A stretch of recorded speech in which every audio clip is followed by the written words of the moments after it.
down.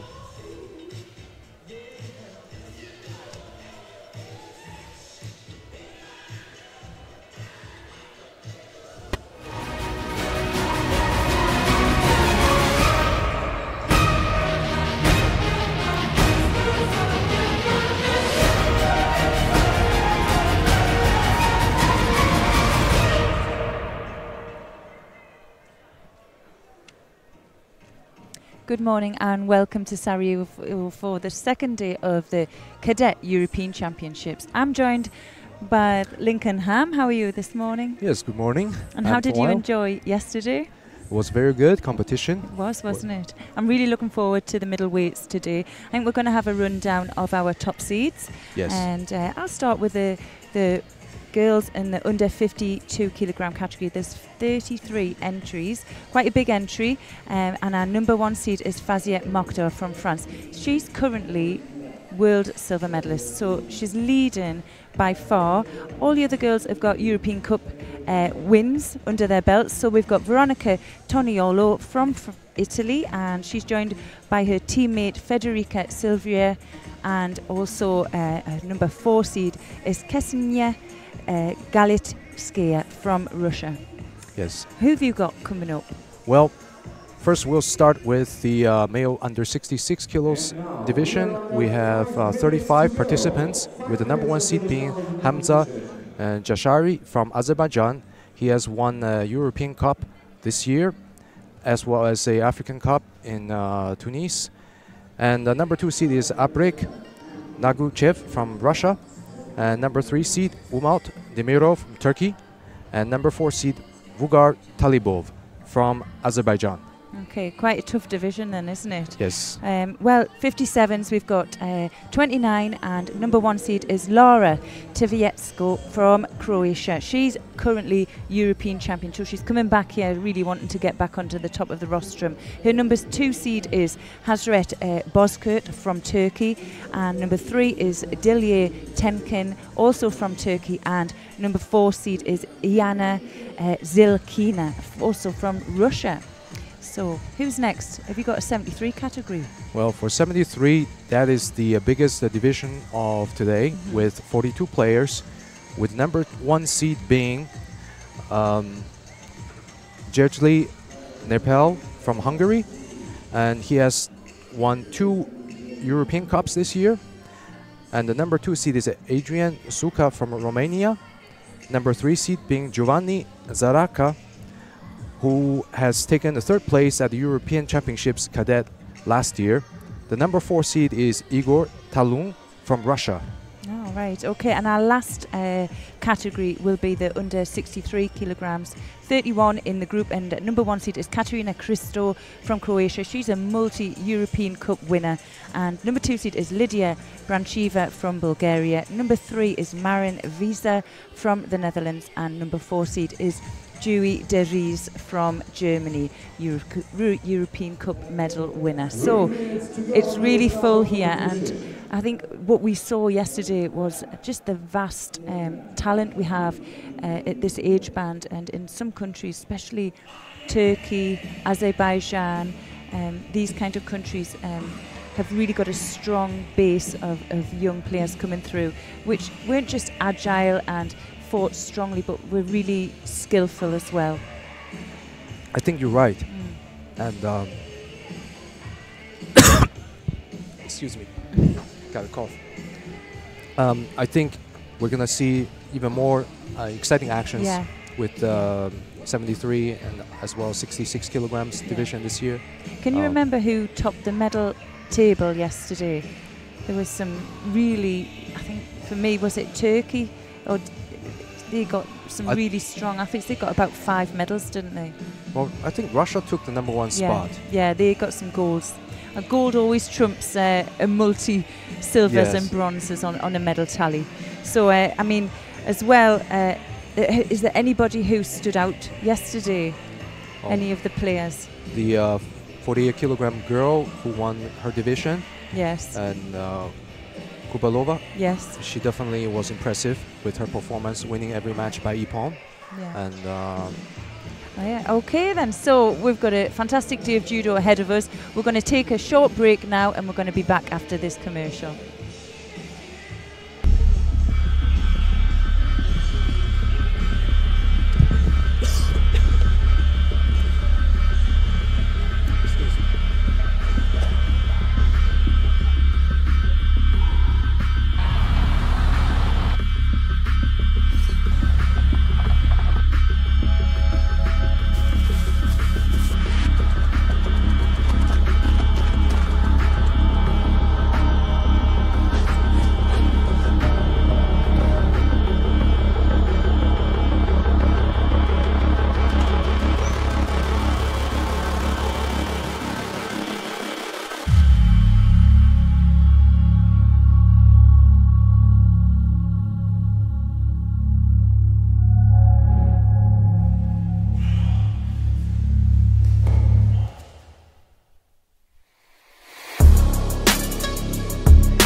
And I will fight in Ipolnir.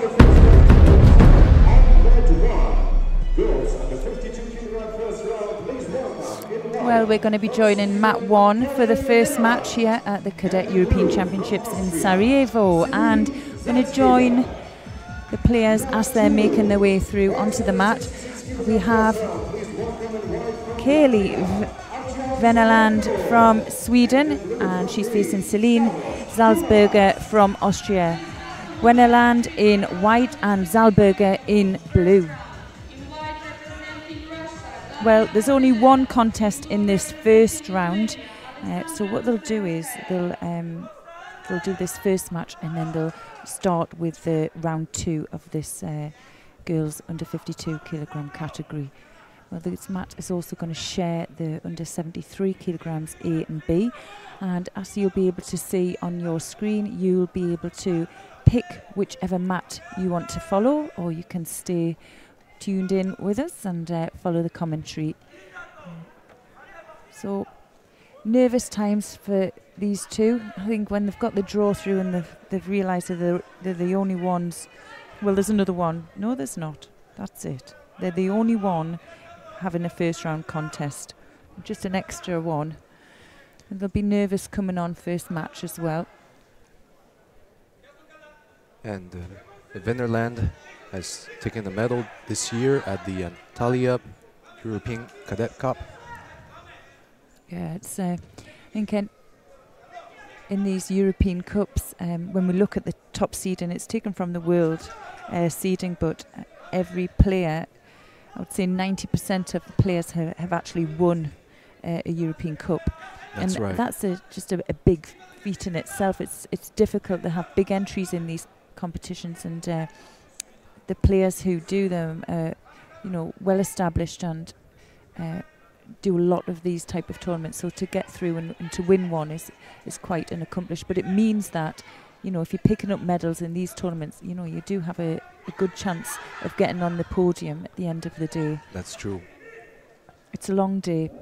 The big weight categories, especially in the middle weights, and you can see in the early rounds you have a bit of time, quite a bit of time before your next round contest, and it's so well organised. They virtually know to the minute, when they're going to be back on the mat. But it's when they're getting to the lower rounds, the quarterfinals and towards the semi-finals, they can be on and off, not have very long to rest in between. Right. So they have to be extremely fit, and you can see by the end of the day, if some of these contests are going into golden score, they've been on the mat maybe 6 minutes, they're really, really looking tired. Well, that's a win there for Venderand, and well, you were right, she had a good result earlier on this year, and well, she took that win just into the second minute. Yeah, she came in strong through her opponent with hip technique and followed up with a strangle. And that's one of the things yesterday we saw many matches won with strangle. Yeah, really well drilled. Yes. A lot of these players, you can't see any change or any difference in timing between the throw and how they apply the shimiwaza, and we saw that a lot yesterday, didn't we? And here we have Faiza. Yeah, Faiza Mockdar from France. She's our #1 seed coming in here now. She's got a silver medal in the Cadet World Championships just last year. And she's here facing Snezhana Plish from the Ukraine. So Mockdar in white and Plish in blue. Nice uchimata there. And nice. Yes. Very fast entry.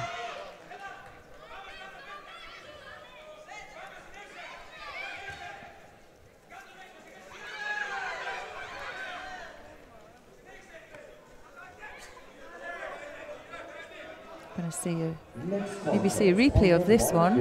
A nice right-handed strong grip. She really made that look easy. She did.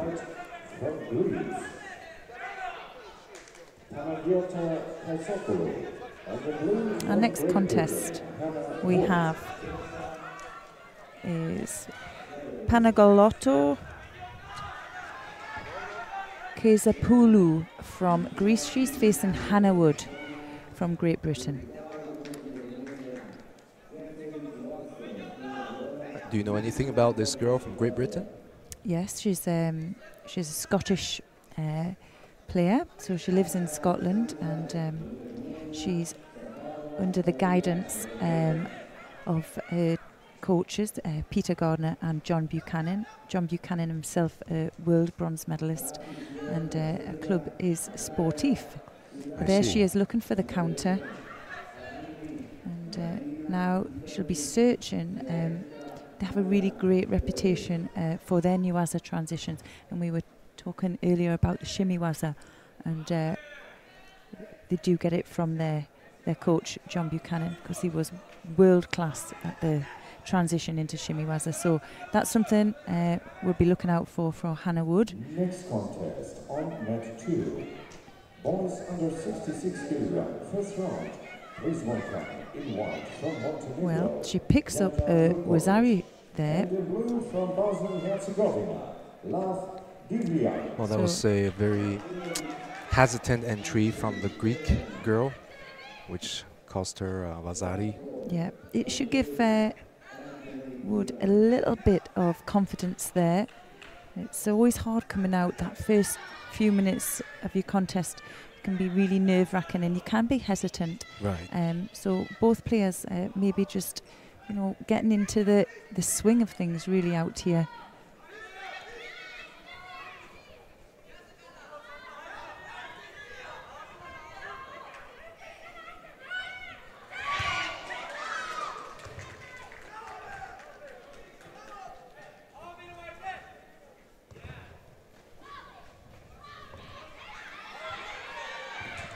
Well, a Maki komi attempt doesn't get the rotation for the score.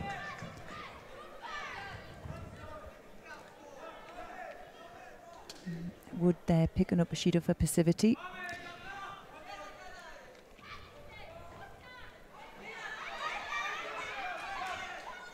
Another Sutemiwaza from Kaiso Polo. Yeah, well anticipated by Wood. I think now she'll be calming down with the nerves, and well, strong left-handed grip by both player. Just unsettled there by Wood. And well,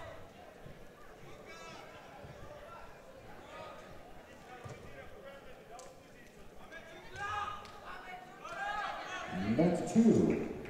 Next contest, your boys under 66 kg. First round, please welcome in white for well, Shido there for that false attack. and the blue for the Karedia.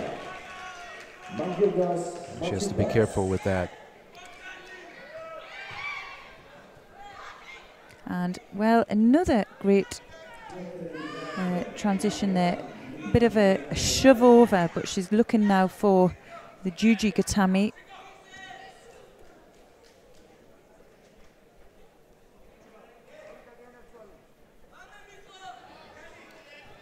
As we were talking about this yesterday, it's always hard to do the Juji Gatami when your opponent traps your leg. Yeah.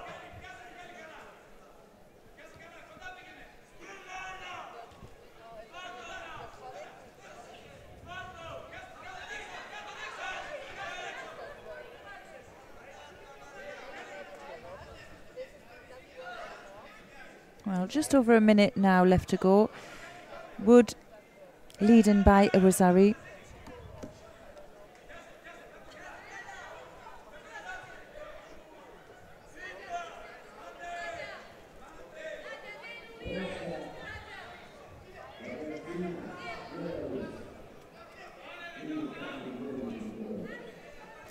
Toshi attempt there, and again looking for the transition.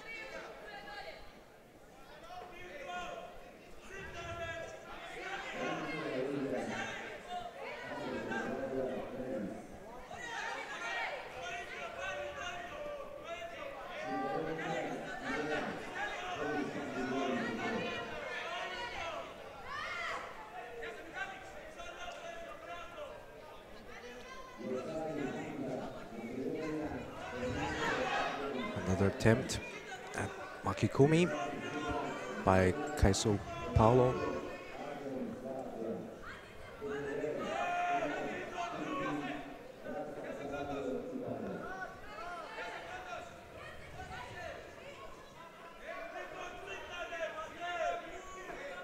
Well, Keizo Pulu now coming forward and again going for that Makakomi attempt.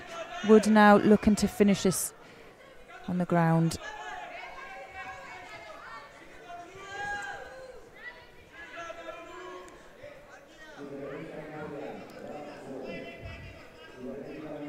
Her Maki komi attempt is without much pull and contact, so it appears weak. Yeah, it's one of those techniques you need to either have your opponent coming on towards you, or you have to create that rotation in. Can see Wood there, she's anticipating it well, and now just probably going to burn the last seconds down.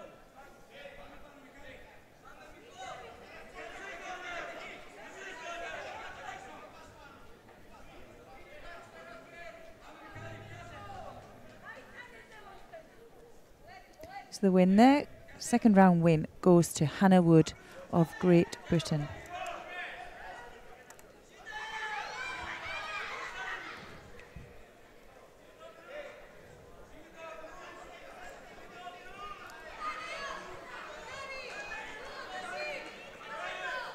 Next contest, on mat 1, girls under 52 kg. First round, please welcome in white from Turkey, Ida Karedia, and the blue from Bosnia. Well, we've got our next contest coming up, and they're ready and onto the mat, and it's Ida Karedia from Turkey, and she's facing Mila Petravvic from Bosnia and Herzegovina.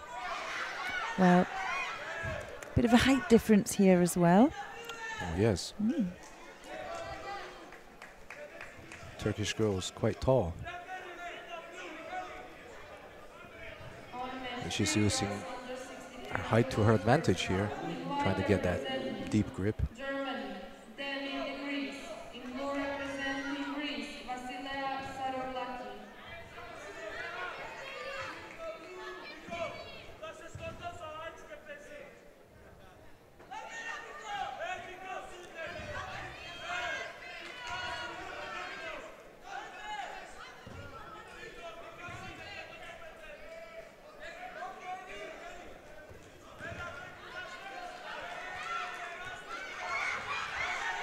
Petravvic has a crowd behind her in the audience.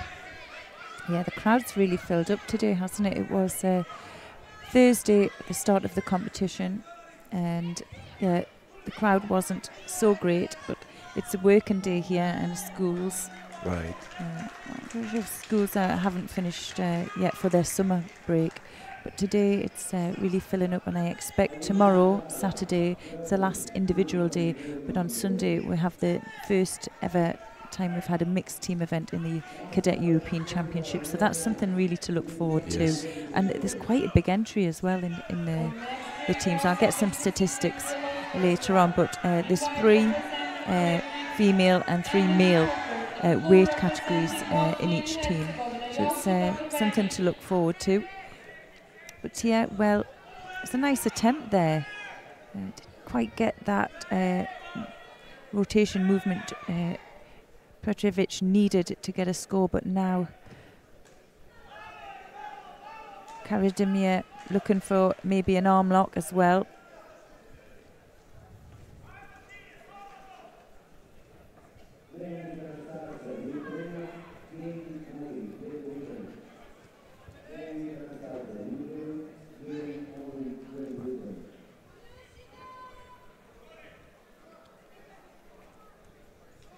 We were talking about the medal tally yesterday, and you were right, it was Russia with first place with 3 gold medals, 1 silver and 1 bronze, and they were quite far ahead, weren't they, with those results, because Romania came in at a second with 1 gold, Belarus with 1 gold, and Kosovo with 1 gold. Italy did well. They picked up 3 medals, 1 5th place and 2 7th place, coming in at 5. And Turkey, yep, they got 5 medals but no golds. Right. So waiting out for their gold medal today, hopefully. Like you were saying, 1 gold medal has more weight than 5 bronze medals. Yeah.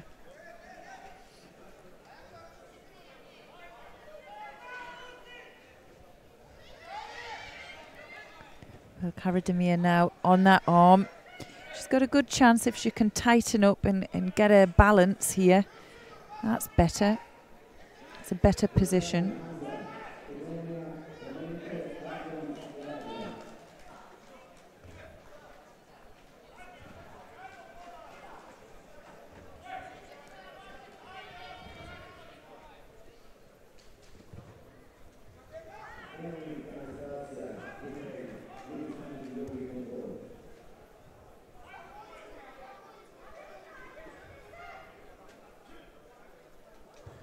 Petravvic is doing a good job to keep that arm from coming really deep.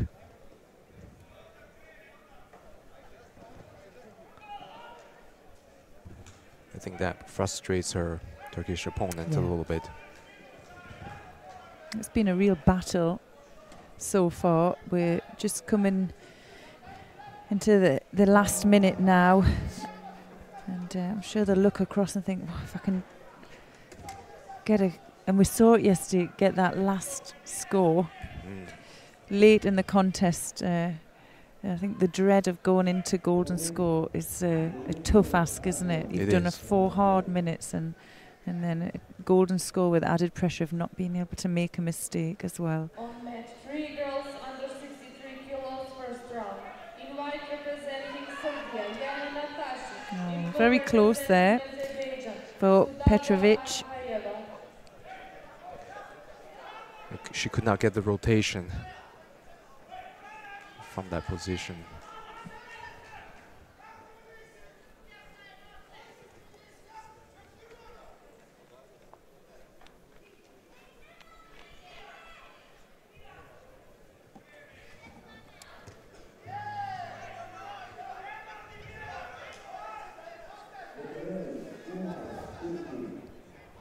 So now they're going to golden score as expected.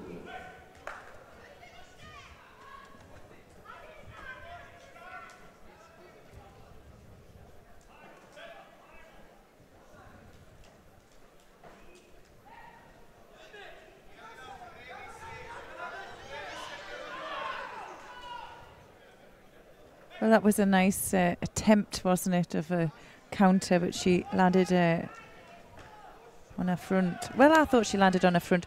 The coach there's looking for a big score. He had a good view. Judges decided it was no score. Because she turned out in time.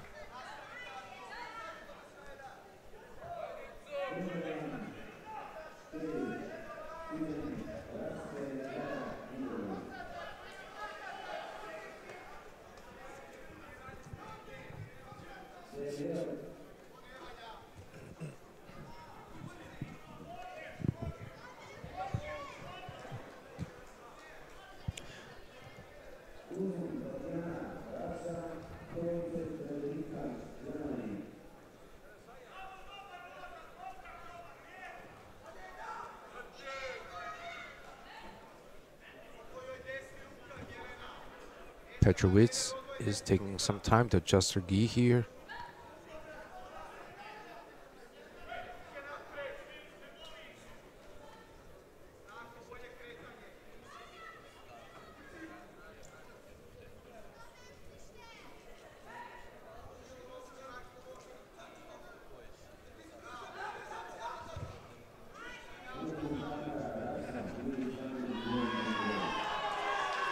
Finally, she succeeded with that drop seonagi attempt, throwing Karademir on her side for Avazari.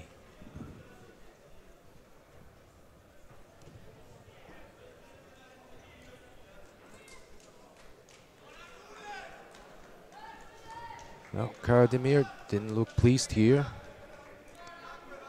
Barely shook her opponent's hand there. Next contest on mat 1, girls under 52 kilograms. Second round. Please welcome in white from Russia, Ksenia Galitaya, and in blue from Portugal, Aguas. So for the next round, we have Ksenia Galitskaya from Russia in white and Anna Aguas from Portugal in blue.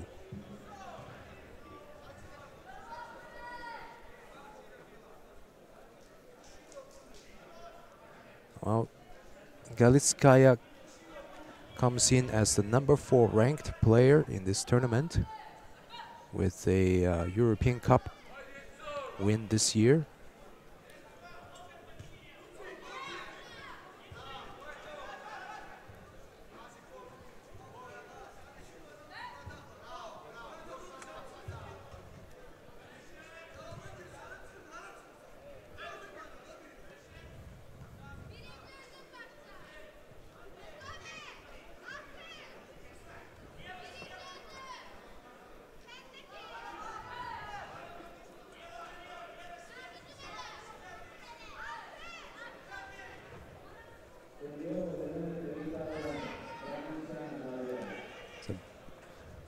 Big Osoto attempt there.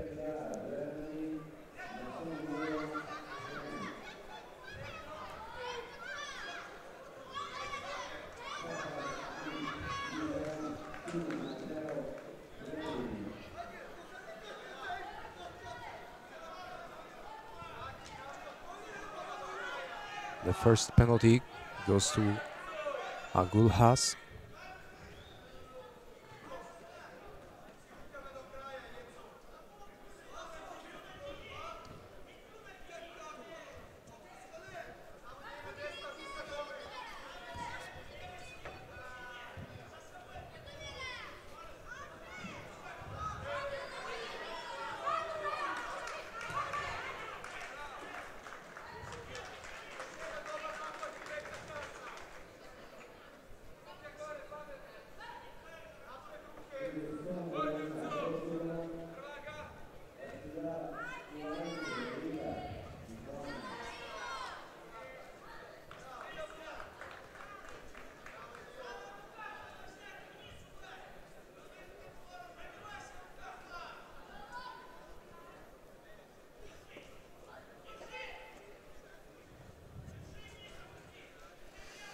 Well, halfway into the match, and neither has scored on the other.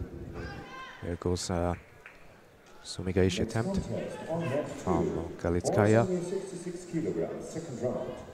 Please welcome the one from Spain, Aguas is trying to turn her opponent over with a Sankaku Jimmy, but with that stretched out leg from Galitaya, it stops the turn from happening.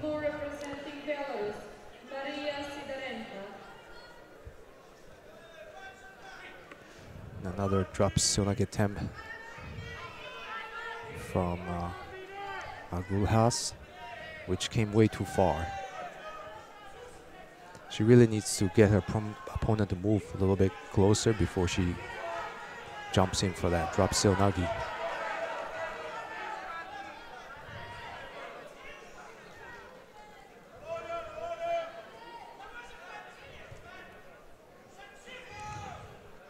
So it's a similar situation as we've seen before with the Maki komi. Maki komi is a fantastic technique when you see it done properly, isn't it? Really spectacular. And it's one of those techniques sometimes when it's applied properly, there's just no way of defending it. But we need to get it set up properly. Well, both players are left-handed, trying to draw each other on. And see, that's a problem there, because Aguas keeps going for the Maki komi, but leaving so much space between them. Yeah, I think sometimes at this age you can have a throw in mind that you want to do without actually feeling your opponent's resistance is going in that right direction. And that's what judo is about. It's about being able to apply technique at a time when there's a lot of pressure on you. It's so different from doing a randori, which right. would be a free practice, or you know, a nagakomi type. When you're in a tournament, there's so many other factors that come into applying a technique and the defense of your opponent. But it's about being clever as well. It's about understanding where you're going to get your resistance from. Have you shown this technique before in the contest? And here, if you're going for the same technique again and again, it's not going to come off. No. If you can use that movement and that information that you've already given your opponent to change your direction, that's when you can catch them. Well, time's run out here. We're going to go into golden score. Both players have a Shido each.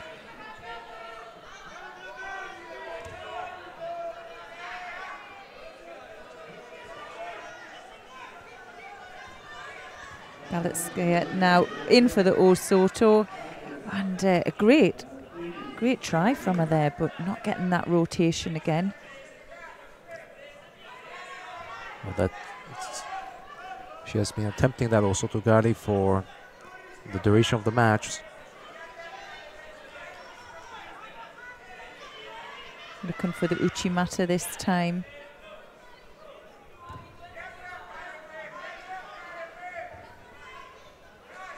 The throws are there, the ideas there. There'll just be one element of the technique, one that's not been applied, and maybe it's sometimes just belief it's going to work, that you can really stay in the technique and drive through, or like that it's not really set up properly, or you're not breaking balance enough, and it might be a little bit rushed as well. It's their first contest out here, and it's a big stage. Many of these players have never fought on a stage this big before, so it can really, the moment can really suffocate them sometimes, but it can also do the opposite, and it can really, you know, make a player shine.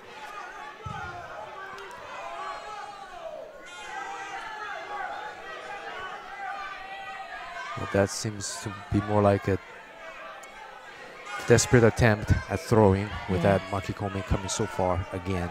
Yeah. Well, Galitaya there just anticipated she was going to do that technique and looked for the shimmy waza, but she picks up her second penalty as well, so both equal. Whoever makes the next mistake is going to lose out here. See, the problem with this type of Maki komi is that you know, it's really up to the referee to decide, is it a false attack or bad technique, you know, technique done badly. Because once they go down the floor, you know, it doesn't give the opponent really any chance to respond on the feet. And, you know, if they do this a couple of times, like, is it going to make their opponent look passive? Yeah, I know. And I think as well at this age, you can see the difference of players who can really, I would say, grind out a win, or, you know, just fight physically hard, attack more, but there's no score at the end of it. Right. And if you get used to fighting like that, it becomes a bad habit. And what you want to see at this age really is them, you know, having the heart in the fight to win, but also trying to develop their skill and use good technique. But the other side, we can't expect cadet players. They're not a finished article, you know, they haven't gone through that process. There's many players who are, you know, oh, there we have the technique. Well, that was really Aguas, an error by Aguas. She went for the technique. She didn't have a strong grip. She didn't break the balance. And, well, Galitaya there, she was in a good position to go for the counter. Well, Aguas is weak. Maki komi entry has become predictable, so at last they cost her. Yeah, well, the win there goes to Kesulu. Galitaya. She just made an error there. I wouldn't want that to put her off again. There she is for the big, strong hand over the top, right-handed.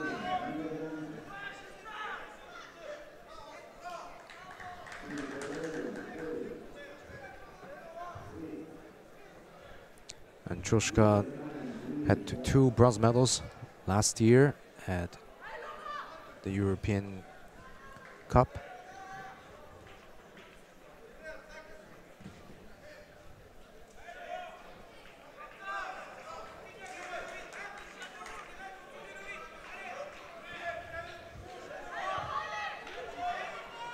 Mate was called. Yeah, well, it was a score. Mate was called, but was Mate called after or before the initial entry of the technique?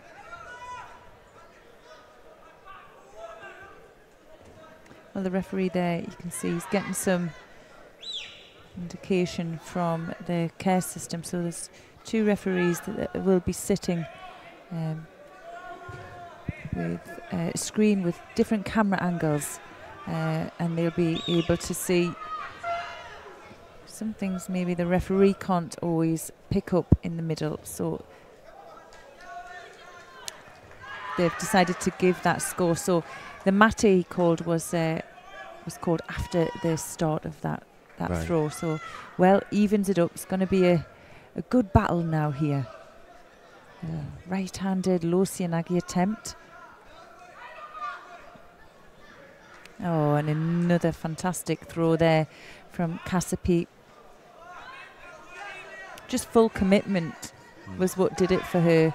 I mean, that's why she got counted in the first exchange. But well, she takes the win. And yeah, it'd be interesting to watch her later on. She's one of the ones I'm gonna follow now. Next contest on red 1. Girls under 52 kilograms. Well, yesterday Kosovo did well with a gold medal, so should keep an eye on their players today too. Yeah, she really did pull out of the bag. She put out the #1 seed in the final, didn't she? With a really quick throw and a hold. Yes. It was just really nicely done. And she stayed strong throughout today. Next contest on Well, red 2. we have Alexandra Pasca from Romania, and she's facing Farida Safarova from Azerbaijan. Pasca in white and Safarova in blue.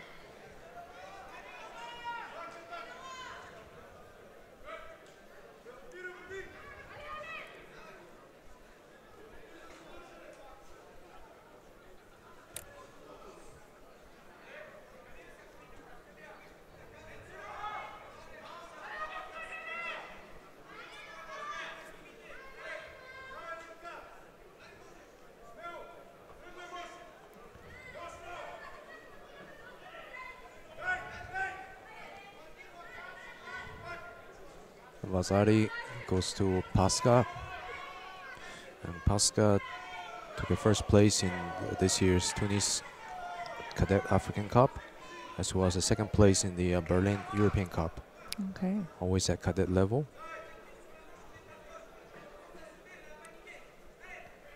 And it might be even possible they fought in the same tournament this year, because Safarova took a third place at the same African Cup in Tunis this year.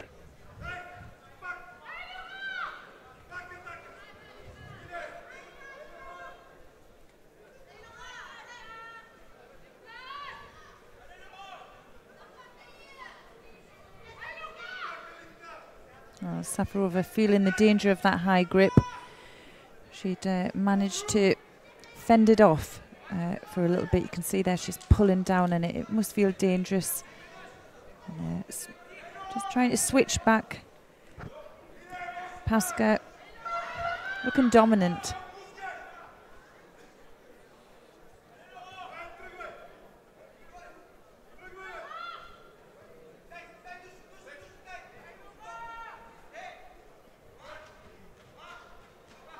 Pasca's really aiming to get that high collar grip every time.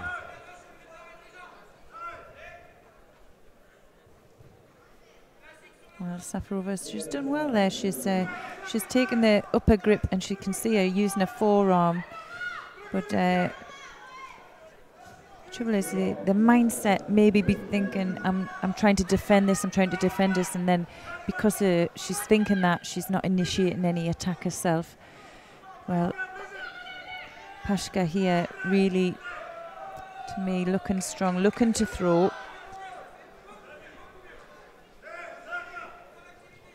One-handed Uchimata. I don't think she intended to be one-handed.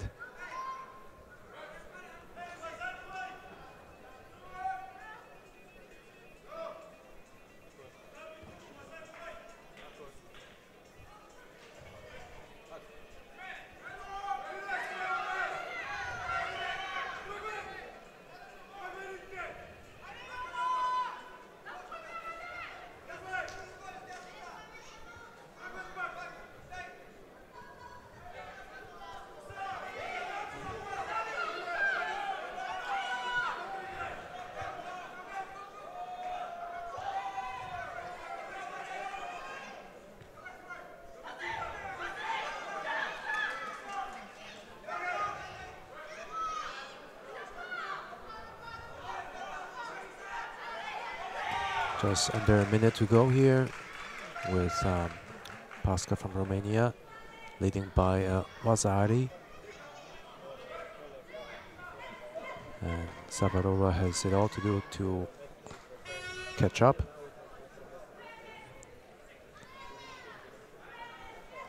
On mat, 3 girls under 63 kilos first round. In white representing Ukraine, Anastasia Melnik. In blue representing Great Britain, Molly. Well, Safarova has her arm caught.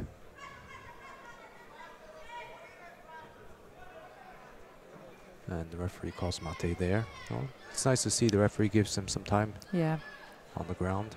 I think for me, Pasca has really fought this well. She's stayed relaxed. She's been dominant on the grip. She understands she has no penalties against her, and she can afford her opponent to attack as long as she's anticipating it. She does that well and goes for the counter. That's nice to see. A good finish for Alexandra Pasca and a win into the third round.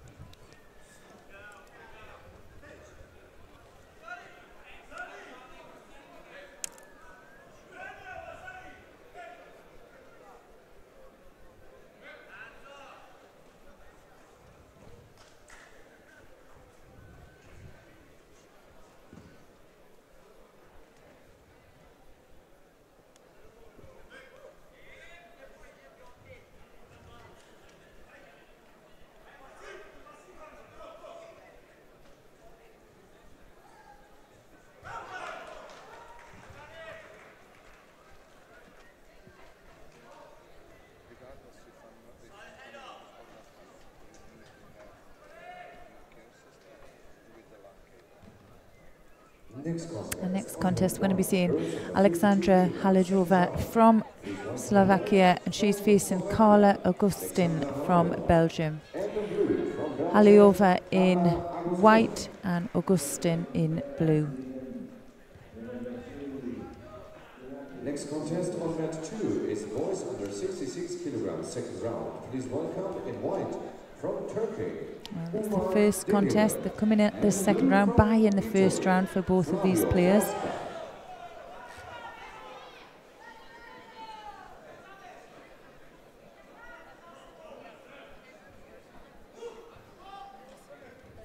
Low attempt there by Augustine.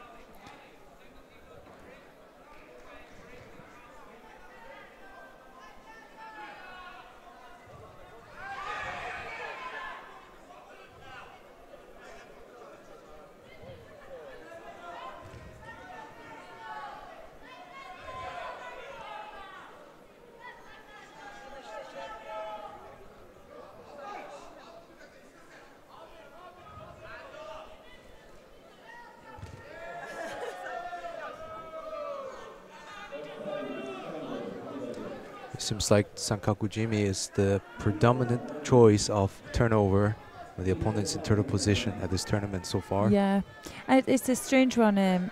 For me, it's a great technique if you're at your opponent's head. But for me, if you can get an opening, obviously for your heel to get in, and also have control of the arm and the shoulder. So a lot of people will have it there and just pull it open and rive it open and lose control. It's a good one if you already have hold of the sleeve and you can use that position to tie off that arm. It's a nice one to attack from behind as well. It's one of those techniques, Sankakujimi, that you can attack from underneath your opponent. They're attacking you from between the legs, right, or even from behind your opponent. You're starting to see that a lot more in international judo. It's not something that's new, just like we see things seem to get fashionable, don't they? And it's one of those that's got quite fashionable recently. We're coming into the 2-minute mark. Neither players here have a score, but if Augustine here can take her time, keep control of the upper half of her opponent there. You can see she has a strong grip underneath the shoulder and the sleeve, but now she's broke away from there. She's going to go onto the arm, and although she has the legs stuck, if she can keep in a good angle, keep the legs together, she can tighten up. There we go. And she got the Jujigatami. Yeah, she really went for that. I think that's the first we have seen so far of someone being able to finish Jujigatami, starting with one of their legs trapped. Yeah.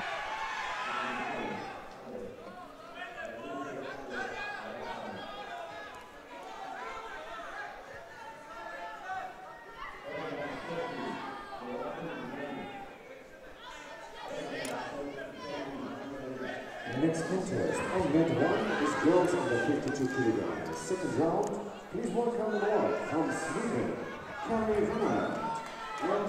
Well, we've got Kaylee Venderand from Sweden, and she's facing Vera Rasp from the Netherlands. Venderand in white and Rasp in blue.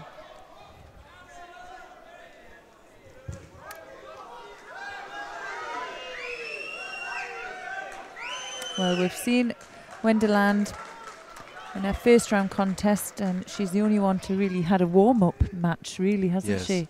And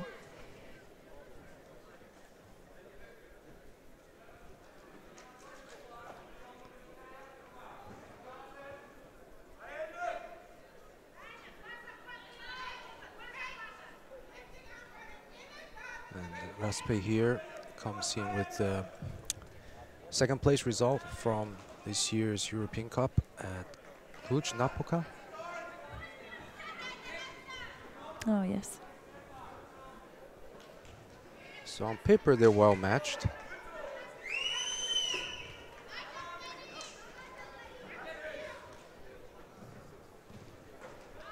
Next contest on mat 2 is boys under 66 kilograms. Second round, Please welcome, in white from Israel, Amit Zahar, and in blue from Germany, Matthew. Looking for the shimmy whilst they're there. Just tightening up. Well, So with the chin.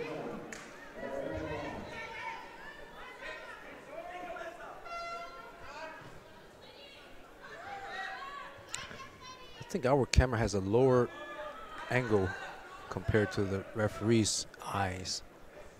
yeah, it's frustrated Wenderland there. You could see she was pointing for quite some time. It was over her chin. Referee wasn't low enough to maybe see that. We could see it from this angle, yeah. I think maybe a good idea sometimes for the referees, you know, just to squat down a little bit when the players are doing niwaza, get a better view. Well, there was a time they did do that. They had to get like really down, and then it was decided, I think a while ago, they weren't to do that. So I'm not sure of the reason why. Maybe we'll ask one of the top referees here about that practice. You see it in other sports where they do submissions that you sometimes see the referees actually down on the knees, head down on the mat. It's not done in judo for some reason, so we'll have to find out why that is. I think they should.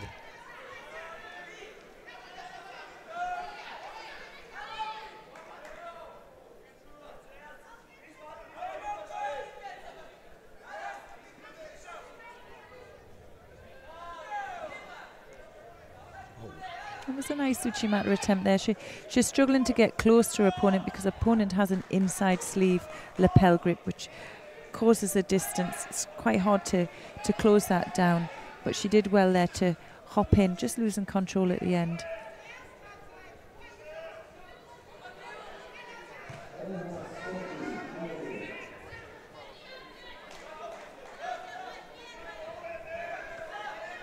So far, both are evenly matched.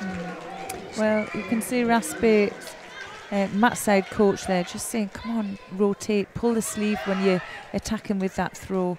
Because when we're talking about elements missing from a throw, for it to be really direct and do the job properly, with this attempt there from Rasp, that's what's missing, the sleeve pull and that rotation.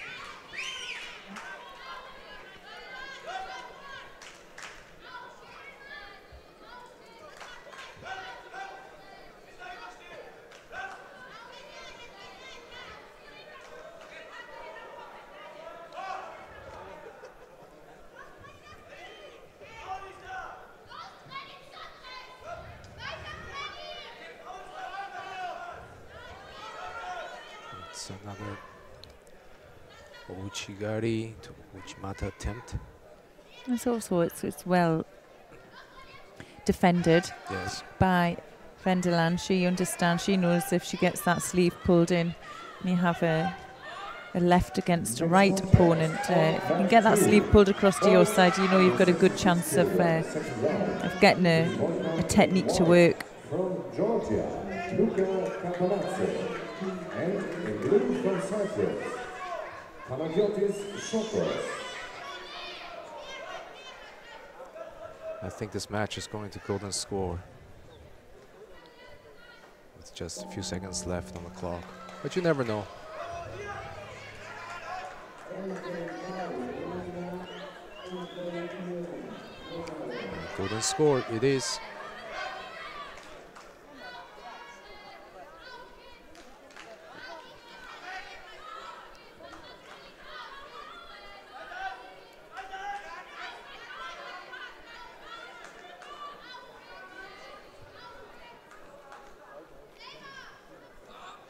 Next contest on next two, boys under 66 kilograms. Second round, please welcome in white from Sweden, Pasca, and the blue from Hungary, Augustine.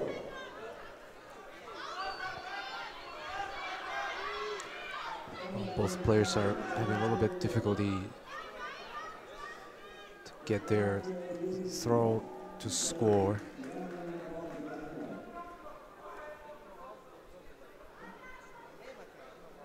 And Rasp picks up the first penalty.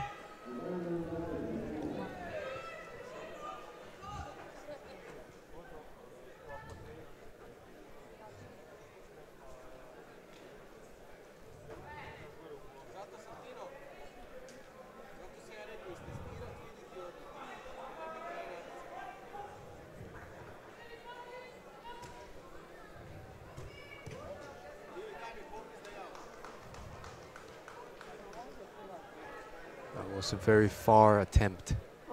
And also Togari.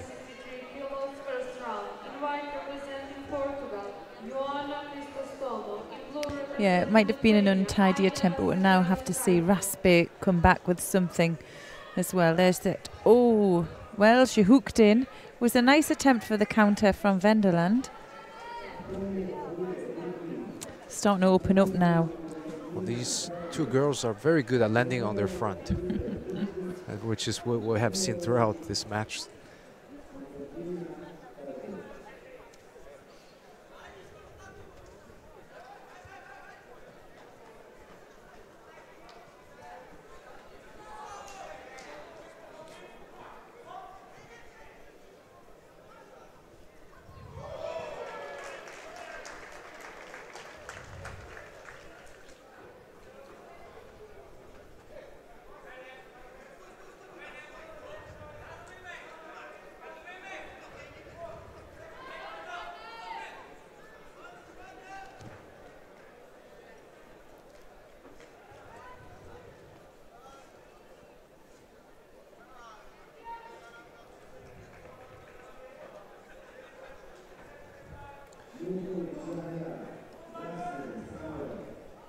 Next contest on match 2, boys under 66 kilograms, second round.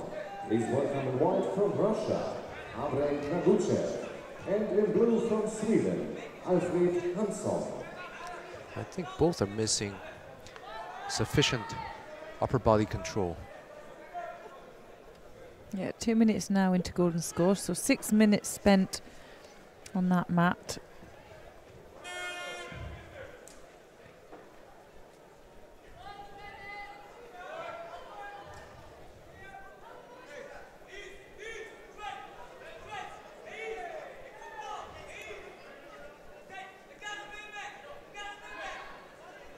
If they spend too much time in the earlier rounds, they don't have as much energy left for the later rounds.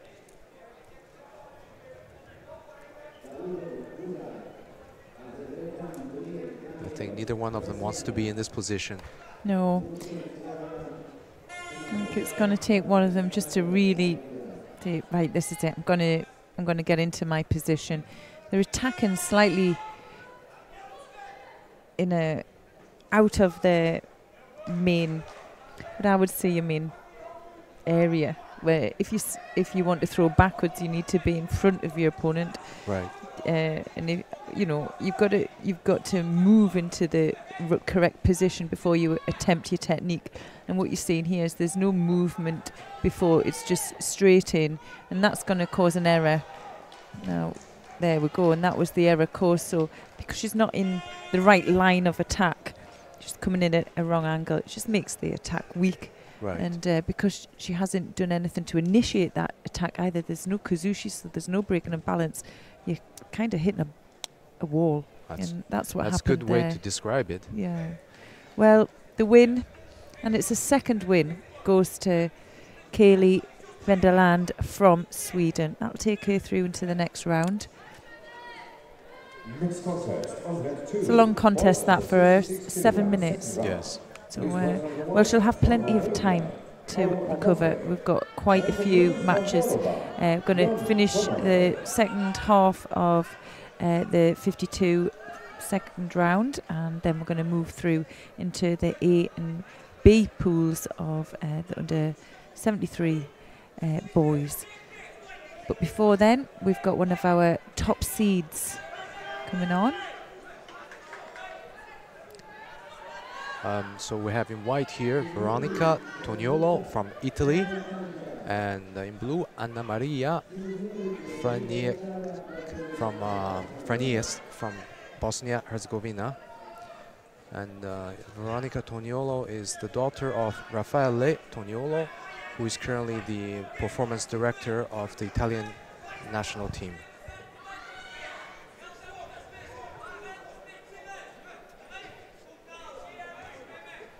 So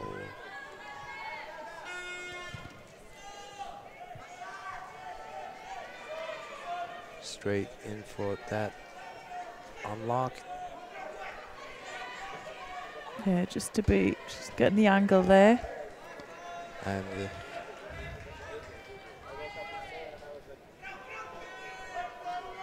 Frenius tapped. It looks like she may have injured her arm a little bit.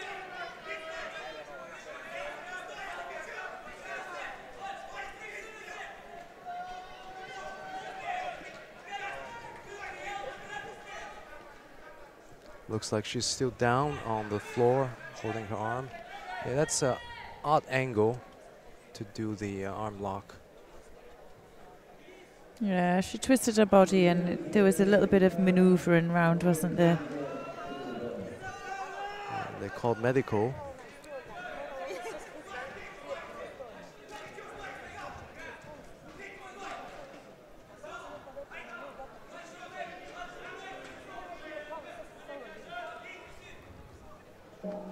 Well, I think while they're looking after the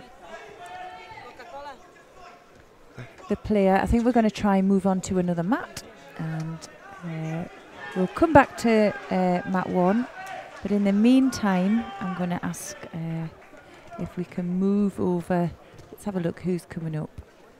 I think we'll have a look at some of the boys' rounds in the under 66 kilogram category. If we could move over to mat 2, that would be fantastic. Oh, well. It's okay. Oh, it's fine. I think, tell you what, we're going to stay on this mat because she's been looked after there by the medical team and swiftly off the mat. So I'm sure she's going to be fine. Probably taking a little bit of a stretch there to the elbow joint, and it can be quite sore. But she'll get some great medical treatment there. Well, moving on, we have Charia Serra from Germany, and she's facing Luan Maison from France. Serra in white and Maison in blue.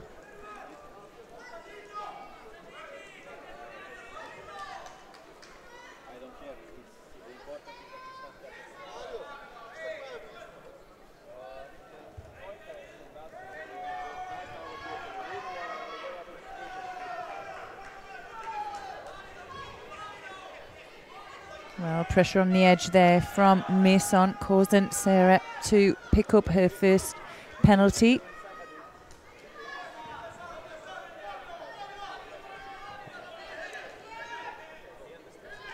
Both are kind of locked in, pushing each other strongly. Oh, and a nice attempt there. And Wazari scored, goes to Serra, and just had herself, and we were talking about position, getting yourself into the correct position before you attempt the throw, and she just sneaked in perfectly there. Maison now needing to come forward.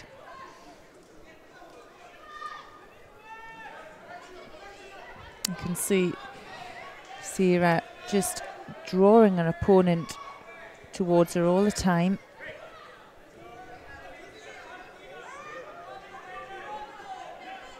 And again, looking for the right angle.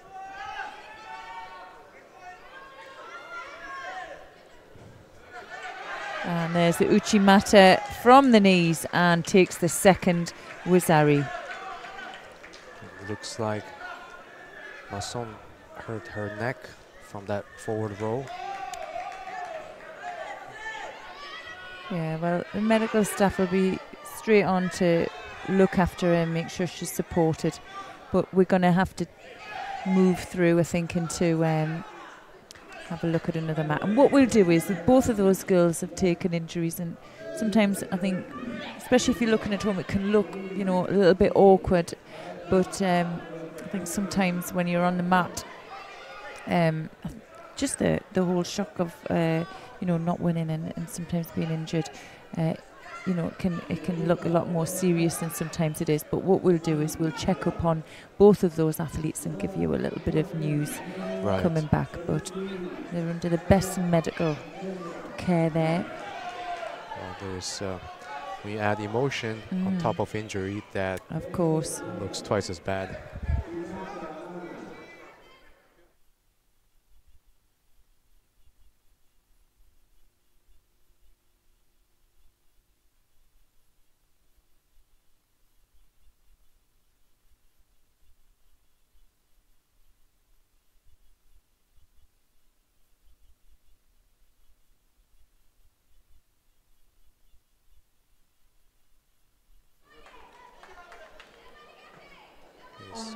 So we're watching mat 2 here of the male under 66 kilos round 2 between Luigi Chintraio in white from Italy and David Ivanian in blue from Denmark.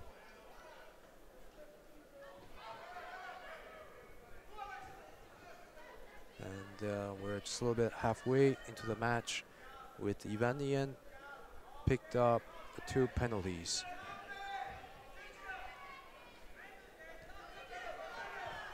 Luigi Chintraio comes from a Judo family.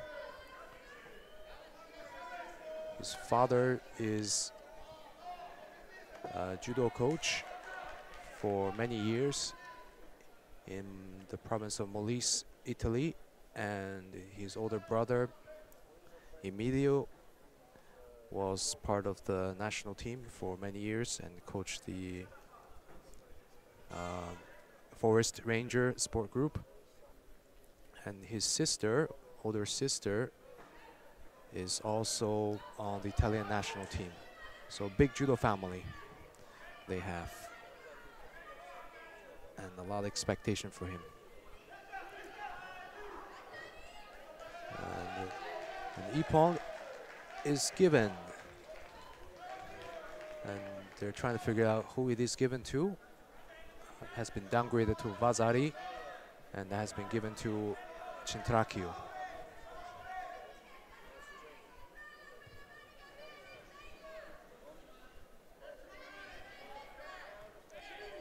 Morote Sionagi throws his opponent for a Vasari and decisively wins the match.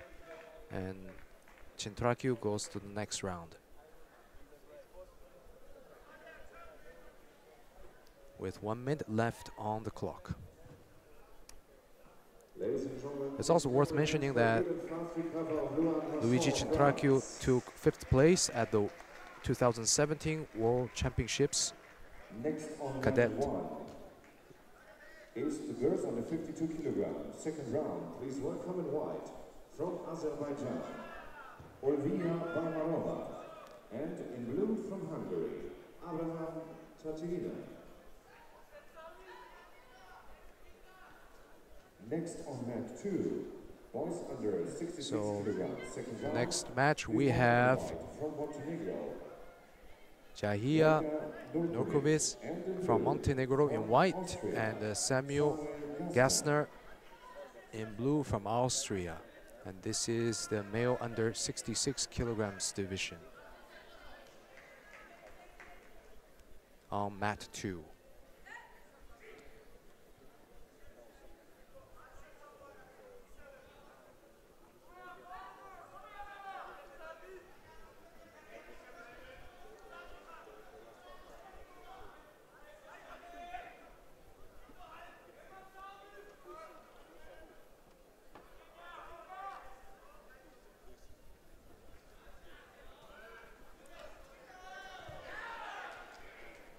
Straight into the Newaza. Gastner does his turnover.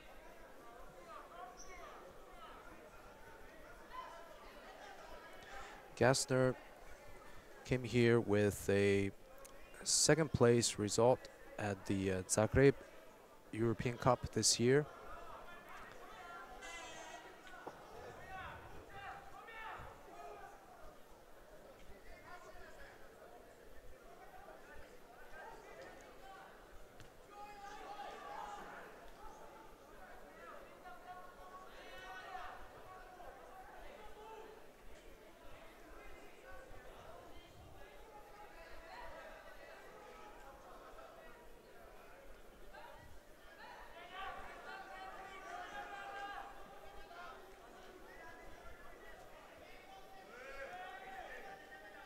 And the Vasari is given to Gastner.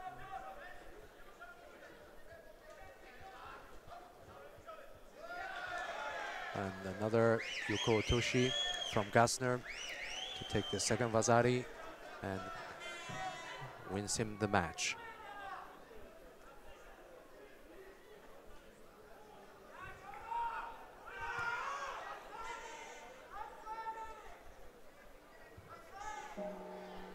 Next contest on match 2, boys under 66 kilograms, second round. Please welcome in white from Azerbaijan, Talib, and in blue from Estonia, Novis.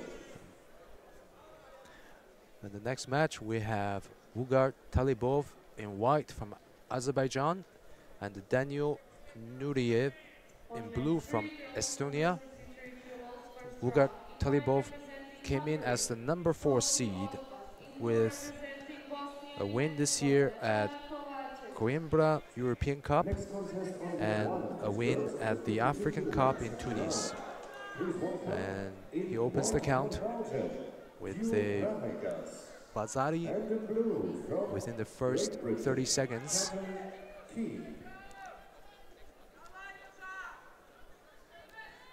in the replay, we can see came in for a Morote Silnagi attempt, changing direction midway.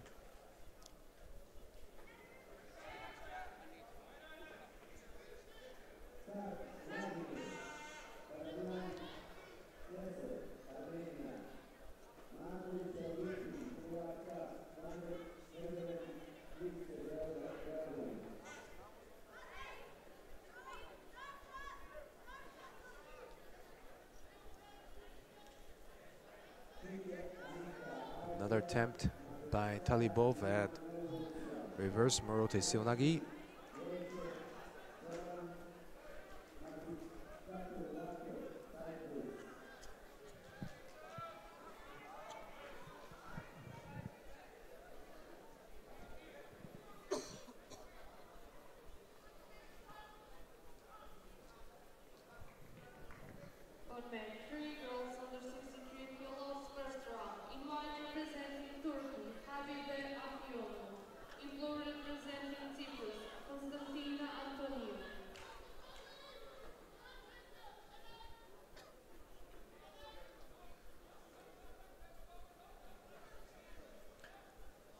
So Talibov is dominating the grip here. And Nuriev picks up a penalty. Nuriev picks up a penalty about halfway in this contest.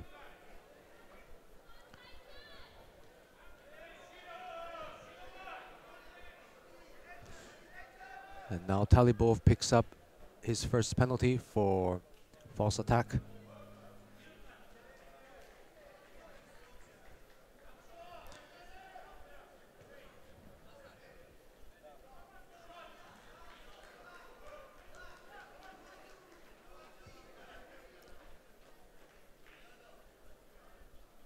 So here we are, 1 minute 50 seconds to go.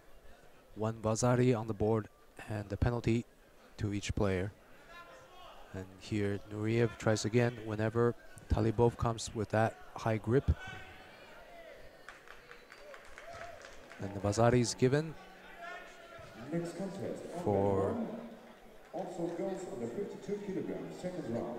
Nuriev for turning over Talibov. And again, Nureyev tries that technique. So here we can see from replay, Nureyev gets his opponent to come off from the wrong side to get that Vazari.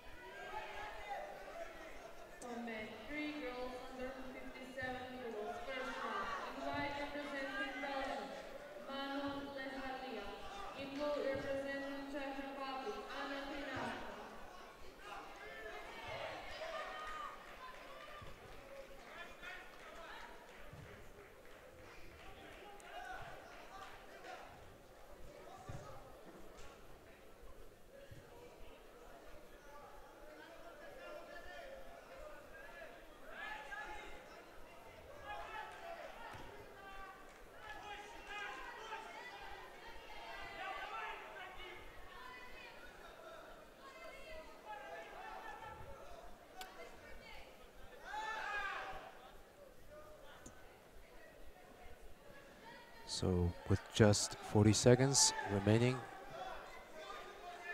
we have the scores even.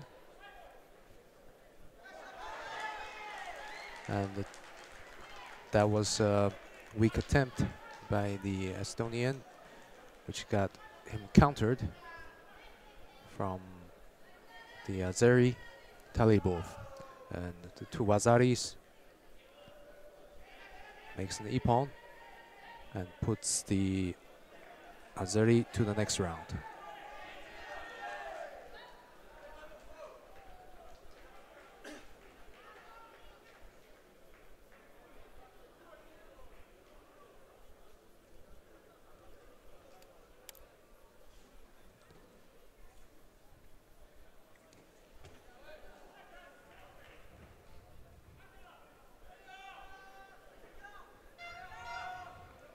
Next contest on mat 1, girls under 52 kilograms. First round, please welcome in blue. And the next round we have and in blue from Georgia, Maria Manjardas Next contest Matiukas from Lithuania in white, and boys under 66 kilograms. Robin Second round, Garbi from France in blue. Magirdas Matiukas, and in blue from France, Robin Garbi.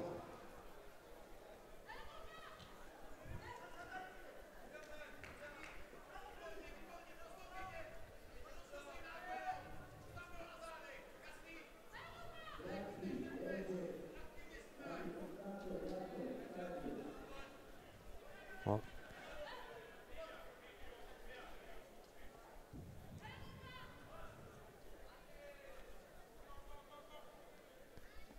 it's good to see a little bit of different turnover technique here by Garbi. Working on that arm for the Jujigatami. Can he get it? And again, we have seen this situation a bunch of times.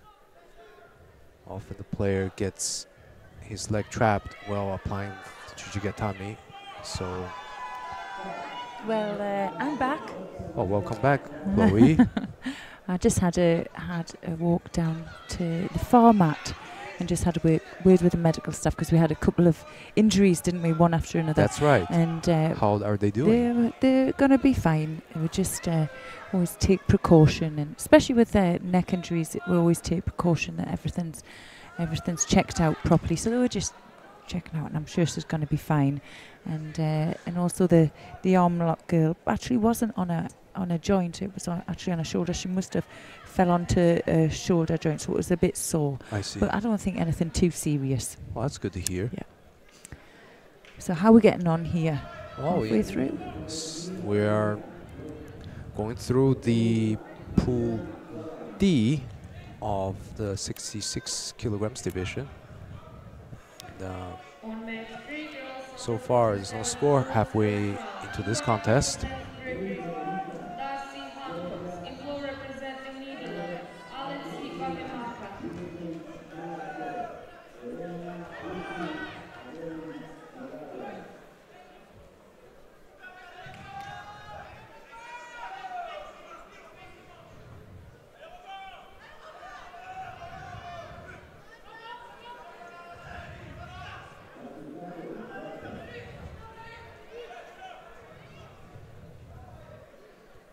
Garbe there, just readjusting himself, looking for the Jujigatami. Got a strong grip on that arm, and if he works well here, he could get the arm out in that position. He's looking for another roll. He's trying to get his opponent onto his back. It's a bit of a stronger angle for him. Well, that was good. Good work from him there. Just over a minute now to go.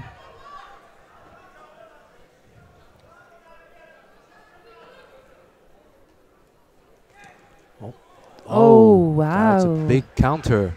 Yep. From Matiuskas. Garb came for Uchigari. Very committed with contact. But didn't have the balance. Yeah, his opponent was that little bit taller, wasn't he? Overreached, you can see, over the back. Didn't break any balance, really, and oof. Yes, also he It's didn't nicely have the done. leg really hooked in.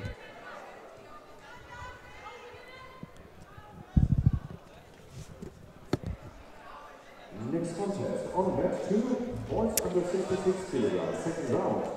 Please welcome in white from Germany. Well, our next contest we have Dennis Moore from Germany, and he's facing Georgi Yantbilidze from Georgia.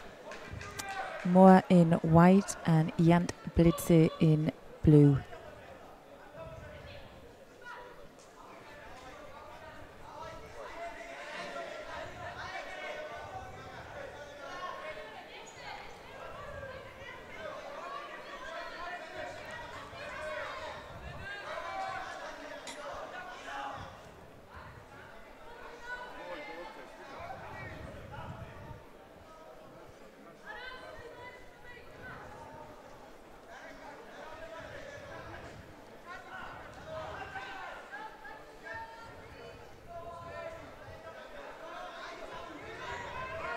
More there looking for the shimmy waza.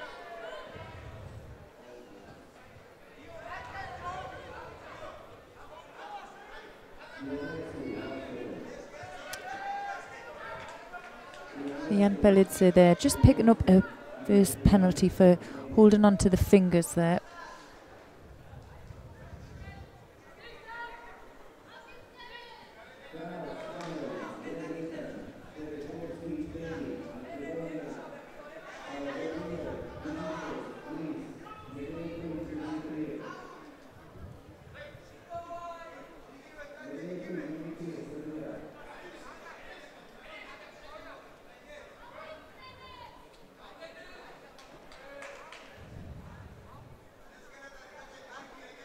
Next contest on mat 1 is girls under 52 kilograms, second round. Please welcome white from Venderand, Devi Halajova, and in blue from Greece, Maria Antonia Kesulu. The Georgian there looking for that really strong over the back grip.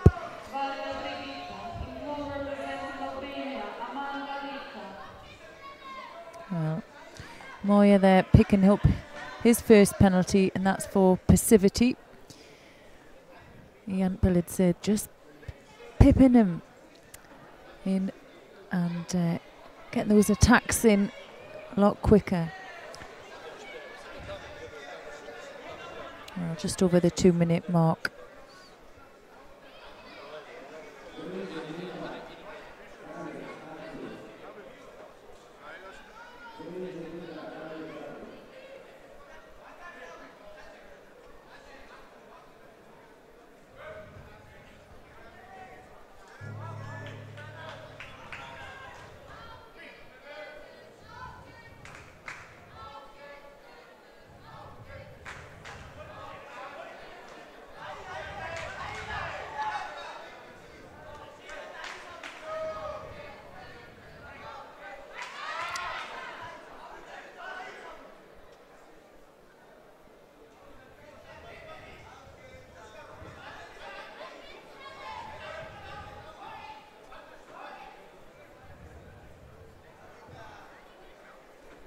Next contest on mat 1, it's girls under 52 kilograms, second round. Please welcome in white from Austria, Annika. And in blue from Belitz, Mockdar.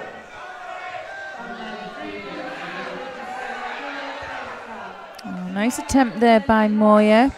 Coming back with his own attack. And again, straight onto the shimiwaza. Well, the referee didn't see that's going anywhere. He has a good view from where he is.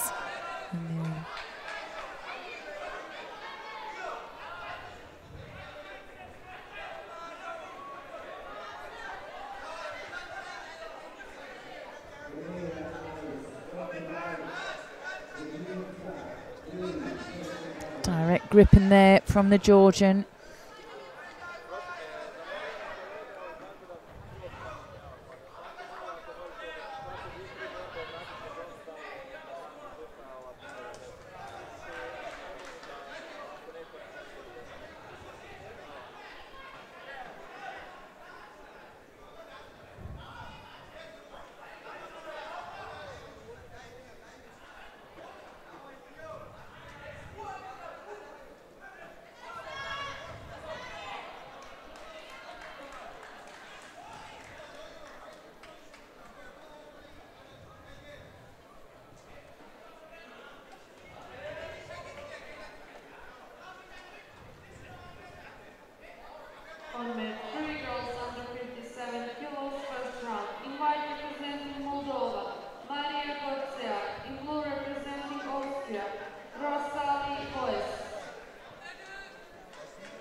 Well, a strong attempt again by the Georgian player. He's really direct with that high grip and just really grinding out the work out here. If he keeps up the same work rate, Moya could be susceptible to picking up another penalty. Well, Moya there coming back again with an attack, just losing his posture. We now start with the first round of boys under 63 kilograms. Please welcome in white from Poland, Rasp, and in blue from Cyprus, Matsukato.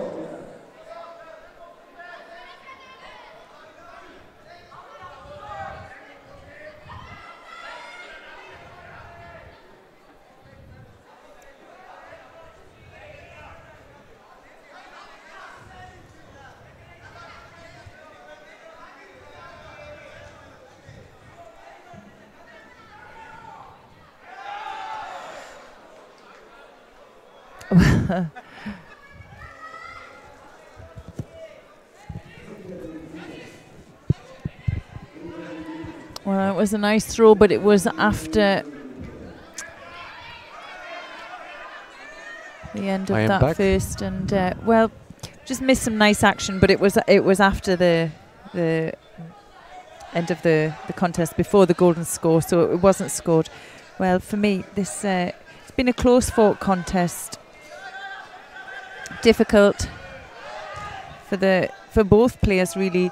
They're both very tall. Posture's a little bit forward, and Ian Belitz from Georgia, he's getting that typical big Georgian high hand over the top, very direct, really working hard to throw his opponent in both directions. But Moya looking good to counter, and well, we've seen that now a couple of times. And Ian Belitz, he's aware.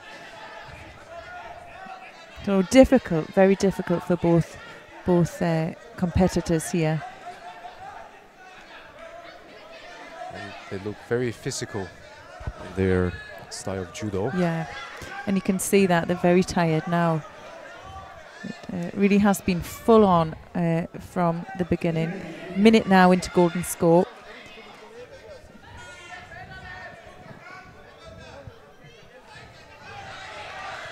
Again in that position. Yeah, it's very difficult for them to get close because of the bent over posture.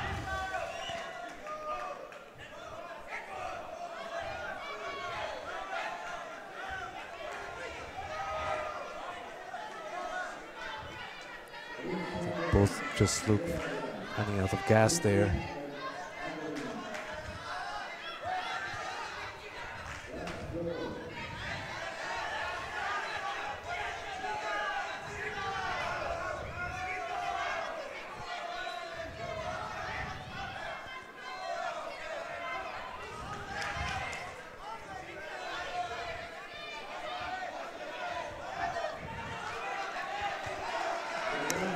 Well, Moya there picking up his second Judo for passivity.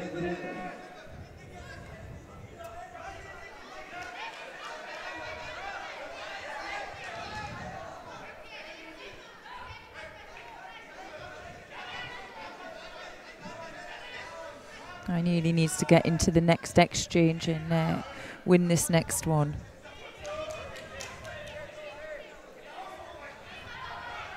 Something falling onto the mat there from the ceiling. I don't know what that was. Oh. A bit of ribbon or something like that, maybe from. Let's just hope it doesn't cause a problem. Or even worse, an injury. Well, 2 minutes now in. Yoshido separating the pair, and well, it's Warrington. I think when you go into golden score, I think a clever way of looking after yourself and is to try and well, to be a little bit cagey. It's sometimes if you're ahead and your opponent has 2 Shidos, you know that with 3 Shidos they're going to lose, and if you can pick up a Shido at the same time, that's okay, but it's not okay if you get caught. Now here we go. Sumigaishi. Yeah, he showed that, didn't he, about 3 times. He threw on the bell, well, just after the bell, and after the first 4 minutes, and well, manages to get that there as well. It was a tough fight. It was very close. 2.5 minutes into golden score. Yeah, the win there goes to Dennis Moya from Germany.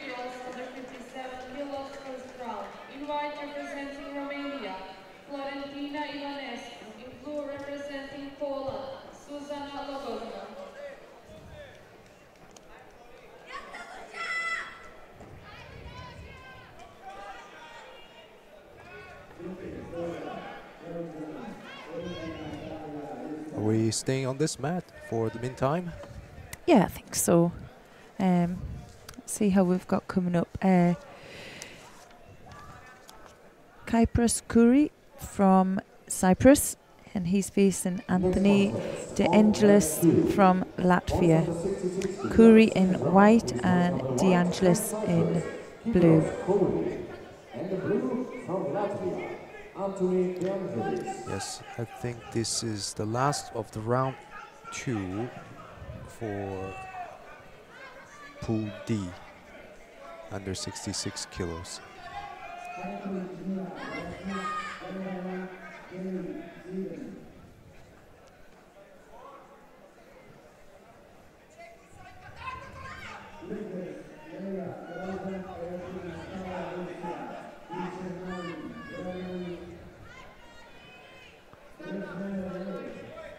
Both fighters starting out very tense.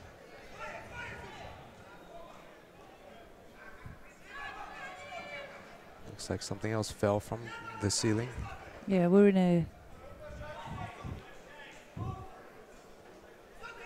It's impressive, isn't it? The stadium's really impressive. I think sometimes when they've had events on, there may be, you know, like celebratory ribbons that come down, maybe stuck in the ceiling, and a couple of dislodged and landed on the mat here. It's a big counter. And Kuri also landed on the mat there for Ippon. Well, De Angelis from Latvia takes the win. You see, White came in for Ouchigari and got countered. Flat on his back.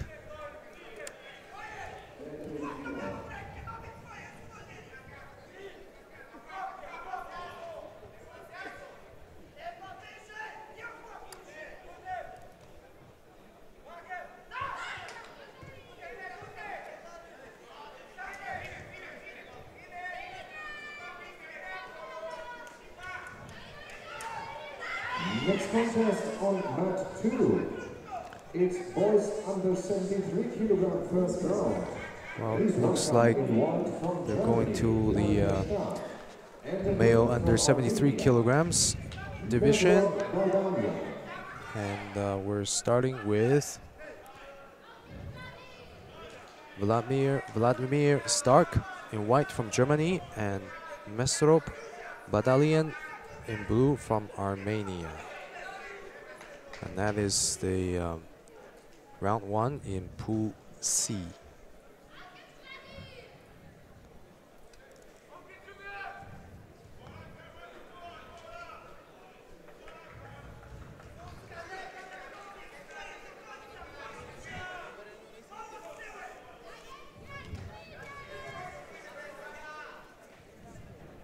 That's interesting.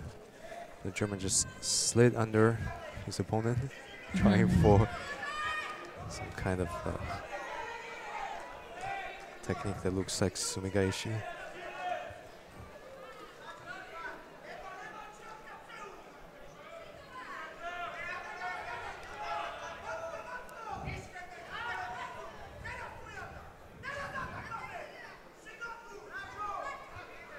Next contest on mat 1, boys under 73 kilogram first round. Please welcome in white from Greece, Dimitrios Kalogiou, and in blue from Serbia, Dimitra Nedeljkovic.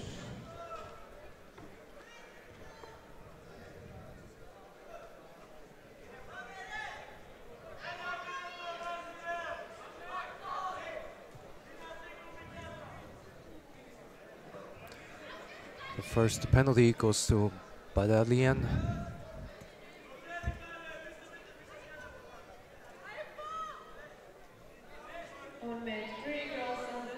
To go, so he also has to be careful not to pick up a third one.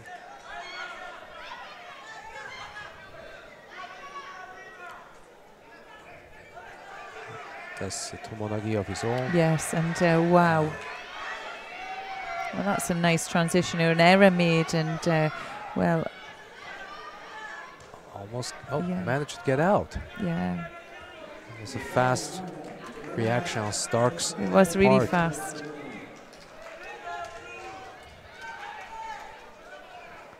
It looks like almost he practiced for that.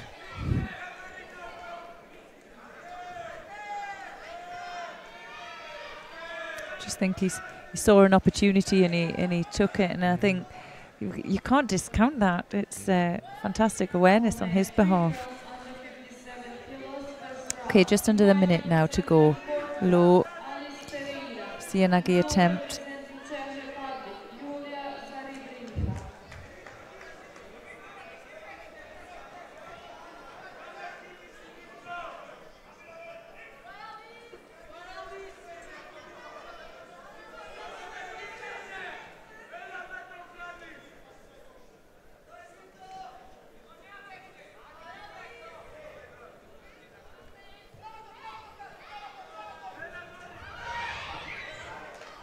I would say a Sutemi Waza attempt isn't always, when you're into that last minute, especially the latest, is a good idea to do. It can really be anticipated well by your opponent. It has to be something that's on the move now. Unfortunately for Battalian, he picked up his third penalty there, and that was for that negative attack. In fact, Next contest on mat 2. he was already behind in both penalties and point.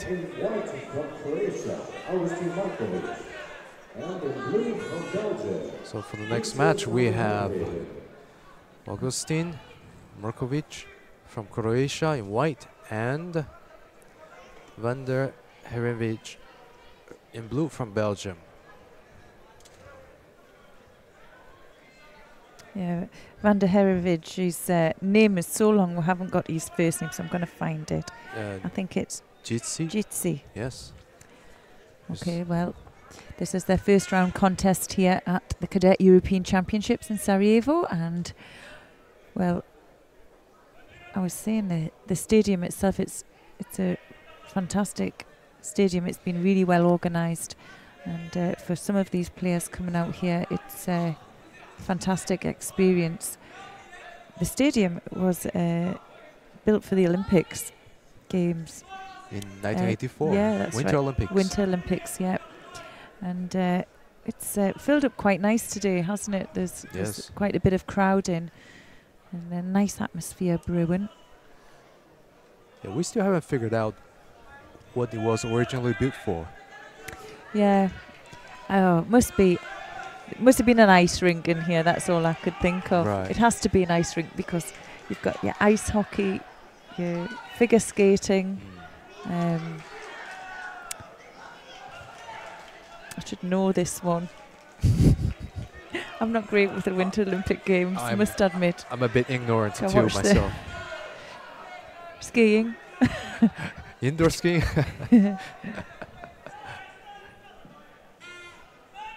Stones. What's the one where they push the stones? That one. I know what you're talking about. Curling. Curling? Not curling. Let me look that up.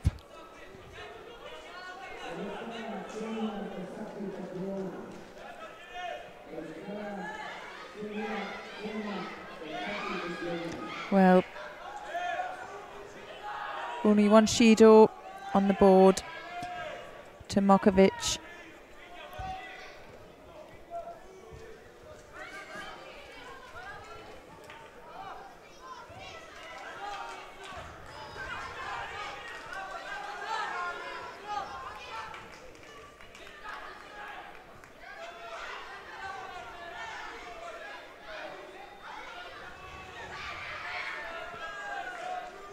Okay, so I found out this arena was used for figure skating, ice hockey, the final, and speed skating. Oh. Now we know. Yeah. You'll be able to get some video of it as well.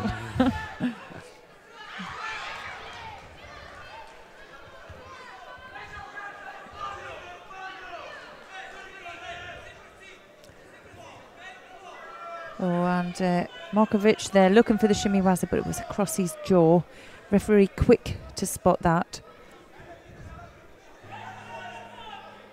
Mokovic here really coming forward, strong with his gripping and looking for an opportunity. You can see he's using that lapel hand really to post out, avoid his opponent pulling his head in as well. And you can see Vanden Hervagen fighting off that high hand coming over. Knows he's in a bit of danger when he gets that grip on. And uses his Temiwaza attempt to get out of danger there. Now what's the tricky thing is both of these contestants need the same grip. They want the same grip. So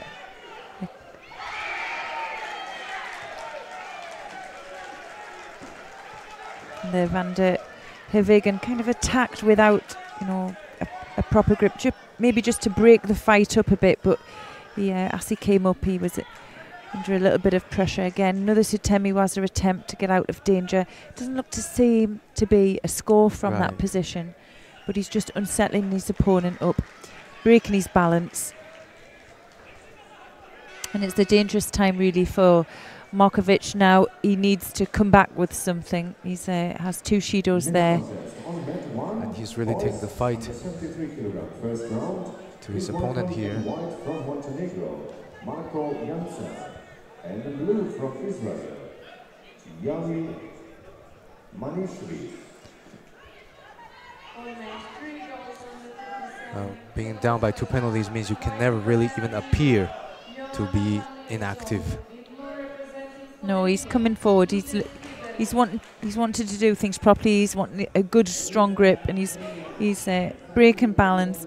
But it's that, has he got the time? For me, those aren't real attacks. They're just breaking up the contest.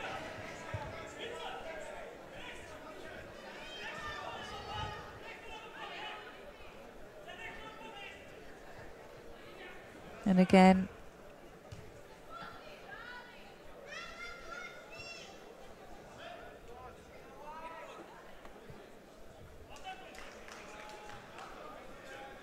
And that's why the referee isn't penalising him.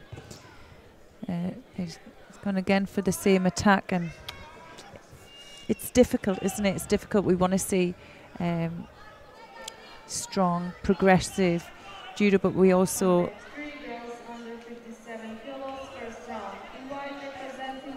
need to see some action now from Movic. How's he going to deal with this? Oh, that looks like a weak attempt at Sutemiwaza. In fact, he gets penalized for that. Yeah, I think sometimes they're looking at the penalties thinking I can try and get another penalty against my opponent instead of looking for the score. Right. And I think that's what happened in that last minute there. The Belgian players just attacking without really the idea of the score behind it. And again, dropping onto his front.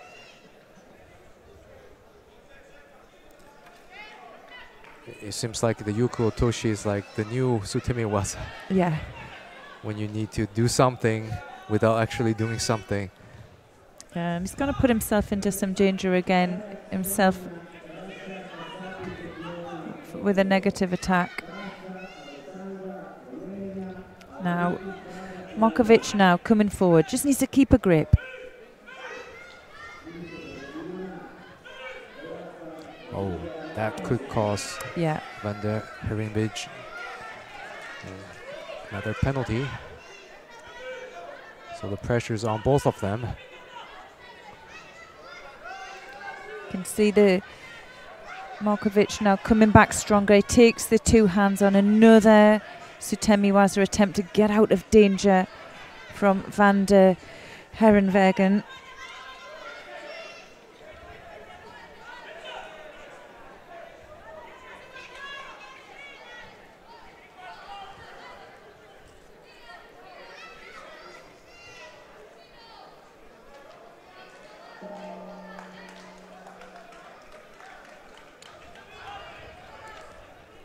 It'll be interesting to see if the referee lets them continue or call for another penalty.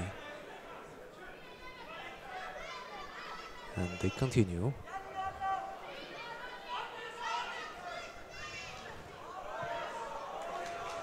It's a better attempt there.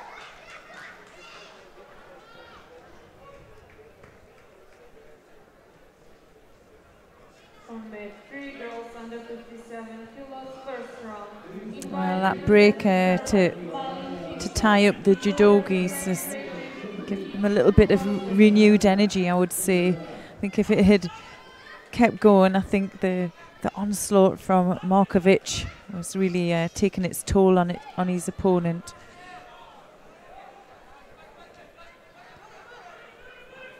Oh.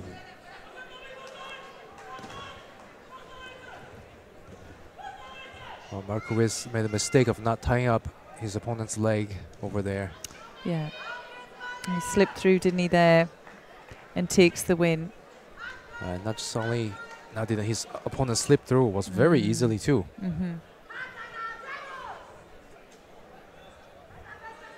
It was a tough fight for both players, and you know, at this age as well, they have so much to learn.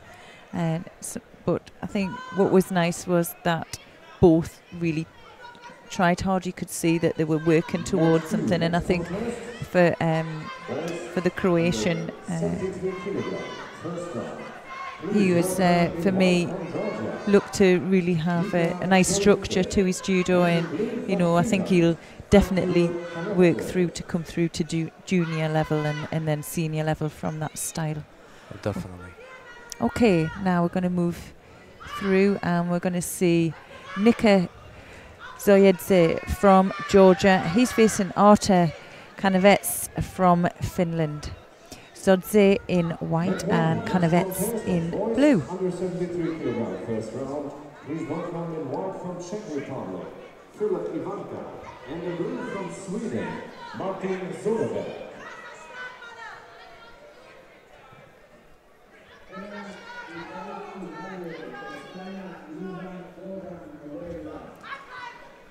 Zoyedze had a bronze medal win this year at the Antalya European Cup.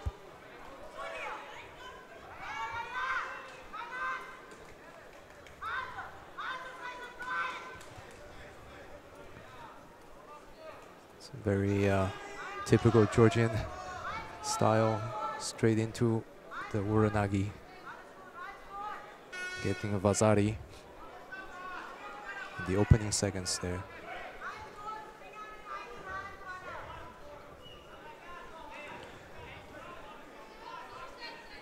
Going behind his opponent, lifting him off for Uranagi. And after a contest, under 73 kilogram on that one, we continue with the third round of girls under 52 kilogram. Oh, that's Vazari.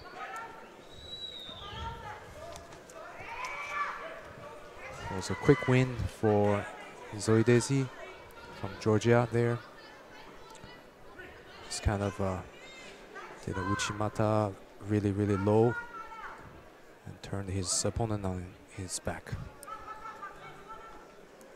Yeah, he looked really relaxed, didn't he, out there? Yes. Just took it in his stride. So Zoidesi goes to the next round. Next contest on mat 2, boys under 73 kilogram. First round, please welcome in white from Slovenia, Marko Jurkovic, and in blue from Moldova. So next round we have Marko Jurkovic in white from Slovenia and Adelin Rusu in blue from Moldova.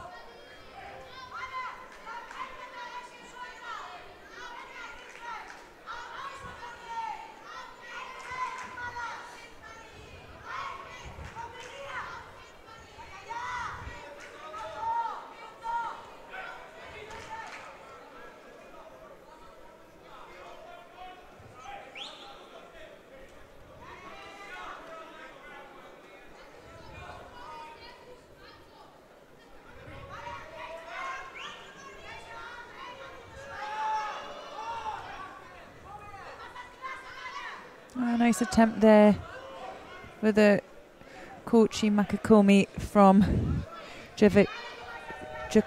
He's just seems to be a little bit pensive, and you know, you can understand that. Nice attempt there again. Just came back with that attack from the low Sianagi from Rusu. Rusu now looking to see if he can find anything down there. Not to be this time.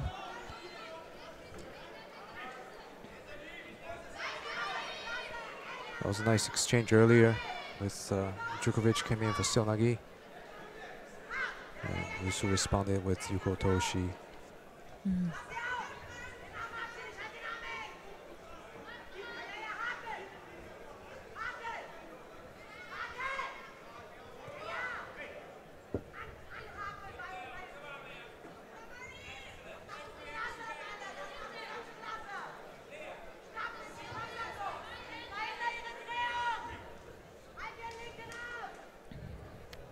Well, it's a fight for the sleeve, you can see there.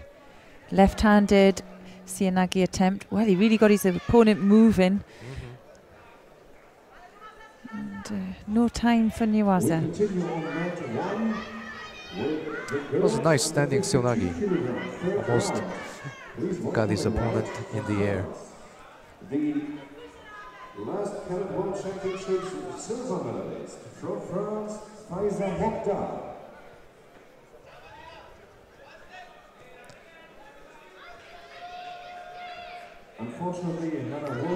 Maneuvered into Niwaza.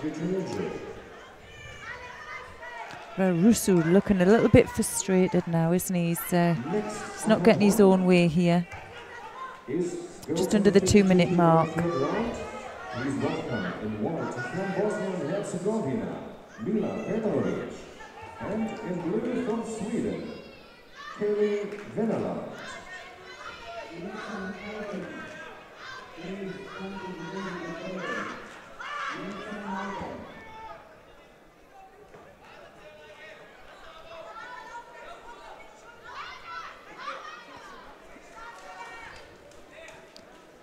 Oh, looks like the referee is going to give a penalty to white.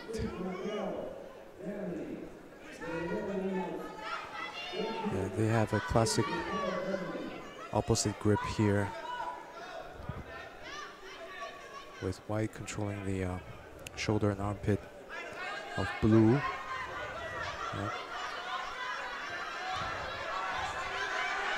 Rusu is well aware of that left-sided attack now from Djukovic, and I think he's going to get his own way out there.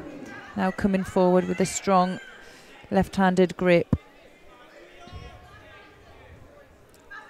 See a second penalty there for the Slovenian. He's now into the last minute and 2 Shidos, and he needs to really step it up now. Can't afford any more mistakes. There he is with the left-sided, and this time, well, he gets the score. Well, for me, Rusu knew that was coming. He switched off momentarily. Now he's searching maybe for a shimiwaza, which, well, it's not there. He wants to be straight up. You look at the clock, 25 seconds to go. Well, he needs to throw his opponent now.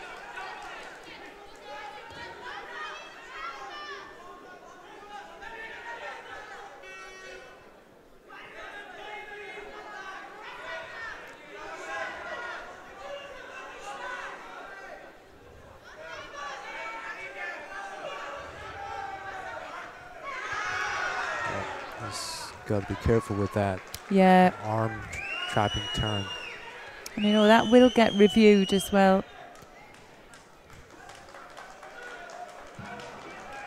Oh! That's big rotation. Well, exciting stuff right on the bell. Even though it's no score, still was nice action. Mm-hmm.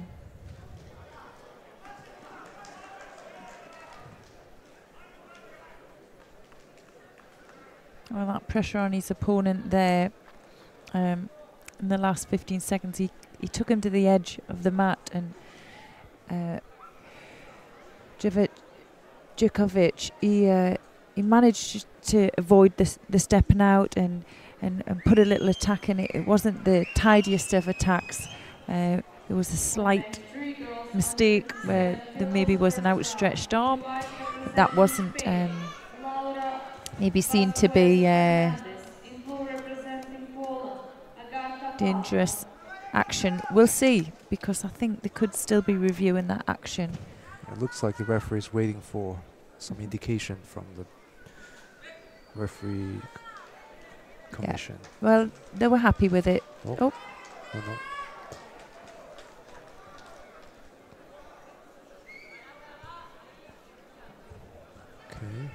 Okay. Yes. So it was there. That's interesting. Yeah. A penalty at the end of the match. Yeah, there was 4 seconds to go when he threw, and there was an outstretched arm. Ah, okay, for trapping the arm and turning. Yeah. That's what they were talking about. That's what they were reviewing. Okay, well, they should have caught it then. You know what? It was a real panic attack from his opponent, because he had 2 Shidos on the board and he was under a lot of pressure. Really, in that position, you just really have to really stand your ground. And when I say that, I mean stay positive, fight your grip, look to throw. In a way, his partner was rushing at him, and instead of fighting his ground and working to control the grip, he rushed away, and then he panicked and threw. It wasn't intentional, but the action was there. Well, we're moving through now, and we have Matthias Kozlowski from Poland, and he's facing Ryan Quigley of Great Britain. Kozlowski in white and Quigley in blue. Well, Quigley has an early score there, leading by Awazari. Just came in, dropped for Yuko Toshi, rolled over, got that Vazari. Nice. Picked up a first Shido, maybe for holding on to the leg there, or grabbing underneath the belt.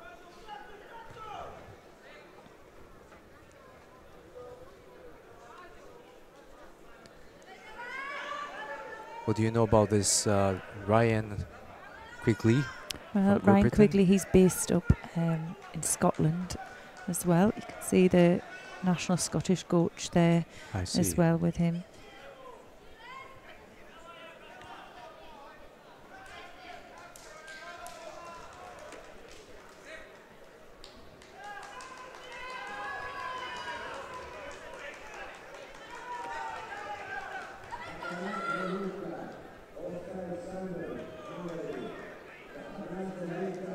Next contest on mat 1, girls under 52 kilograms, third round. Please welcome in white from Russia, Galitaya, and in blue from Kosovo, Tatiana Kasafi.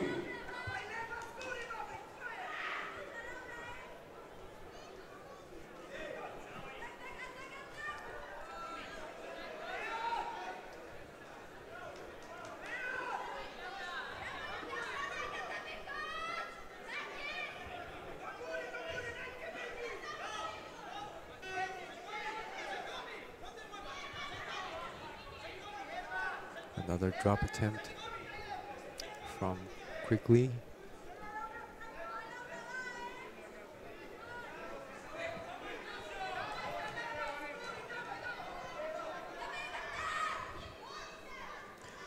So we're halfway into this match here, and Quigley is leading by Azari. And Kozlovsky held on to that Tomonagi tightly. Didn't get his opponent to fall, but now he's doing transition to arm lock. Yeah, Quigley there looking comfortable. He knows he's ahead by that Bazari score. He'll just look up at the clock to see there's a minute and a half to go. Still needs to be really aware of his defence, but still opportunities to take a second score here.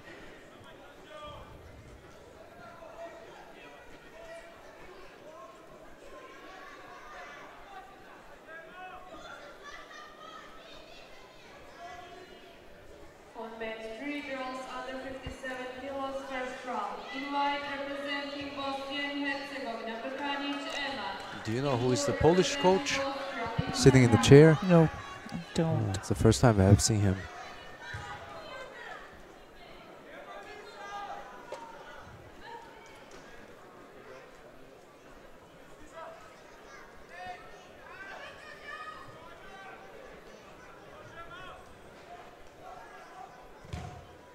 Well, we're looking for the arm lock there. Well, the angle is not right. Yeah. And it's too far to finish. Yeah. Quickly just brace that Sutemi Weser attempt. Sometimes when you brace it and you can't stop the action, and he was susceptible there. But just under 30 seconds now to go. Quigley leading by Iwazari.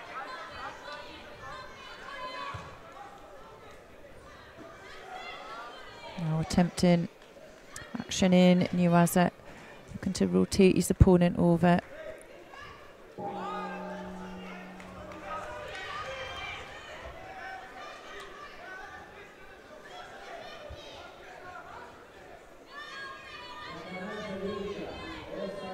Oh, that's a weak attempt. Yeah, weak attempt. He's can afford one more Shido.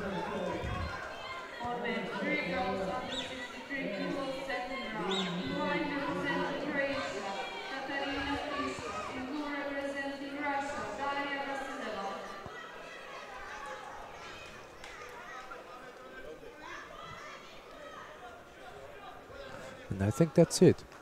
Yep, time's up. And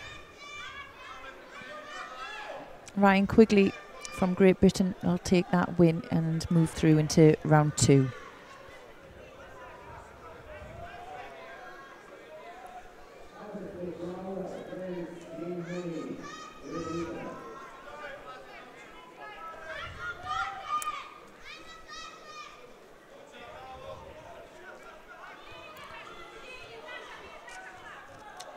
So that concludes the round 2 of the 73 Pool C and Pool D. Please welcome white from Macedonia, Hamza Yashari, and in blue from Bosnia and Herzegovina, Talib. And here we're watching back to men's 66 kilograms division, round 3, between Hamza Jashari from Macedonia and Darian Valetar from Bosnia Herzegovina. And Jashari just got a Vazari in the opening seconds with an Ouchigari.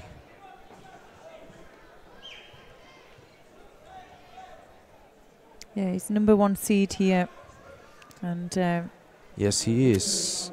Actually, he had a win at the Zagreb European Cup this year, and the second place medal at the Tunis African Cup, and still a brown belt. yeah, he's got fantastic movement, hasn't he? Otoshi, Yeah, standing. yeah.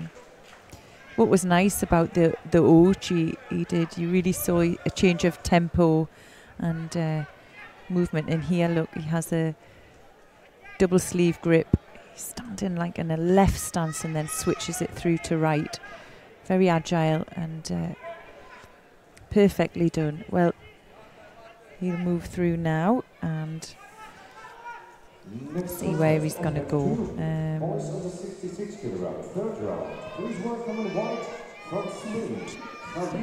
Well, into the quarter-final. Our next contest, we're going to be seeing Javier Pina, and he's facing Bogdan Jizdan from Moldova. Pina in white and Jizdan in blue.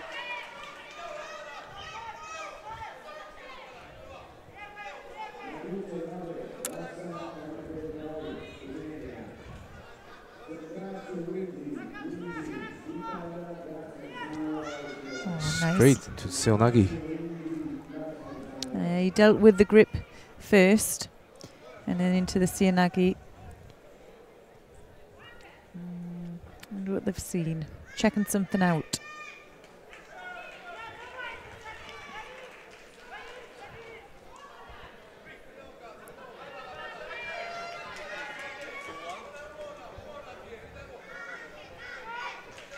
And players sometimes really get distracted here, you know, when the referee's waiting for something coming from the care system. Some advice that the eyes seem to wander up to that position as well. Right.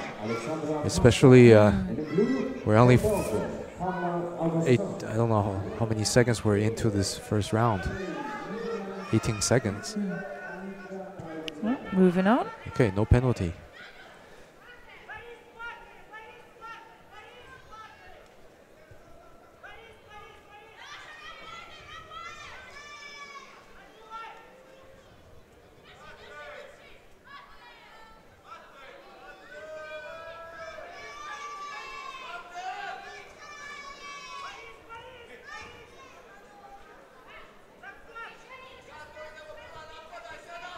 Right-sided as well.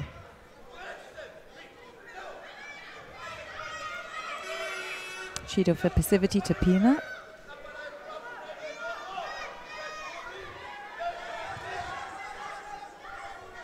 Now Jizdan has showed him he can switch left and right. Jizdan picking up a penalty there for holding on to the belt too long without an attack. Yes, under the new rule, you have to attack immediately if you grab onto the belt.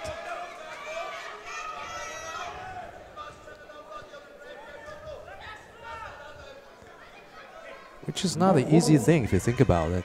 Sometimes you need to set up. Yeah. Next contest, please welcome in white from Italy. Pina now threatening with the high hand and Jizdan looking to come behind. Well, Pina now settling into this contest. Just loses his sleeve grip.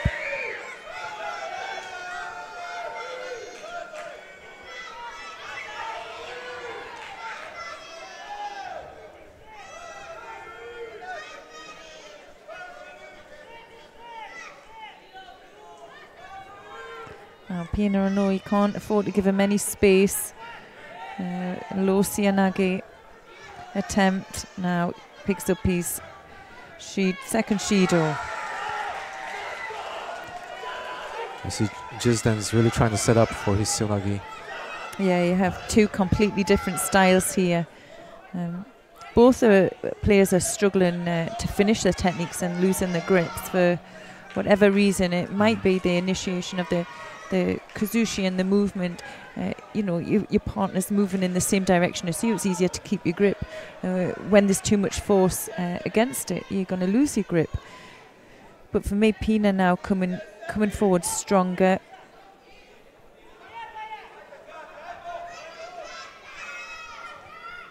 And again, nicely anticipated. It'd be nice to see him come back with something a bit quicker to counteract that movement. Could have looked to score there as well.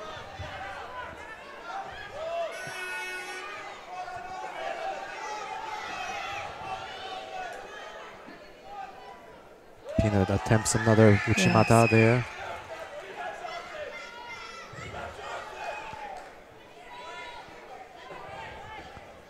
Looks like this match is a match between Uchimata and Seonagi. Yeah. Well, we were also saying at this Cadet European Championships, these players aren't the finished article, but both players here are showing nice form of judo. They've really got some potential, both of them, and it's quite nice to see how you have two completely different styles competing against each other. The high hands needing their opponent closed in and avoid that space. And well, it's been a tough one there. Jizdan started off really strong, but I think he's going to pick up his third penalty here.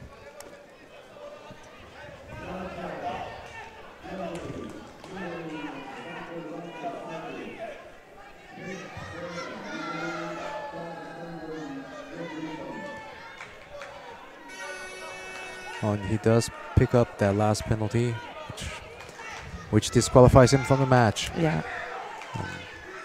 That's a pity, because he has been very active throughout the match, but that's how he goes. So Pina Insausti goes to the quarterfinal.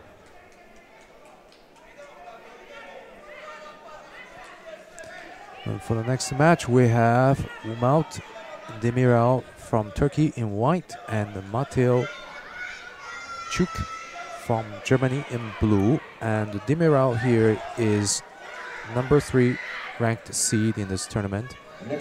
He had a win at the Antalya European Cup this year, and a third place at the Cluj-Napoca European Cup also this year.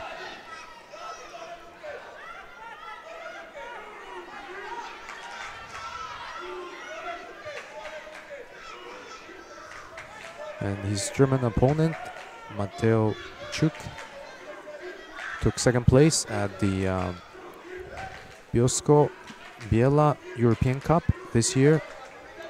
That's a good result. It was these competitions, like I said before, have a big entries and they're really strong. So to get into a final place is quite impressive.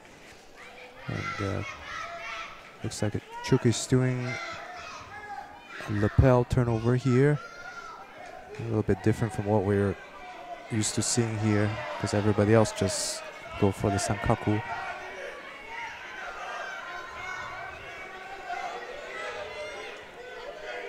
Demiral there, nice high control and grip.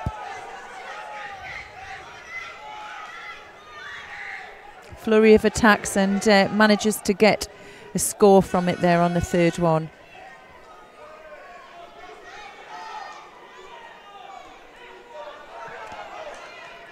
I wonder if Umut Demiral is related to Mohamed Demiral from yesterday, who took third place in the 50 kilos division. They have the same last name, similar age.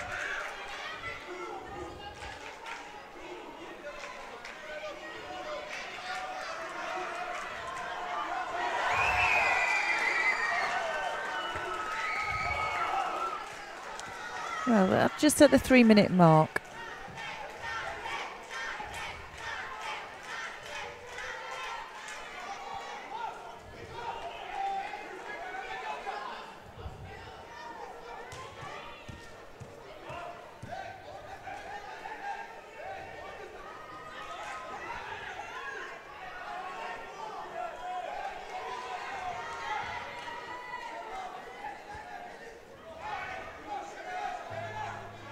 Cook picking up his first Judo for passivity. You can just see Demeril there just beating him to the attack every time. Loses his grip that time, and Cook now looking for the transition.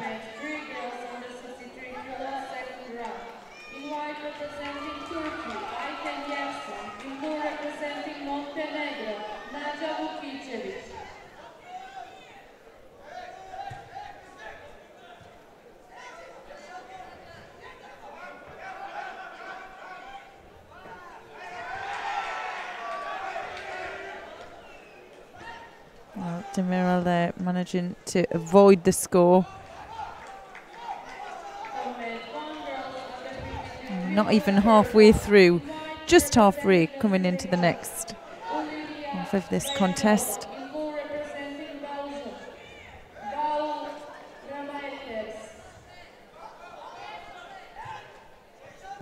Nice switch. Back forward. Well, he's shown that quite a few times, and for me, he's putting in a lot more work and initiating a lot more of the throws. You can see he's really forcing it. And well, that was a big mistake by Cook. He really just walked onto that. And he did. It's one of the better Maki komis I've seen. Yeah, but what was nice was that Demeril, even though he was a Wazari up, he didn't stop trying to finish the contest. And for me, that's a quality that's nice to see. Well, Umalt Demeril, he's a number 3 seed here. He's going to go through into the second quarter-final. He'll meet the winner of the next match.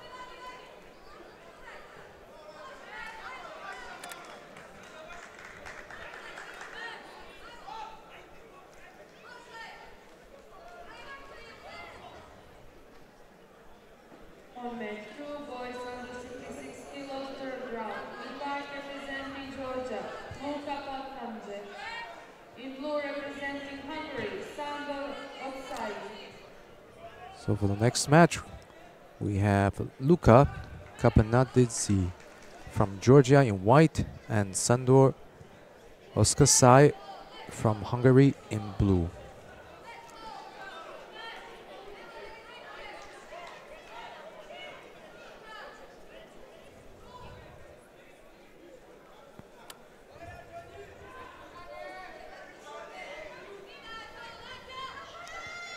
Well, there's a bit of a height difference here, and I'm sure without a doubt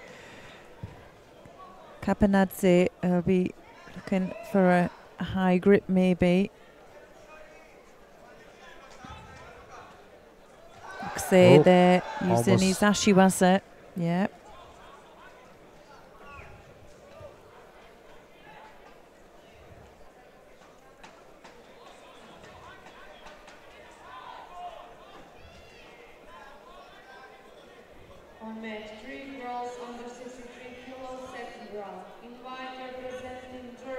So Kapanadze here took second place at the World Championships Cadet in 2017.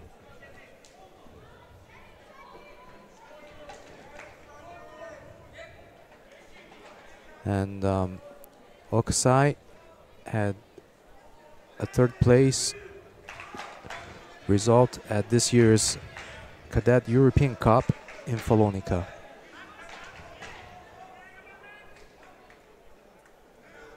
Well, Kapanadze hasn't had an opportunity to get his hands on his opponent yet.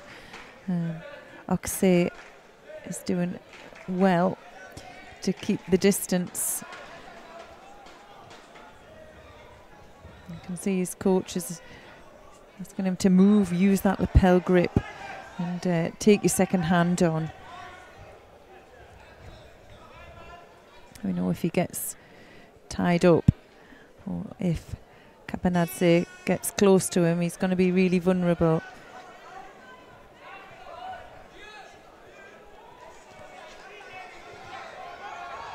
Just managing to stop that score with his elbow. You can see how dangerous the Georgian can be when he gets his hands on him.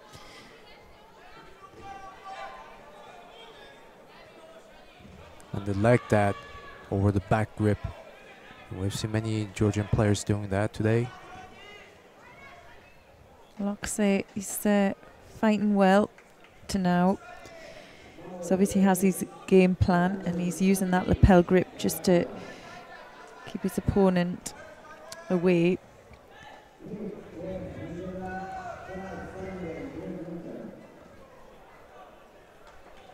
Both picking up a first penalty for passivity.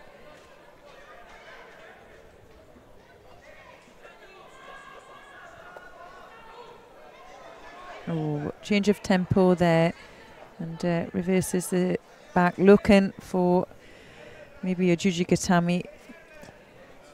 Oksay was very quick to anticipate that. You just have a feeling, don't you, that once Kapanadze does get what he wants, the grip he wants, that there's going to be a big throw at the end of it. Well, he has his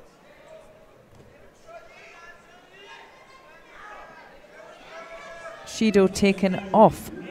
And I think that was right. I think we can see the Georgian player coming forward trying to get the grip, and you can see just with the Oksay almost lost his balance there. Maybe with the fight plan, it is about you know, avoidance of grip from the Georgian areas again with the Kosoto Gak.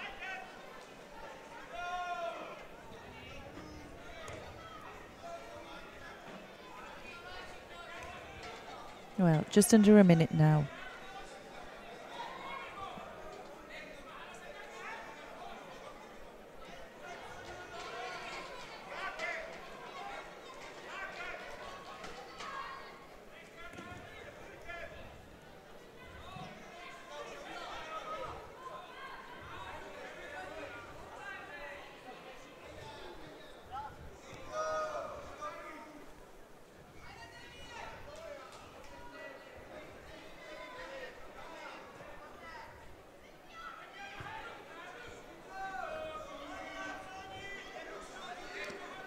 Still no score there with 20 seconds to go here.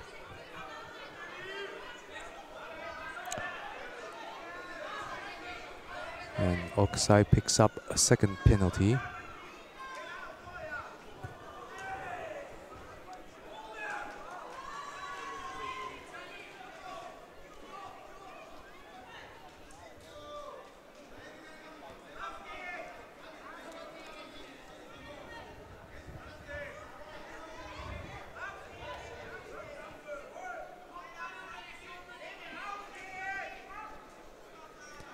Looks like this is going to golden score.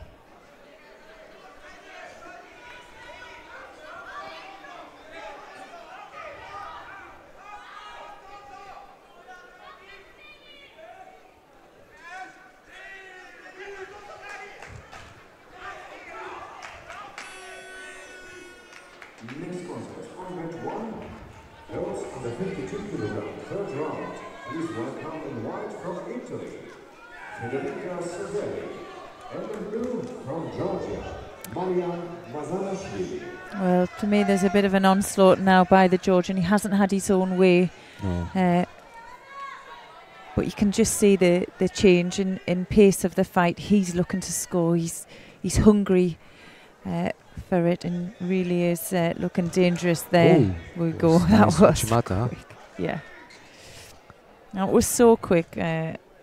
The referee as well wasn't in the best of positions, and she'll use the care system to see whether there was a score there. And well, he rotated, did well to rotate onto his front, so she did well not to score that and you know, jump onto it before waiting for the unless they've had a look.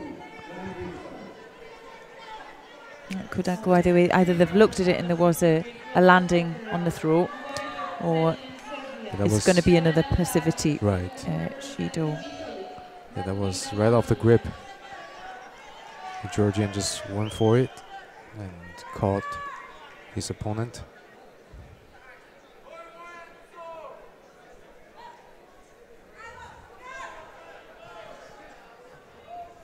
Yeah. And that was a score.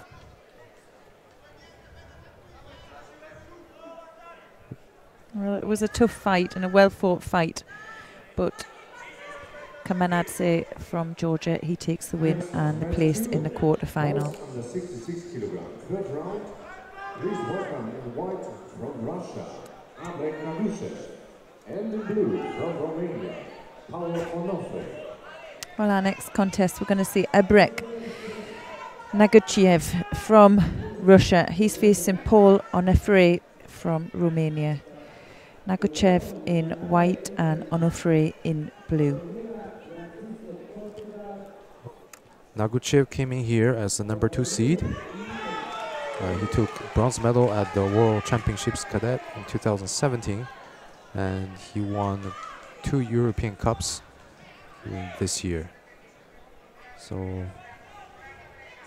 very strong record.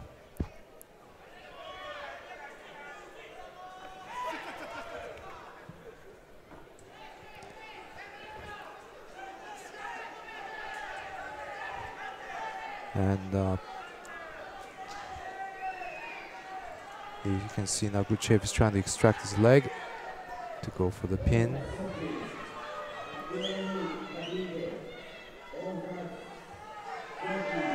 And now he's working on the arm, back to the pin. Just making it look active. Yeah, just some small adjustments there. And, well, he was moving. I thought that was quite progressive, but the referee thought otherwise. And, well, they're both up again. Just a minute in now. Is girls under 52 kilogram third round. Please welcome in white from Netherlands, and in blue from Austria, Onofre took a second place this year at European Cup in Romania.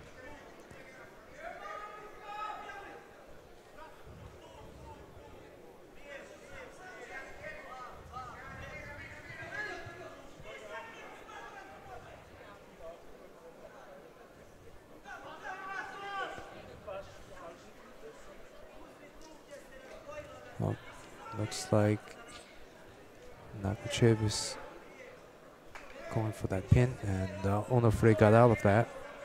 It was a very tight roll on the ground.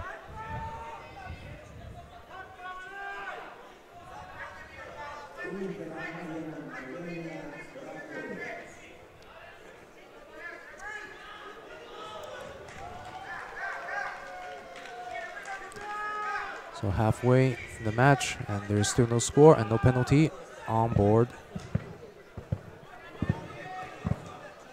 Oh, nice piece of transition there. Manages to secure the hold. Next contest on mat 1. Now boys in the 73 kilogram second round.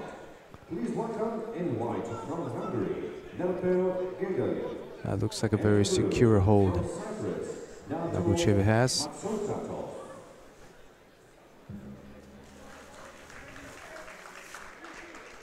And the win goes to Nagutiev, which puts him in the quarterfinal.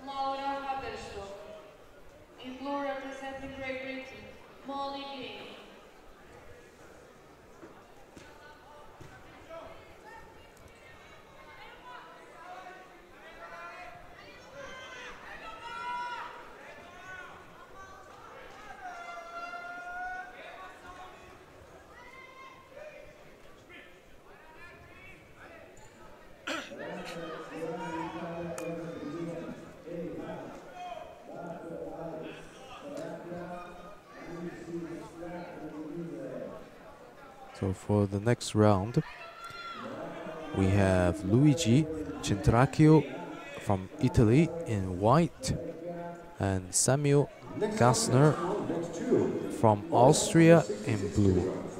And as we have mentioned earlier, Chintraio took 5th place in last year's World Championships Cadet, and he's coming in as a strong contender.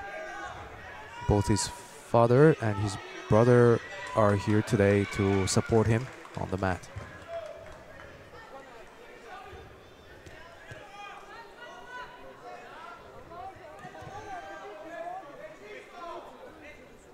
And Gastner from Austria took 2nd place at this year's European Cup in Zagreb.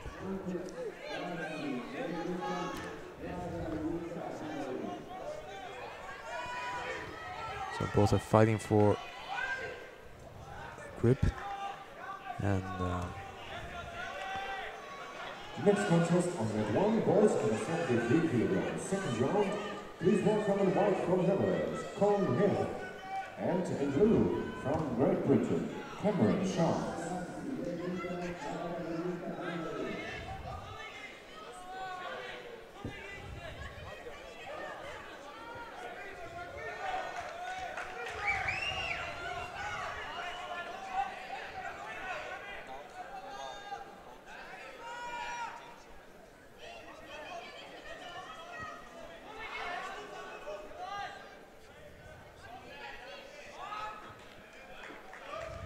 Okay. So, first minute, and 1 penalty goes to Chintraio. He likes to do the drop seonagi, but he has to be careful not to pick up too many penalties if he doesn't do them well.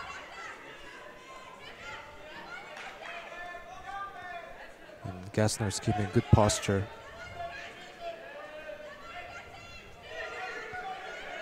Yeah. The low seonagis are looking a bit desperate, and you normally see from the Italians that they have a certain style of the low seonagi, low seotoshi, but they can switch to the back as well and join their techniques up. And I think that's what we're going to have to see. Second penalty gets picked up by Chintraio for grip on the same side.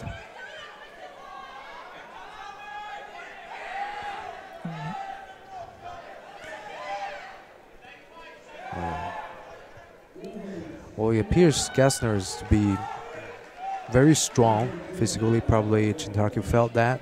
Yeah, you could see where the referee was thinking there. He was looking maybe to give him a second penalty, which would make it up to a second penalty. I was about to say for the false attack.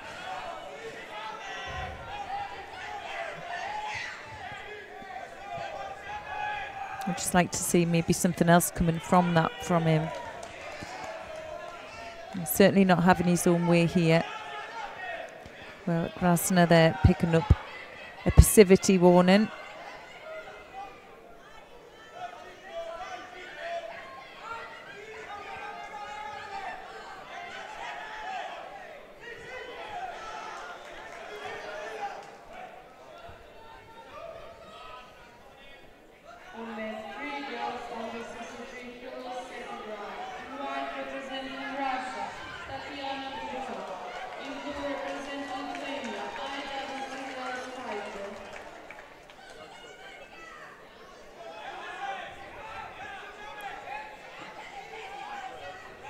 Gastner doing well. He's drawn his opponent on towards him, using that high grip, and well, it's a good trick to use with people who like to throw a seonagi, because they need their reaction. They need your weight coming forward, and well, it's impossible to throw if you're getting pulled on towards you. Again, Gastner looking for the high grip. Next contest, boys in the 73 Attempted Sodi through Komigoshi, but didn't get the right angle. And in blue from Ukraine. Well, now into the last minute. Can one of these players pull something out of the bag?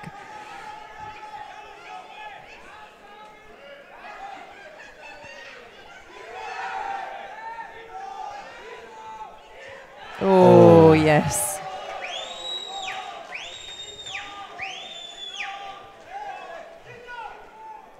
That was just waiting to happen as soon as he got the leg hooked on Gastner. Yeah, it was an error by Gastner. Nice little touch back. Came behind him, but he came behind him. He didn't even have a grip on his back, you know, to break balance when he came behind. In fact, they changed to Ippon. Yeah, and he sat right on that Uchimata. It was a little bit like kind of desperate attempt, I would say, to go for Kosoto, Tanyu Toshi. Yeah. Well, it was awarded to as an Ippon because there was a full rotation across the back. So Gastner goes through to the quarterfinal. In the next match, we have Ugar Talibov in white from Azerbaijan and Mangidas Matthew Kas from Lithuania in blue. And as we mentioned earlier, Talibov is the number 4 seed coming in with a good record this year, winning European Cup and the African Cup.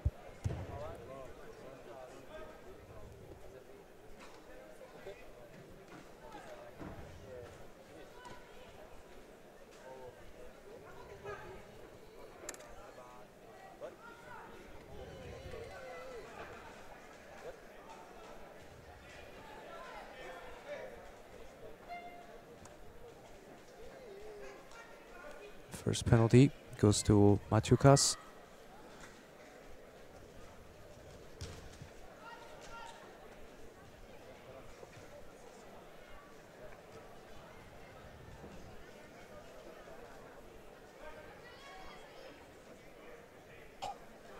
The Angelis in blue from Latvia.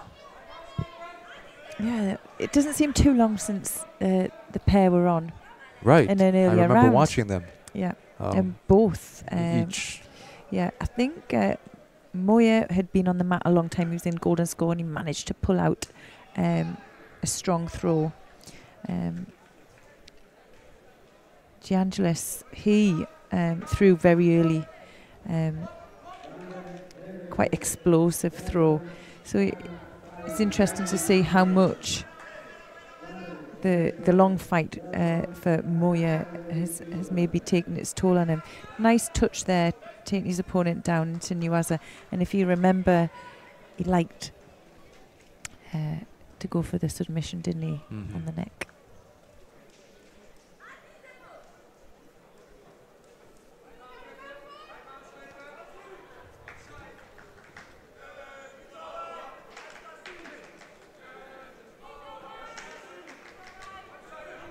Next contest on that one, boys in the 73 kilogram second round.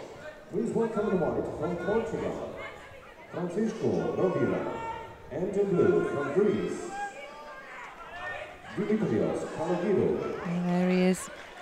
Now he's in a super position there. Now you can see we're starting to work up onto the neck.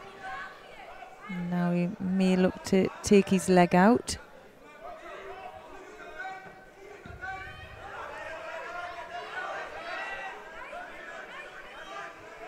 The referee's taking a closer look. Now he's in a great position there. You can see he's just... And I think he won with Sodeguruma Jimmy. Yeah. Sleeve wheel strangle. See, he just tightened and tightened up, didn't he? Yeah. He's looking for that a lot in his previous contest. In fact, De Angelis was in a tough position. He has to choose which to defend. The leg, the neck, or the arm. Yeah.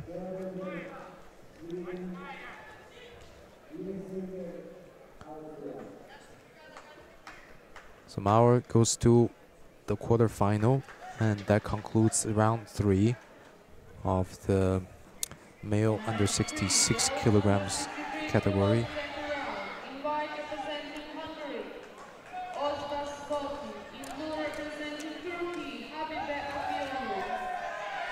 So coming up, we have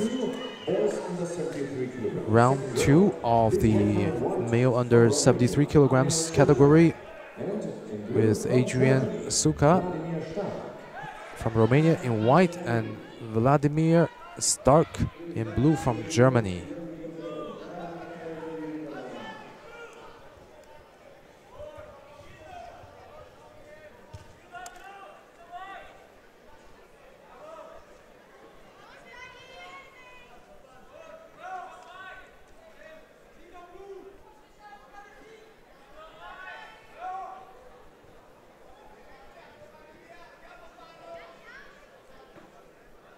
A lot of movement on the ground these two are making.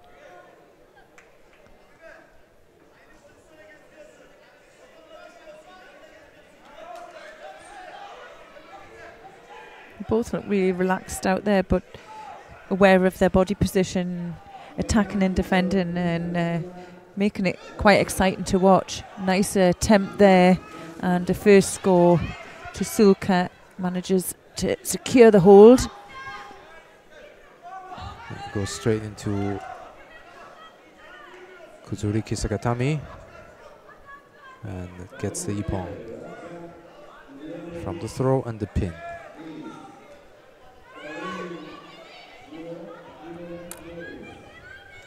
So there goes the Sodi Tsurukumigoshi. Drops down, lands Stark on his side. It's just really nice to see that straight continuation, how he kept control, kept his body position in a nice upright control, but most importantly kept his grip.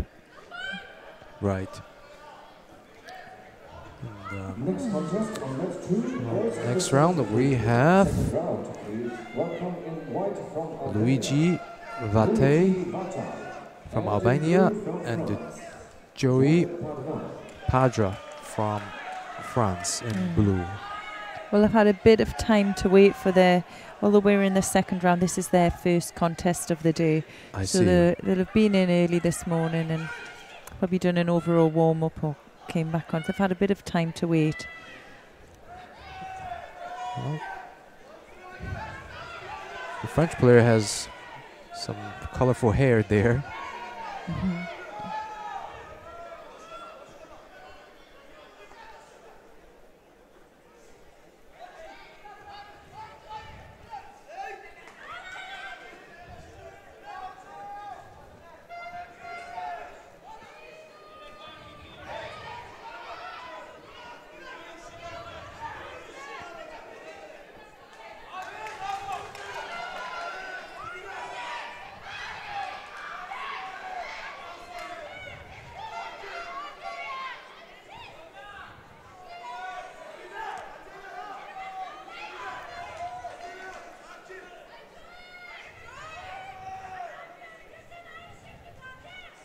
Both looking for the same grip.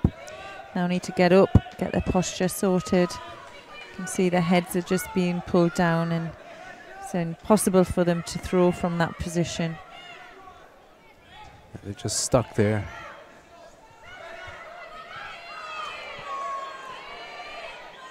The second penalty goes to Vate. Padra should also get one because he was just as defensive. Yeah.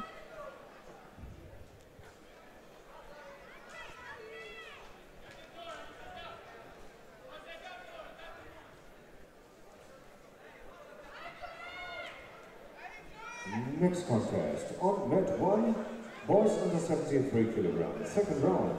Please welcome in white from Italy, Giovanni Zaraka. Oh, that was a big Sasai Tsurukumiyashi action. Without score. Ooh. Goes into strangle.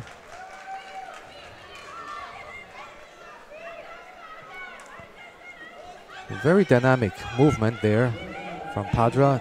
That Sasai Tsurukumiyashi. It could have been a Hizaguruma. Yeah, just what was nice that he kept control, didn't he, of his grip position, and also, even though he was underneath, he was confident for the shimiwaza. In fact, we don't see very often strangle finish when you know, the Tori is on his back.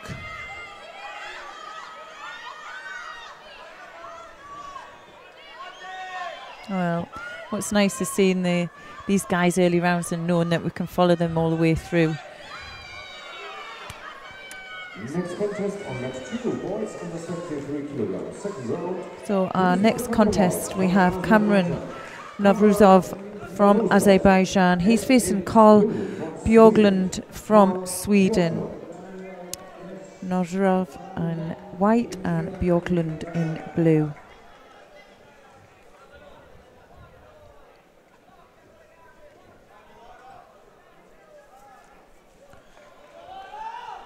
Yes, this is also their first match.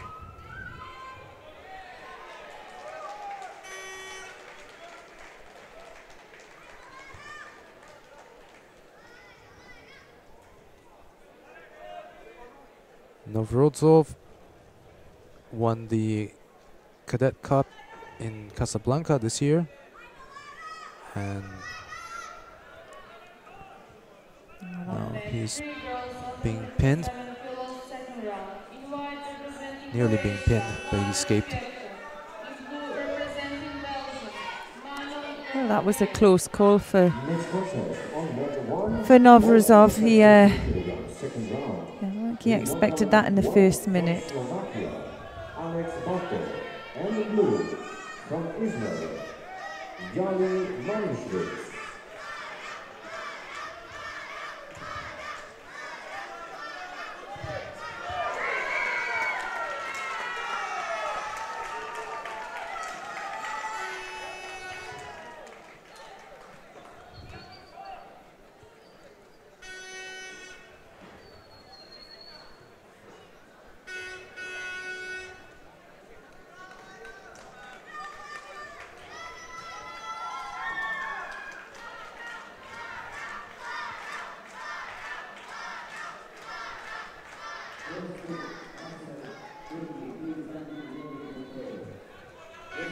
Oh, well.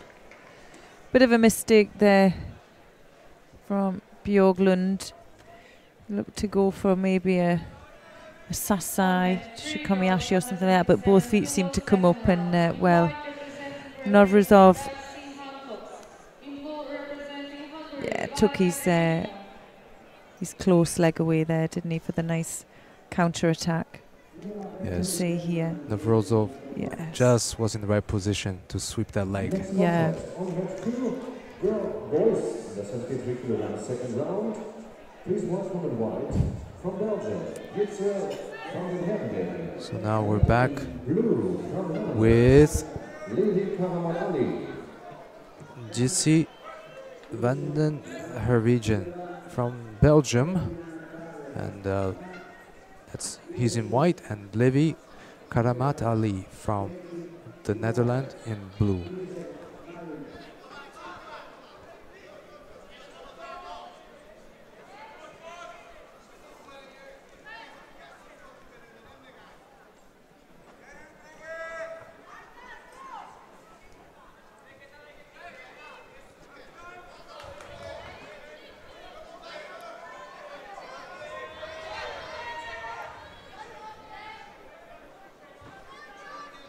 And first penalty for passivity goes to the Belgian.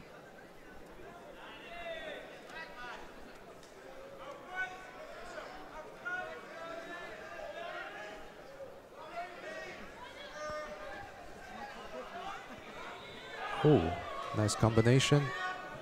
Seonagi to Osotogari from Karamat Ali. Yeah, mistake by Karamat there, wasn't it? He had just momentarily stood up, and well anticipated by the Belgian player.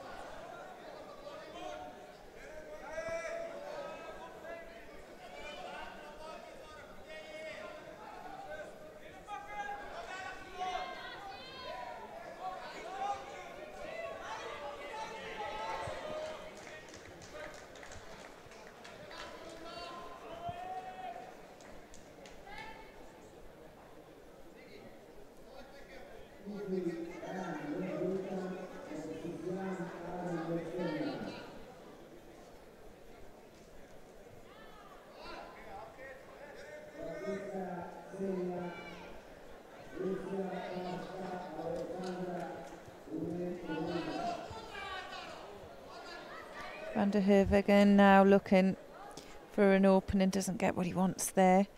Now, just at the 2-minute mark now.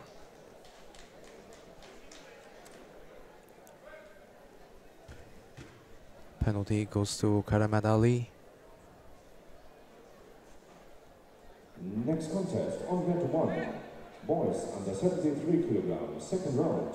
Please welcome in white from Russia, Ibrahim Gaji Sulaimanov. Fighting for that sleeve hand. And blue from Azerbaijan, Hajibala Yabrahimov. On match 3 girls under 57 kilos, second round. In white representing Russia, Iana Zilkina. In blue representing Austria, Rosalie Voice.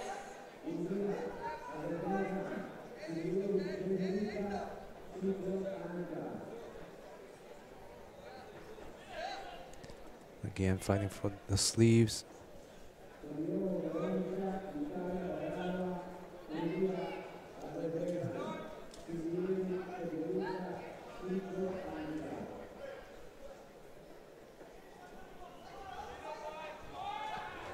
Oh. Karamat Ali was relaxed for a moment and got caught as he stood up.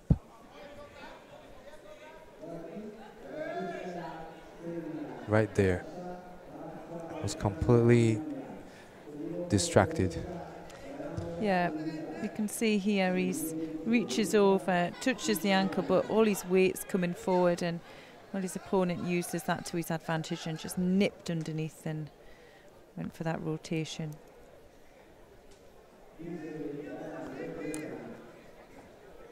That puts Vanden Hervagen into the next round.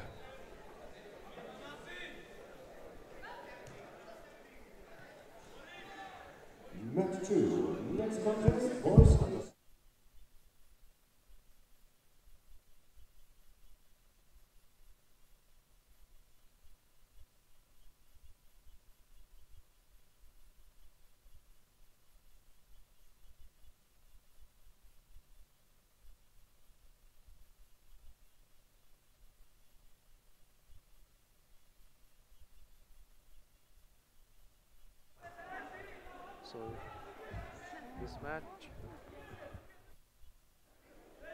So in this match, we have Igor Talib from Russia in white, who just did a Yuko Toshi, and his opponent is in blue from Greece, Milonelis. And Igor Talib is number 4 ranked seed here. He has won 2 European Cups this year.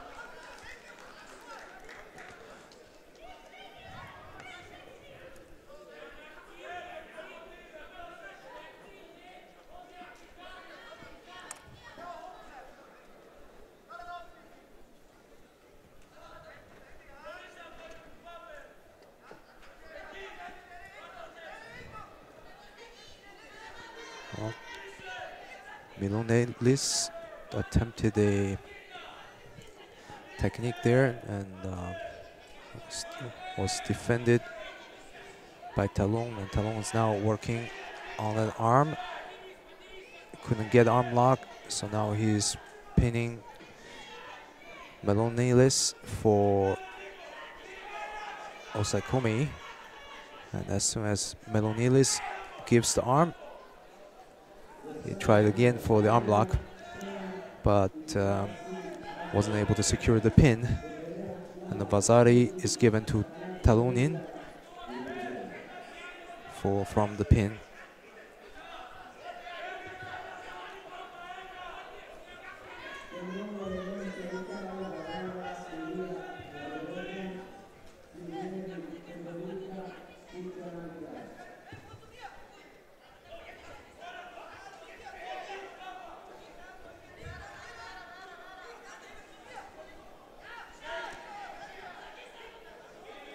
So again, hunting for that arm. And referee calls mate before Talunin had enough time to pull that arm out.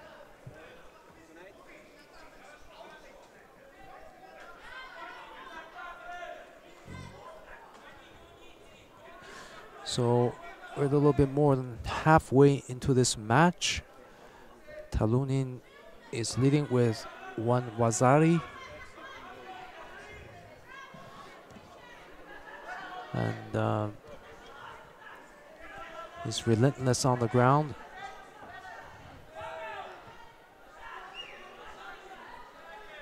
Talunin gets Milonelis into the pin again here in Yuko Shiokatami by controlling that arm. And gets the second Wazari to receive the Ippon.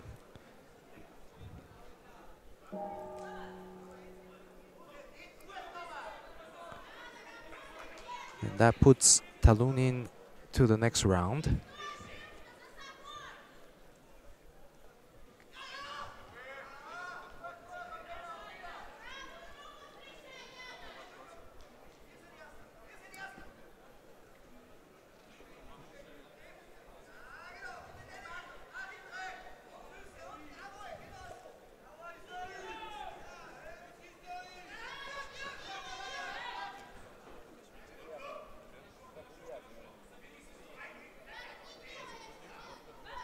So for our next match, we have Nika Zoiji from Georgia in white and Artem Bube from Ukraine in blue. Next on mat 1, boys under 73 kilograms. Second round, please welcome in white from Sweden, Maki Zalberger. And in blue from Austria, Jakob Wiesing. That was attempt at the Kosotogake there with a close contact.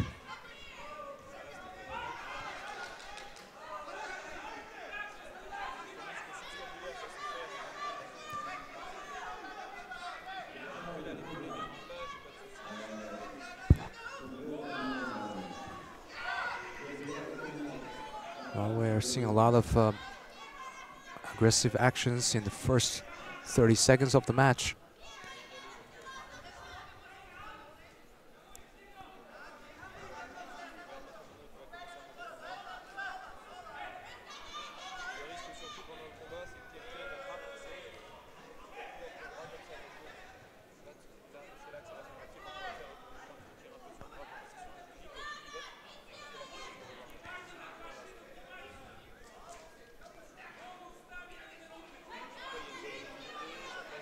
Buber here has the height advantage and the reach advantage over the Georgian. So we're seeing a very different style in play here.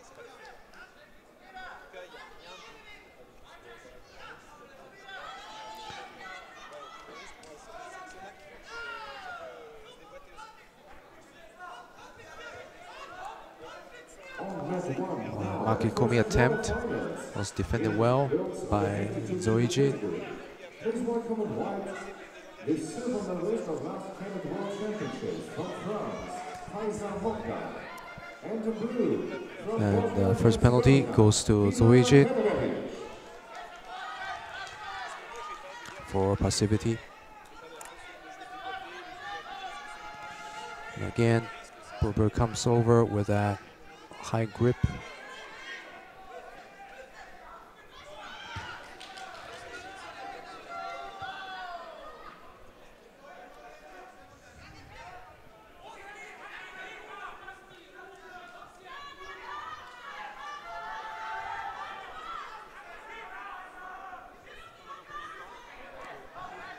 And Zoiji comes in for hip throw but gets countered for Wazari by Buber.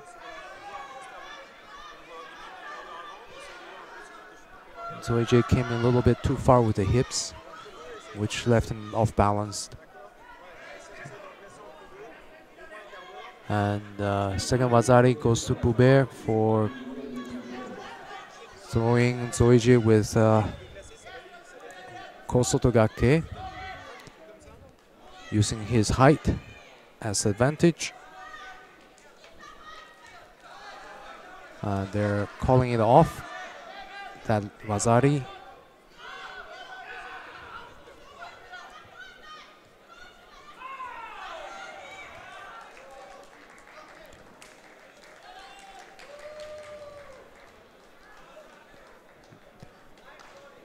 The referees are still discussing the video replay. Okay, so they decided to keep that as a second Vazari, which gives the win to Boubert from Ukraine, who goes to the next round. Next on mat 2. And the next round we have Daniel Pochop from Czech Republic in white and Adeline Rusu from Moldova in blue.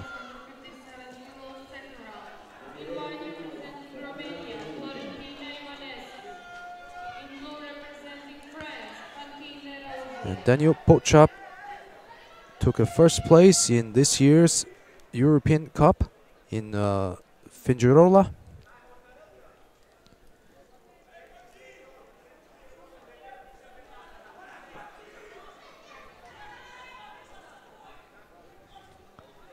So both fighters started out with very defensive posture, bending over with deep grips on each other's back. After some exchange, and there's no score.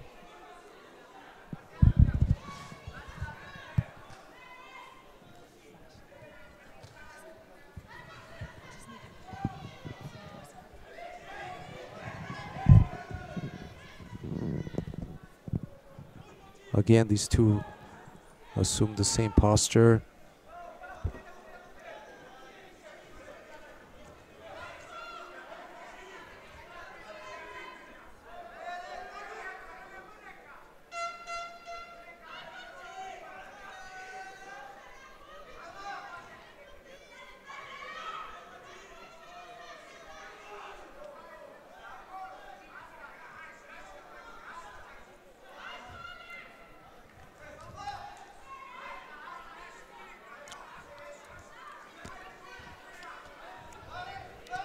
Okay, so just over a minute into the match here. There's no score so far and no penalties because both were very active.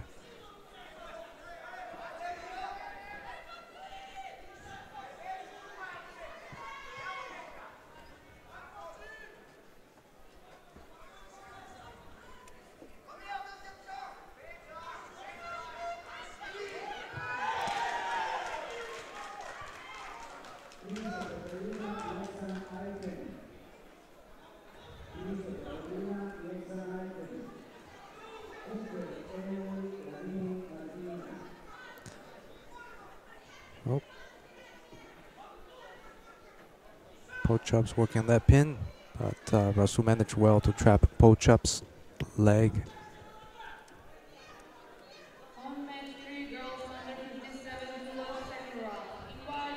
Managed it well enough to wait for the referee to call mate.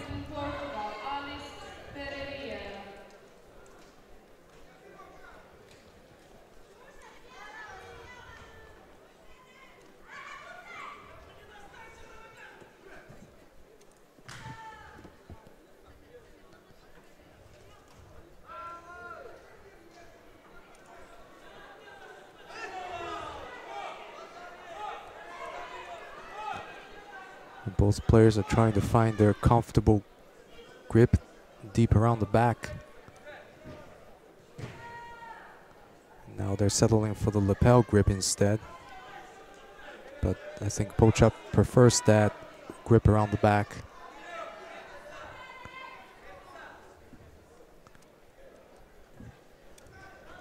There goes a nice Kosotogari. But no score. So Rusu picks up the first penalty. We have 1 minute left in the contest.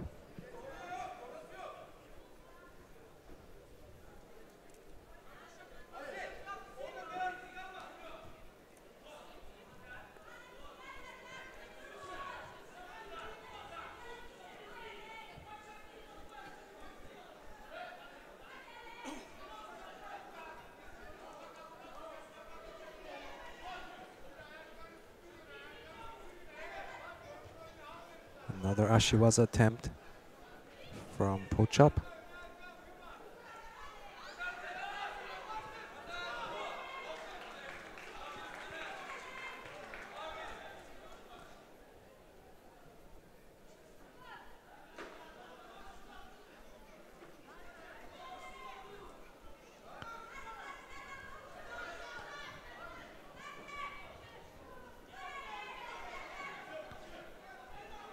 So Pochap gets his first penalty for.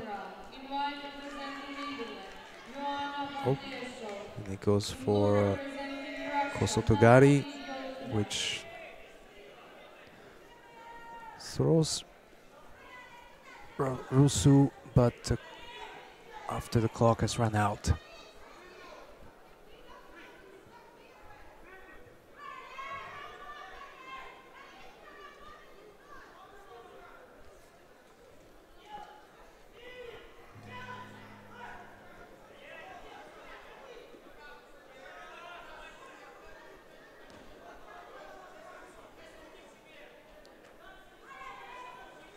Looks like they're going to golden score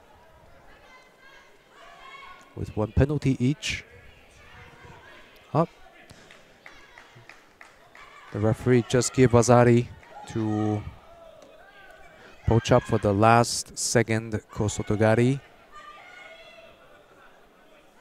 Next contest, on bench 2, boys under 73 kilograms, second round. Please welcome in white from Great Britain, Ryan Quigley. And in blue from Estonia, and the next round we have Ryan Quigley from Great Britain in white and Armen Movician from Estonia in blue.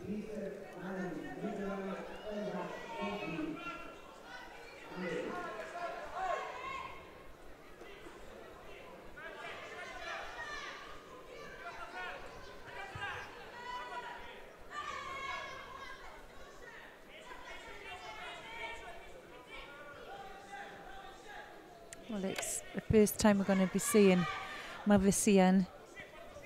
He had a bye in the first round, and we saw Ryan Quigley win his first match with a throw.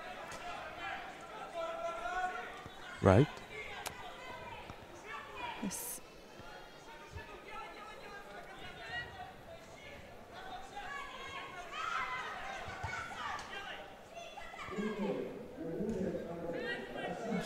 Looking for. Well, was over the chin. Yeah, you can see that's just a nice indication from the referee as well to state why she stopped that.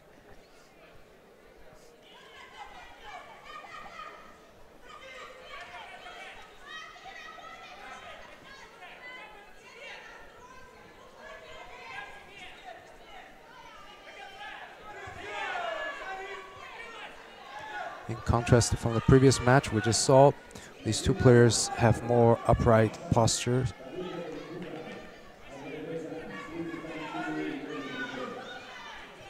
They're both wanting the same grip in the first exchange as that time. Quigley switching to the left side.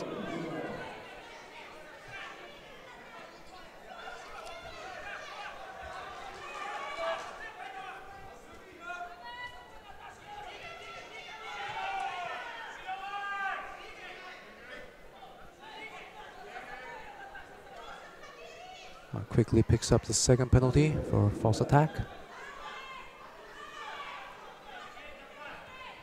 Oh, lovely attempt nice. there. And picks the Wazari up. Did Sotogari on a lateral movement. Well timed.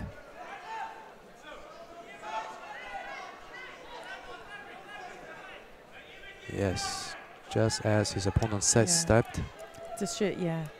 He was quite on top of his opponent's body. I think if he'd edged his way down, he may have been able to finish the fight there. And again, just needs to. Oh, and if he could. No, he didn't get the rotation and just went down a little bit heavy there. Well, just under the 2-minute mark to go. Quigley leading by Wazari, 2 Shidos on the board for him as well. You'll have to really look after themselves, and I think for me the plan for Quigley would be to continue to be positive and look for the second score.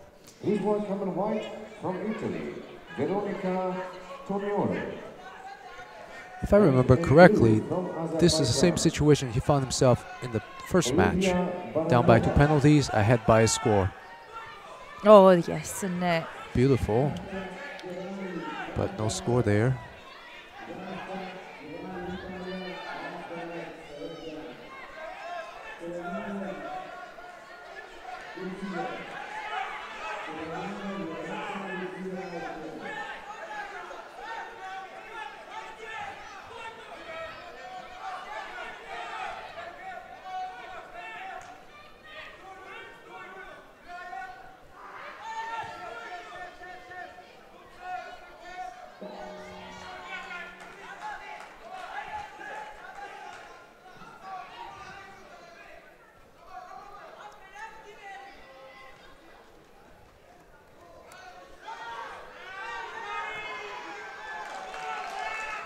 And Movic throws Noguchimata off the grip and gets an ippon. With only 1 minute to go in the match. Well, that was more of a softer ippon, I would say. Maybe they changed it. I would have given Wazari. Yeah, well, you were right to call that, because they'll have had a look over it on the replay, and depending on whether it was a direct roll with some force, yeah, that's a nippon, but with that there maybe was a softer landing, and well, they've decided to downgrade it. So Quigley still in for a chance to get through this contest with a minute to go.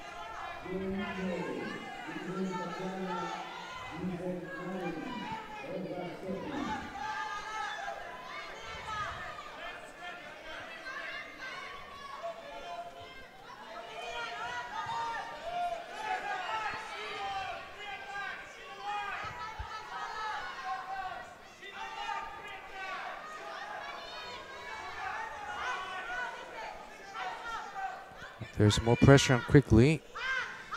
Now the score is even, but he has 2 penalties, so cannot afford any mistakes here in the last 30 seconds. Looking now for a transition with just 24 seconds to go.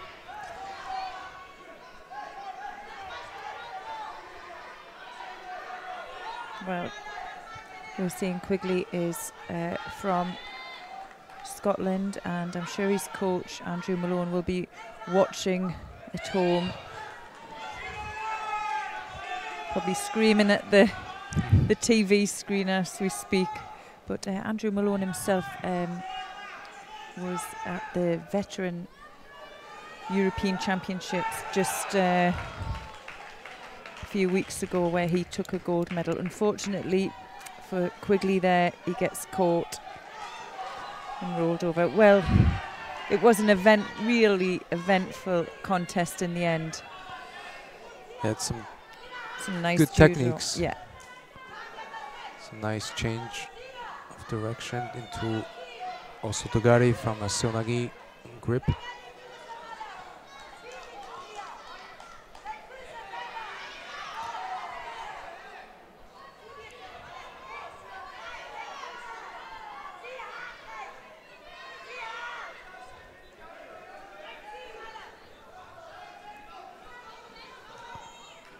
So you were saying about yeah, he's club coach.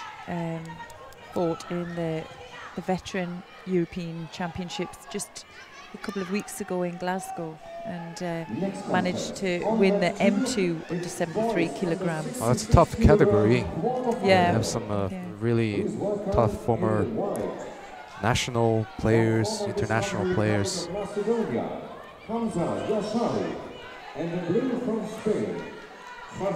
So now we're going back to the under 66 kilograms division, and we're in the quarterfinal with Hamza Jashari from Macedonia in white, and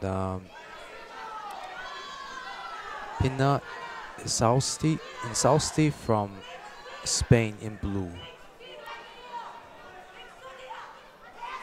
And as we said earlier, Jashari is the top-ranked seed in his weight category here.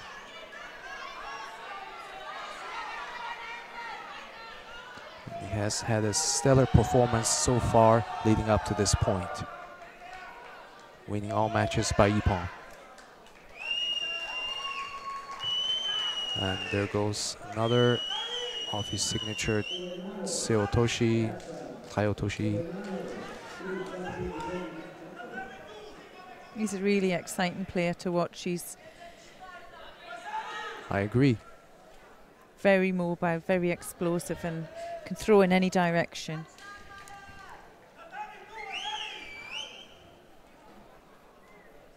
On match 3, girls under 57 kilos, second round.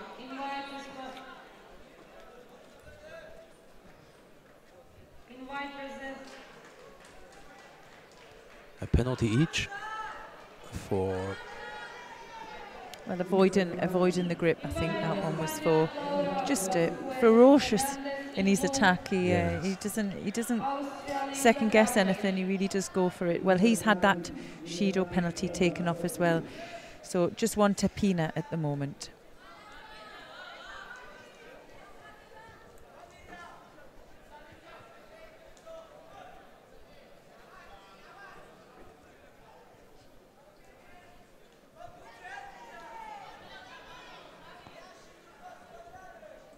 On mat 1, now the last quarterfinal in girls in the 52 kilo category. We see in white from Italy, Federica Silveri, and in blue from Austria. We're almost halfway in the match, and both have been very, very active. Furious grip exchange here. Just losing his grip there. Just Shari here, he just has a faster tempo. He's just ahead of his opponent and put them under a lot of pressure, even though in his few last exchanges he's lost his grip. Really just throw through his opponent.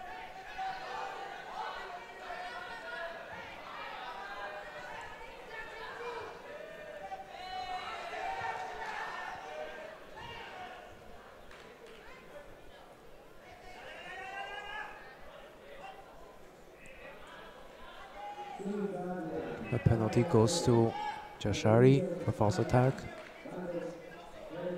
And now they're stuck in this position. Who's going to go first? Wow. Oh, that was a big word. Nagi were Ochigaishi. Yeah. Pina just looked really comfortable in that position when he got his opponent really close in. And, well, like you said, one of them had to go, and well, we can have a replay. So hooks in for the Kosoto Gake and then switches it back.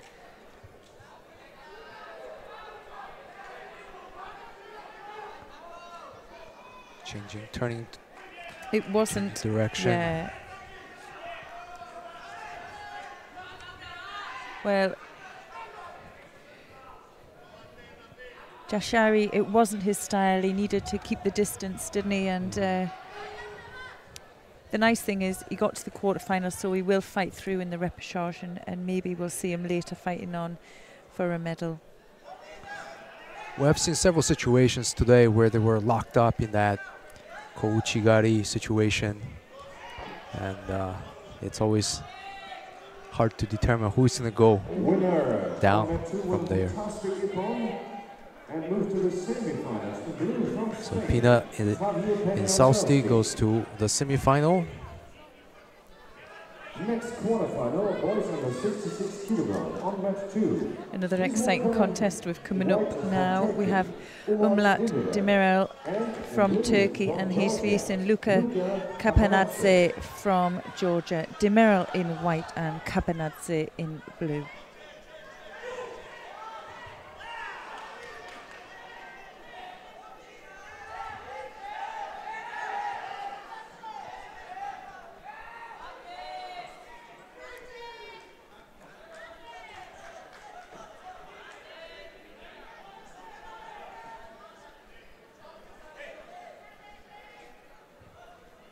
Does something else fall from the ceiling? I think there's maybe a little bit of water dripping onto the mat.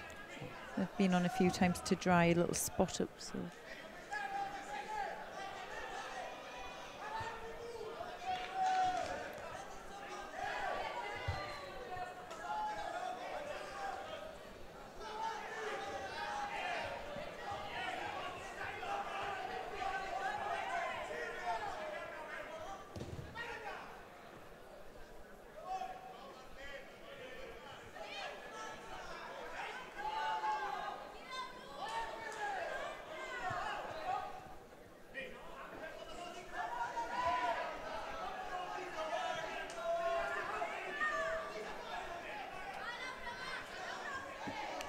Yeah, well, Demirel's like a cat, isn't he? He's managing to land on his front in every exchange.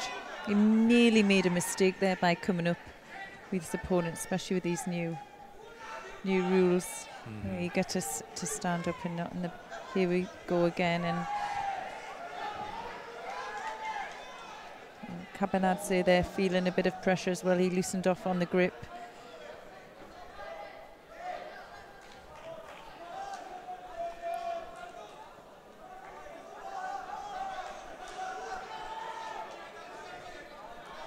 These are well-connected techniques.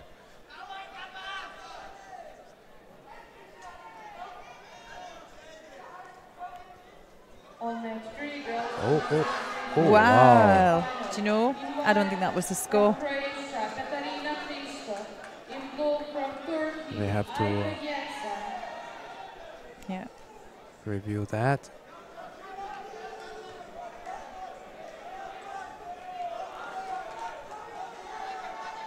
Let's have a look. Kapanadze came in, but Switched it. lifted in the air. Now he got his elbow down, but he seemed to rotate onto his.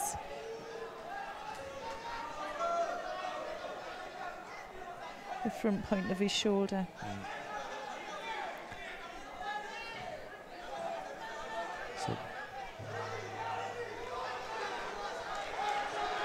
And now. Would that be a score? It looks like it's Demirel's own initiative.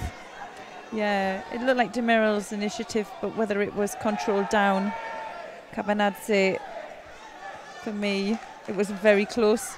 I think it'll have to be reviewed again. So Because hooks he's got in, the leg goes for the hooked, lift. and he did turn chest to chest, so it's really up to the referees. Yeah, you could see how he put his hand down to avoid a rotation himself. And whether he was stopping himself going over or he was countering the technique, we'll have to see. I still want another replay of the first one. It was a spectacular lift, but it looked to me like he rotated out of it.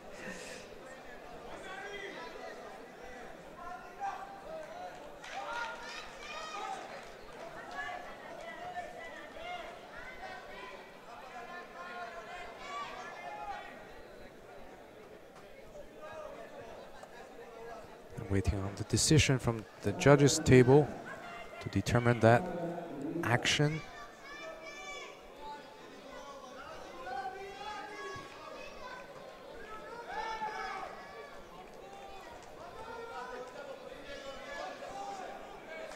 In fact, there is no score.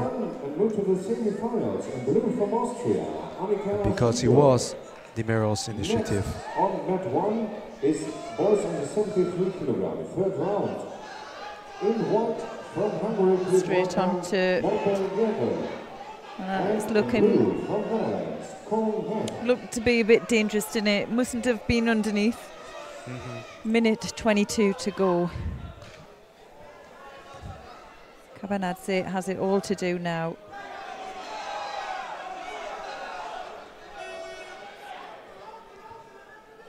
Penalty goes to Demiro for false attack. Oh, and Cabanadze evens up the score. From a very low position. It's almost Newaza. Almost.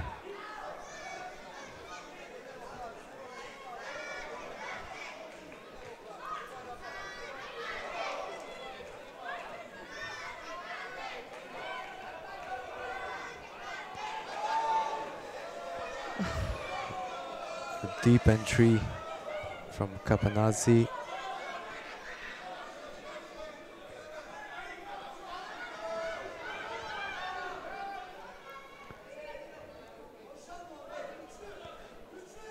Oh, this is an exciting match. It is, isn't it? It's one of the best ones we've had all day. I think really evenly matched, and both players agile and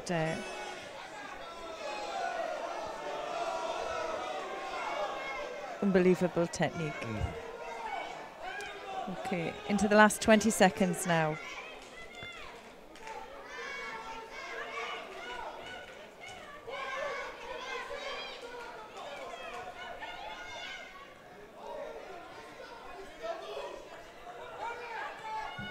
I don't know if Demiro is really a blue belt, but he's by far the best blue belt I have ever seen in judo.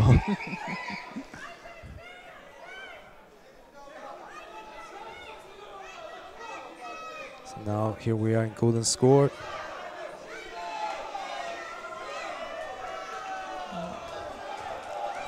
Well, he's complaining about his arm, and we couldn't see anything from this angle. And well, the coach is complaining he's thrown him with an outstretched arm. I didn't see anything. No. The referee was on top of that, so.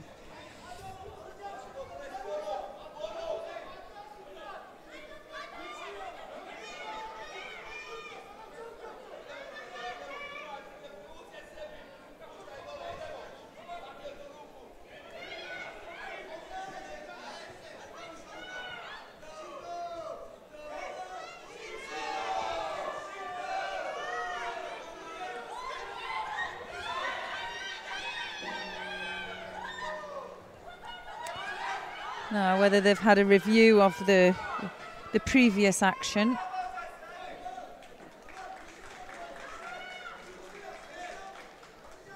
Just to make sure. But it doesn't seem like it.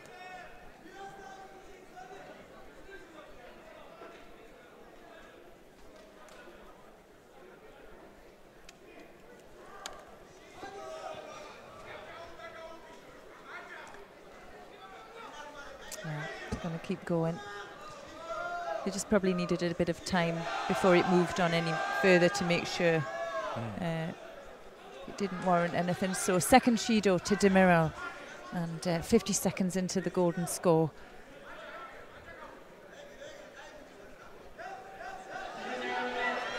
Oh, wow. That was fantastic. Well, the table has been turned. Demiro gets thrown with the same technique or similar technique that he did earlier. Very, very clever what he did there. He lowered his body weight as if his opponent was putting pressure on him, and he looked vulnerable. So his opponent lifted, and then he got underneath. Here we go. He looked really vulnerable, hanging on. His opponent comes up and then switches in. Yes, that was very beautifully nice. done.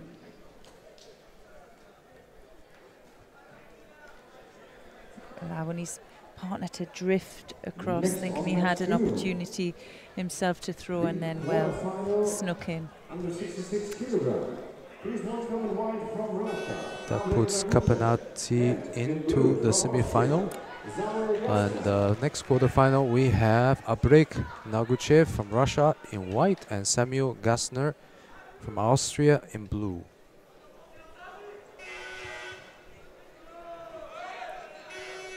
And the winner from the previous contest and moved to the semi-final was Luka Kapanadze of Georgia.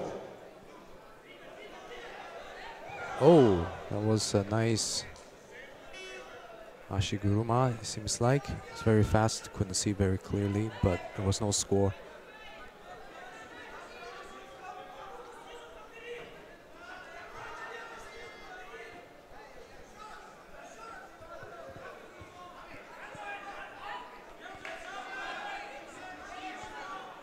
While both fighters displayed strong performance today so far.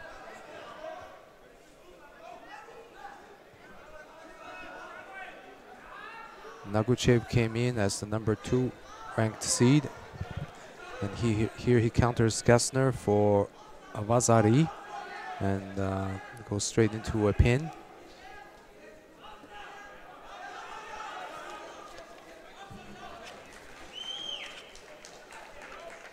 And gets the ippon. So Naguchev goes to the semi-final.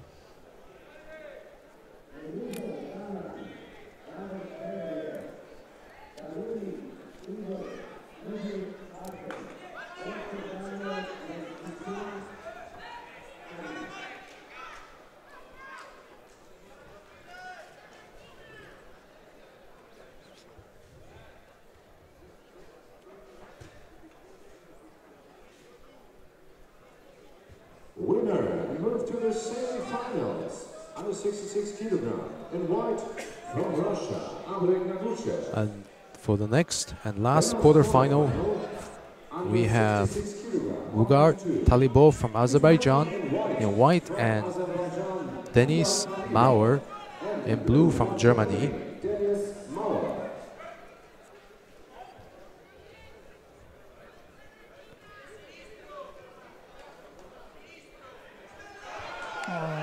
Quick throw there for Moya, straight into the Osai komi. Yeah, Talibov came in close, made a mistake, gets countered. It's going to be hard to get out of the Kisagatami there. Yeah. That was his by far his fastest win, but he's been a real talent, hasn't he, throughout? We saw him throughout today, and Moya can't be underestimated here. Well, he'll go now into the semi-final where he'll face the winner of the previous contest. Yes, he'll face Naguchev, and that'll be an interesting match. Well, we're moving quite swiftly through here, and the winner of these contests are going to be getting into the medal matches now. So Adrian Sulka from Romania, he's facing Joey Pedra from France. Sulka in white and Pedra in blue.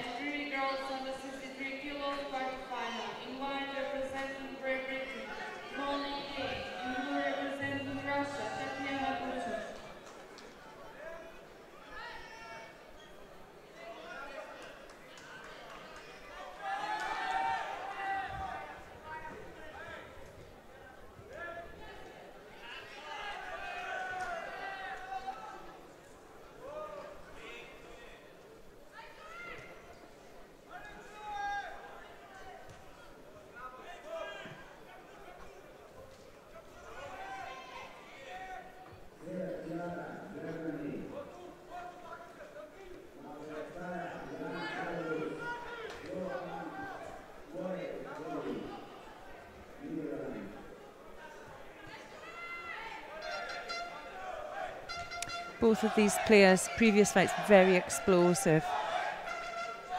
And I think this is going to be a close match. Yeah, Padra finished his last match with a frontal strangle. Yeah. It was quite nice to see. And now he seems to be caught. in the triangle here.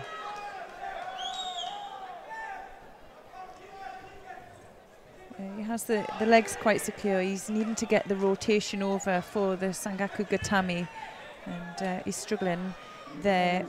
Now he's going to look to sit up, but if he can keep that, it's really difficult to keep that position once your partner gets a little bit of movement there.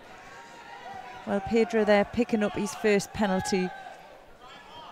That would have flustered him a bit, being in that position.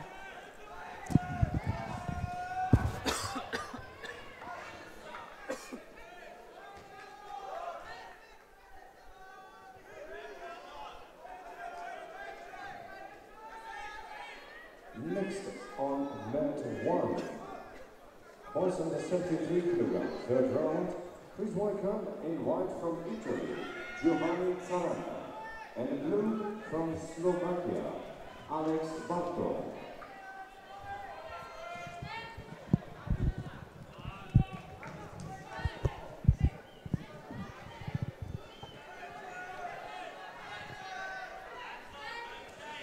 On to the last 2 minutes now. No score so far. No, Pedro struggling a little bit to control the distance. You can see, oh well, he manages the counter there.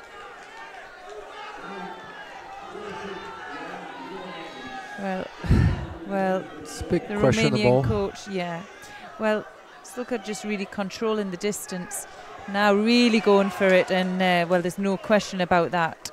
That was Ippon. That's right. Very committed Soditsuri Komigoshi with strong pulling action and strong rotation. And that puts Sulka to the...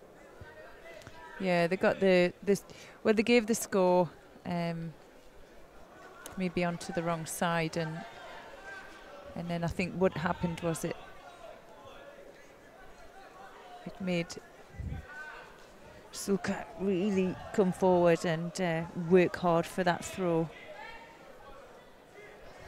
It was questionable whether that was even a score in the first place for Pedro, but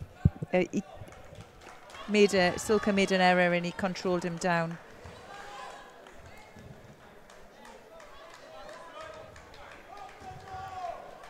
And that puts Sulka into the quarterfinal.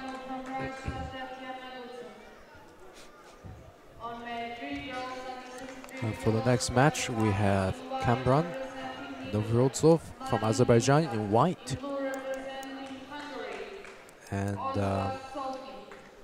Jitsi Vanden Hervagen from Belgium in blue.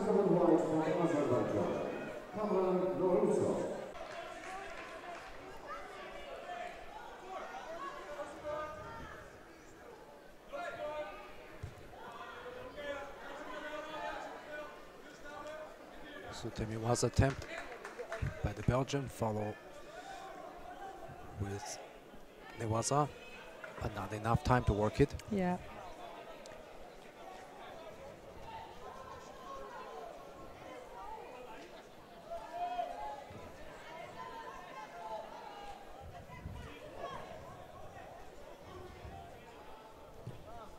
Well, we're just hitting the 2-minute mark now.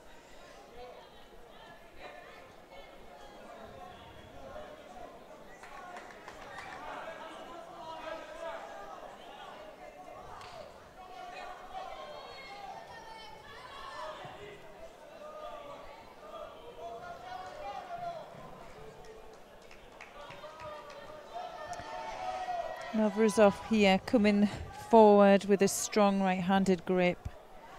You can see Vanden Hervagen just using that Sutemiwaza again just to break the contest up. He's not comfortable with that gripping situation.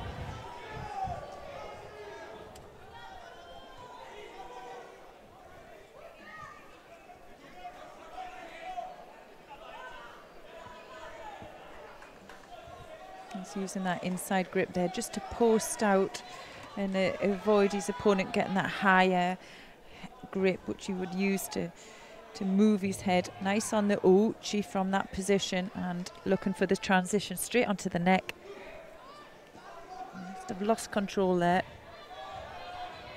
Nice bit of work there. Yes, he has quick transition. Yeah. Pushes the Judo against Navrazov. Now Navrazov will come forward and again going for the Sutemi Waza. It's quite evident that's to get out of that position.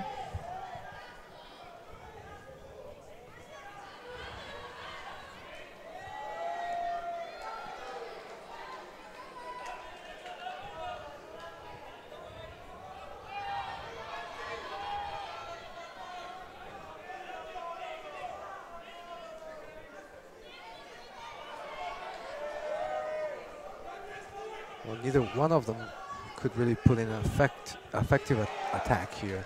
No, a lot of the energy here is used out to outgrip their opponent, holding out. You can see that now. You can see Navrazov drawing his opponent in, and there you see that attack was slightly weak there from Vanden Hervagen.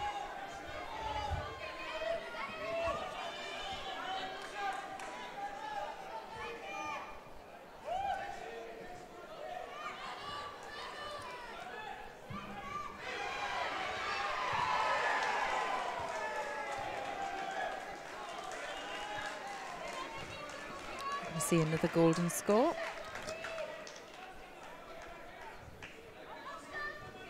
Well, let's hope the golden score will push him into taking a little bit more risk. And that happens the majority of the time, doesn't it? Someone, the change of tempo or the change of risk or just the need to win Exactly. overcomes. And let's see.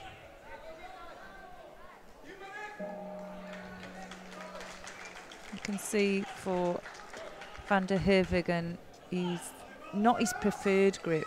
He can see he's using the left hand to post out, whereas you can see now he does that very well though. When he's in any danger, he manages to catch underneath it and go for the Sutemi Waza.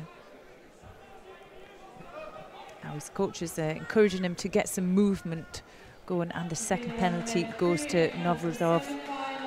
Navrazov now will have to come forward. He needs to win the next exchange. Please welcome in white from Russia, Ibrahim Suleimanov, and in blue from Austria, Vanden Hervagen. Another nice attack there. Didn't get body cross deep enough on that solo attempt.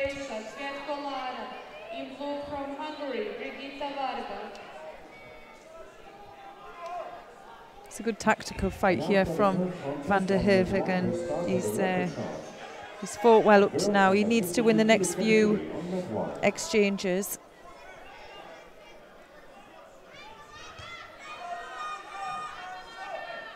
Maki komi attempt, coming a little bit far without controlling the arm, the upper body. But that's a legitimate attack, nevertheless.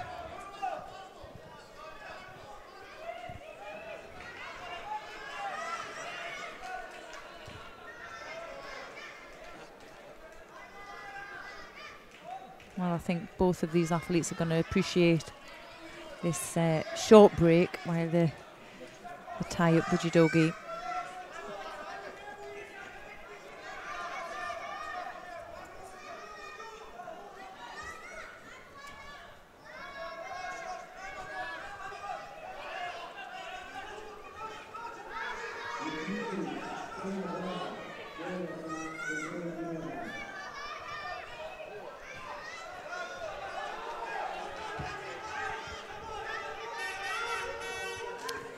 First penalty there goes to Vanden Hervagen. He's now going to have to step it up.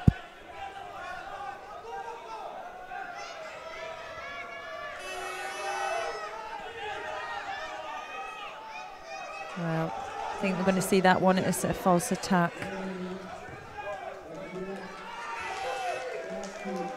Well, that was a really good win for Vanden Hervagen. That'll take him through into the quarterfinal. So this match had to be decided by penalties. Not the best way we would like to see a match, but sometimes it's the only way. Yeah.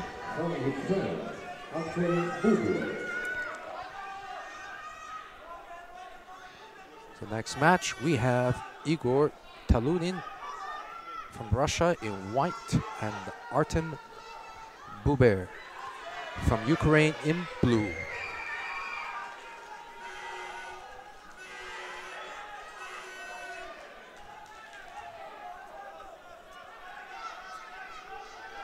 And Talunin is the number 4 ranked seed in this tournament. He had a strong performance earlier during the day.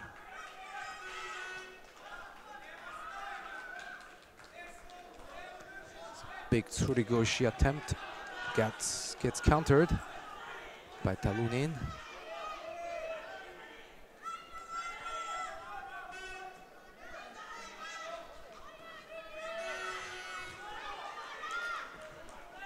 Will there be a score?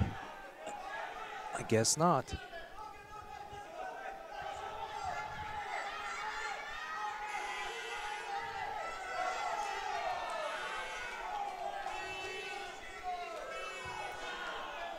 Well, that's a Wazari to Talunin for the Uchimata technique.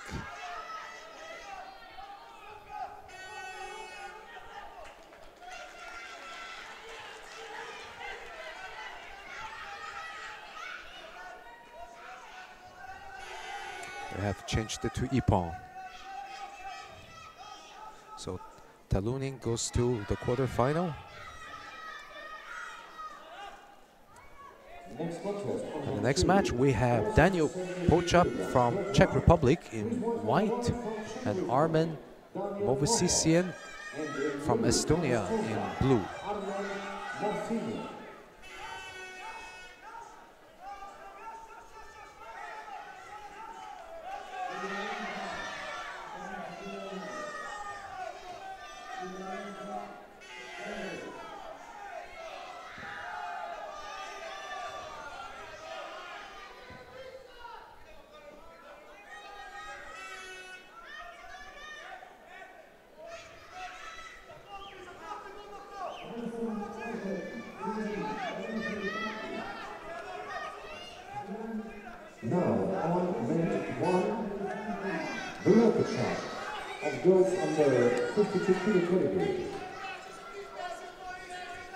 So let's see if Estonia can make progress with that Jujigatami turn attempt.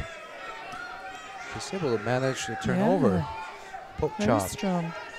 And now he goes into the pin. And again, back to Jujigatami. He didn't have the arm, did he? And he should have threaded his arm through, and then he could have whipped back for the Jujigatami.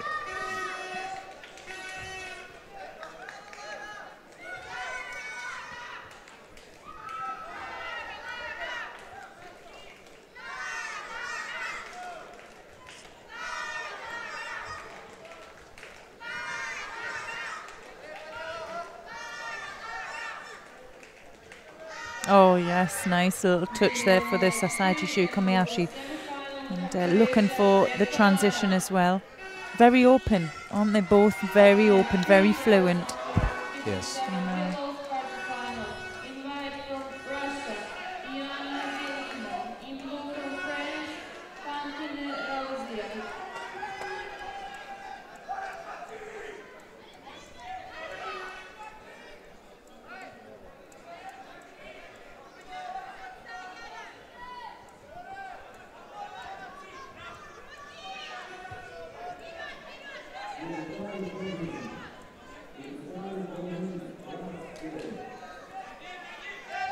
Pochap's trying to push his opponent out of the mat, and now getting reaction.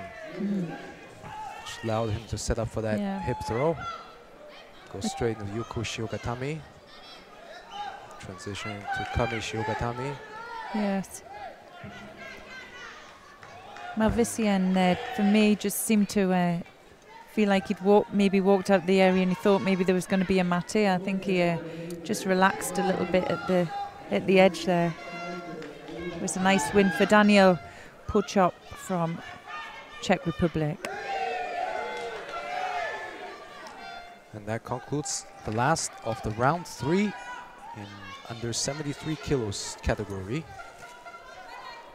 So we'll just have the quarterfinals ahead.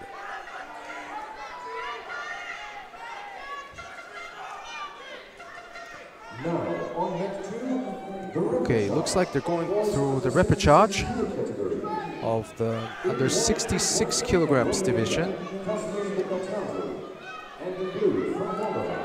First match, you have Cosmin Bocataru from Romania in white and Bogdan Gizdan from Moldova in blue.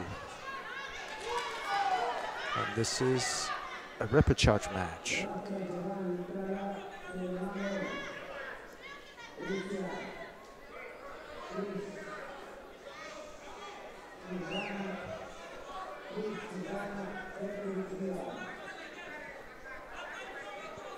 Looking for the Sangaku.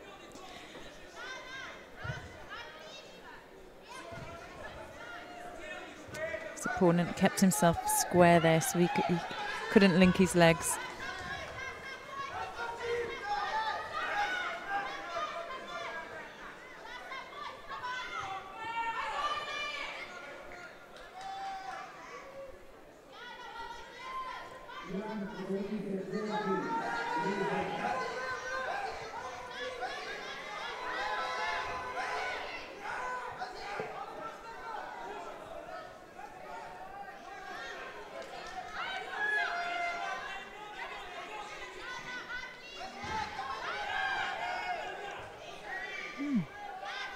Coming off the wrong side. Yeah, there was enough control on that. He picked up the first Wazari.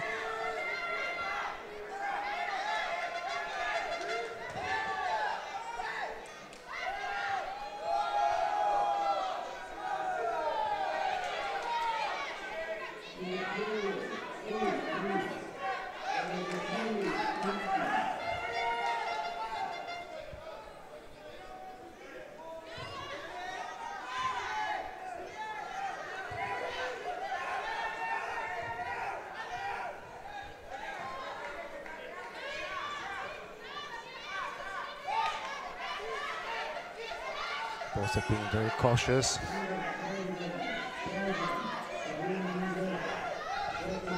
You see this kind of situation very often when they have same side grip, just playing with the small ashiwaza.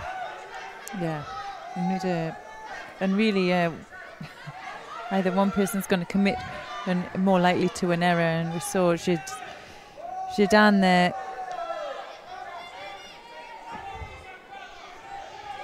Drop down, and that's such a vulnerable position now, isn't it, with the new rule changes where if you make a mistake and you land on your knees, you're not safe. First penalty goes to Gizdan.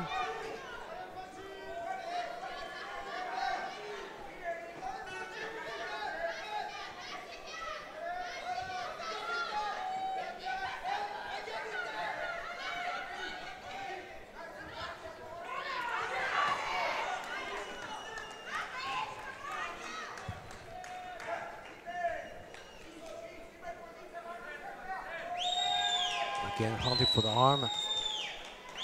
He's in a good position there. I think instead of looking at the clock, he needs to concentrate on getting that arm out and trying to finish this contest off earlier.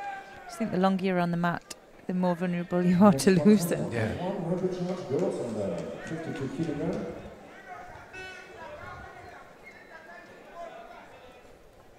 In blue from Germany, Kiara Seda.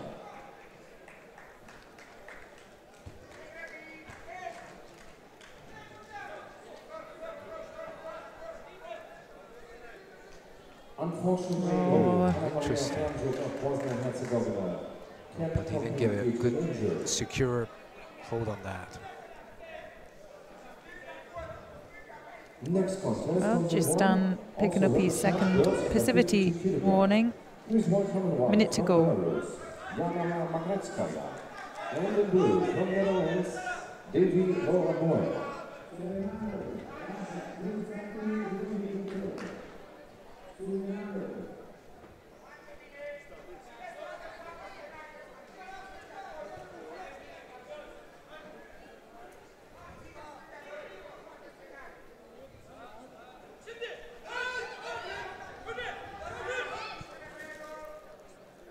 40 seconds left here. We'll have one score on the board for Bukataru.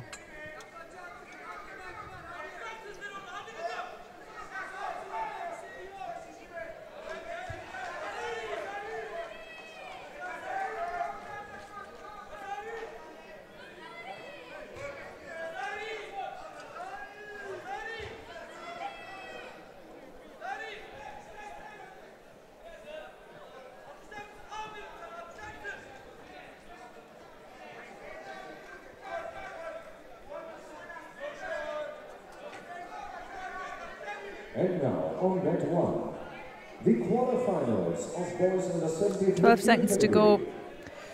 Bukataru just from Hungary, keeping that distance from his opponent, not allowing him to connect for those low Sienakis and trying to drag him into Nuasa.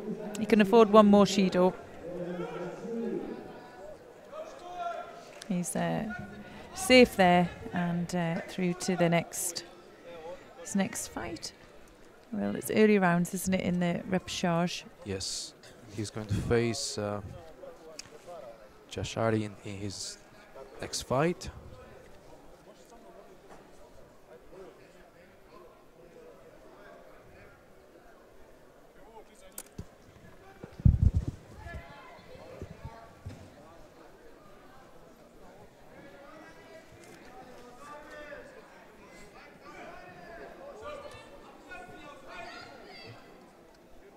next contest on class 2, World Champions in the 66 kg, please welcome one from Cyprus, Panagiotis Zalberger, and in blue from Hungary, Oksana Zandor.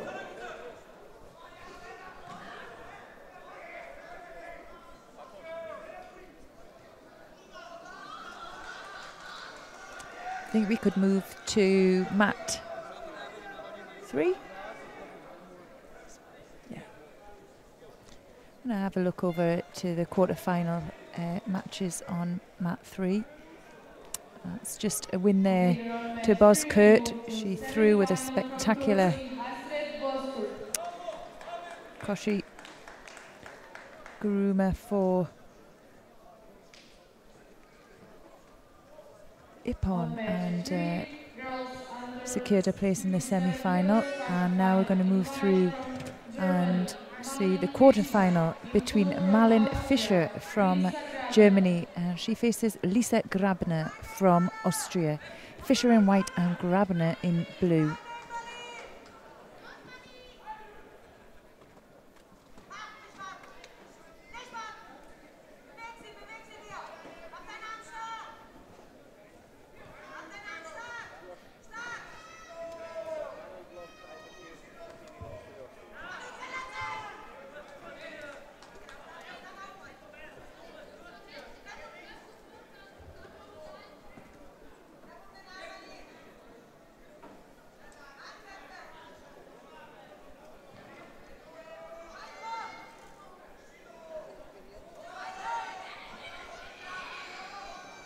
It's a real battle here for the grips. Both fighters requiring the same grip, so that the court with a double sleeve grip here.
That was a nice switch there, and the first score for Grabner.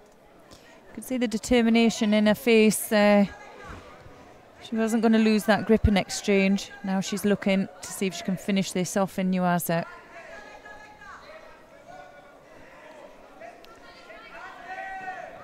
There we go, she switches for the Sumigashi to that left side.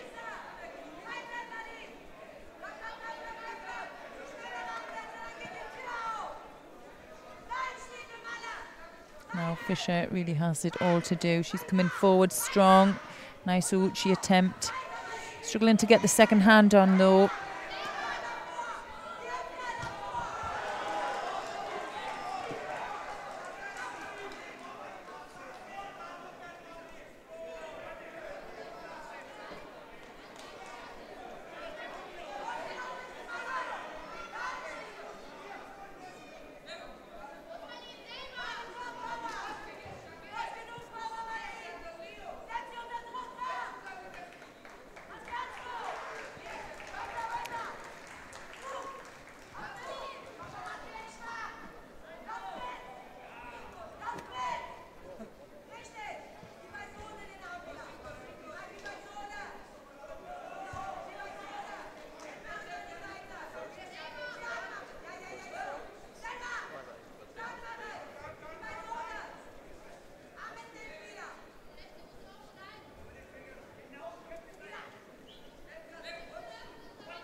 Winner of Med 1 moves to the semi-finals in under 73 kg category.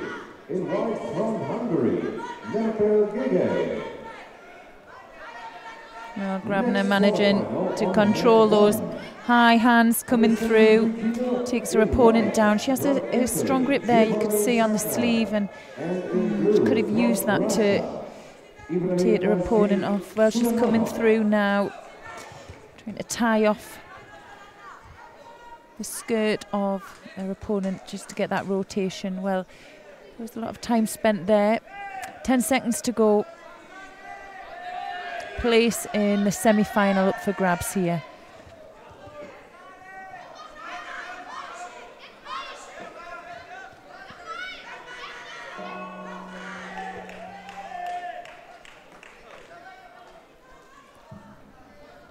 So the win there goes to Lisa Grabner from Austria.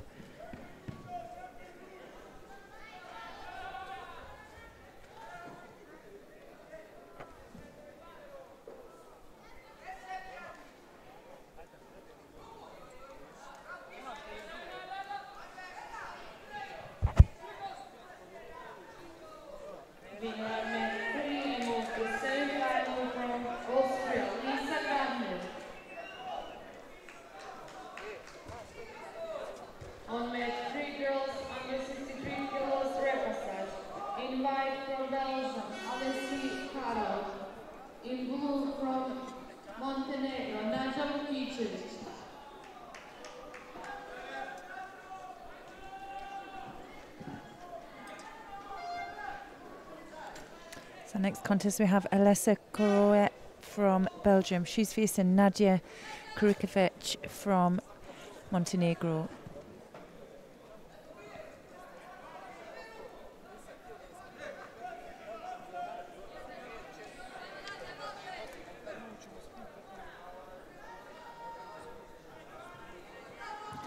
Well, this is a first repechage contest in under 63 kilogram category. In white from Sweden, Alfred Hansson, and in blue from Romania, Paolo Onofre.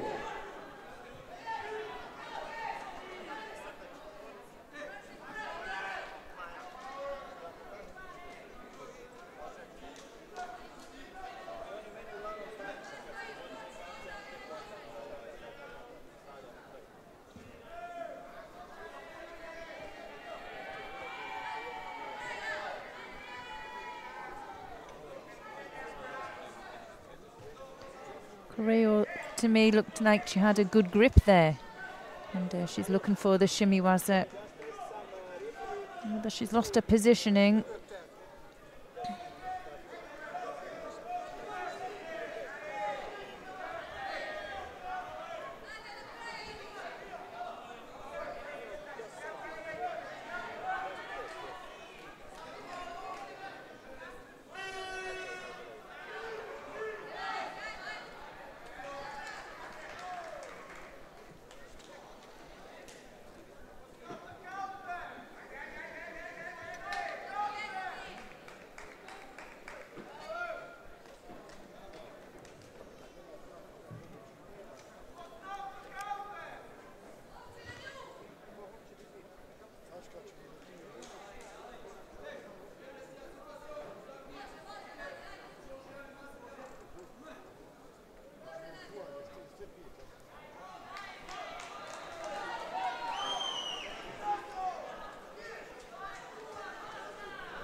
Next on the chance contest, on mat 2 under 66 kilograms.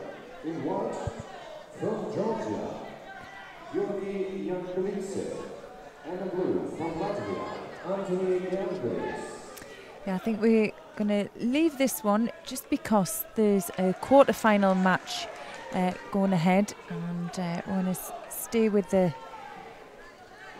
matches that could produce maybe one of our champions today. So we've just moved through into the men's under 73 kilograms, and we're seeing Giovanni Zaraccia from Italy. Oh, he's just got caught there, hasn't he, by Suleimanov from Russia. So Suleimanov will go through into the semi-final.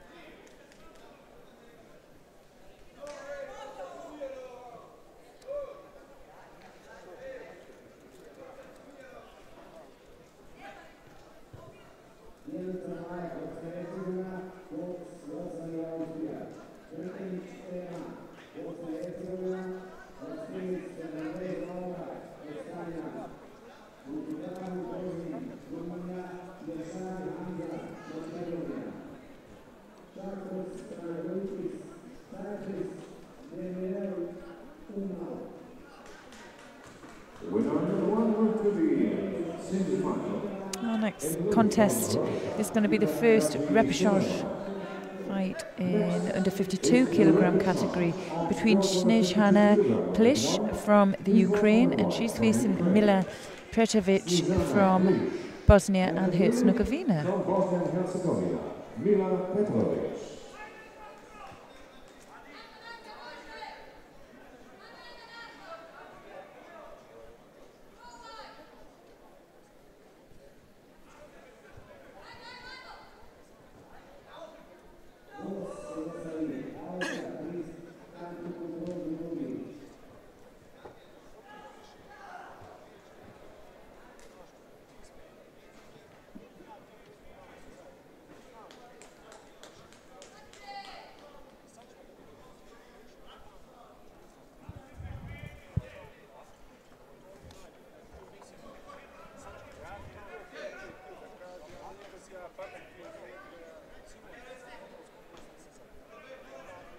Well, Petravvic now looking to work onto that arm so she can outstretch it in that position. She's lost a bit of control of the leg unless she switches it to the other side.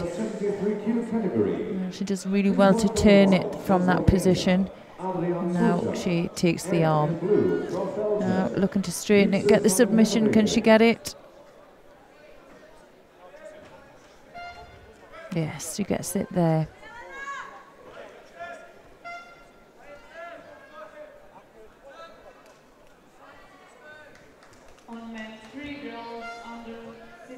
So the win goes to Snezhana Plish from the Ukraine.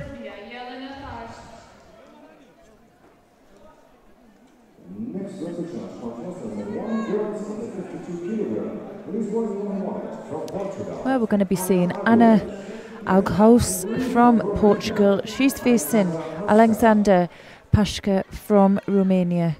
Aguas in white and Pasca in blue.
Winner on mat 2 and move to the semi-finals.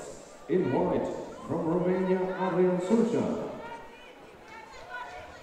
The second quarterfinal on mat 2, under 73 kilograms. In white, from Russia, Igor Talib. And in blue, from Czech Republic, Daniel Popov.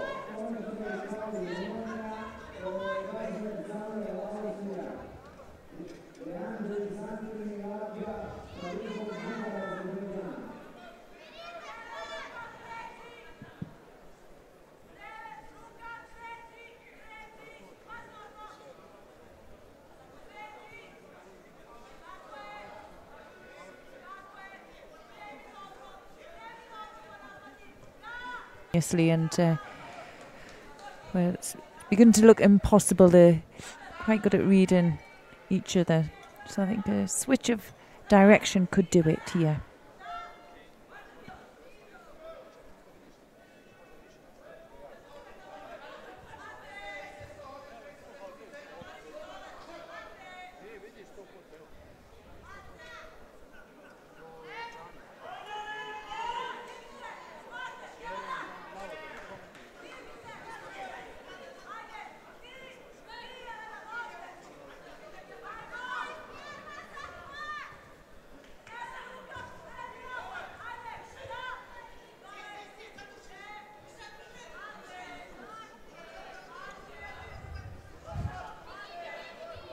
Well, we're just under the 2-minute mark, no score.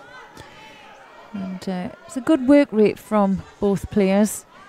Just missing some opportunities. And it may be really the setup. Both attacks are a little bit rushed, so they're losing the grips.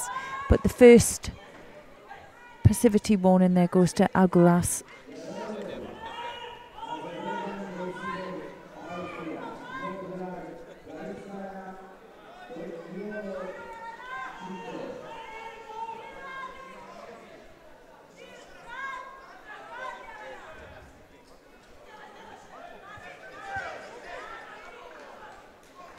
Oh, and a nice counter attack there from Pasca.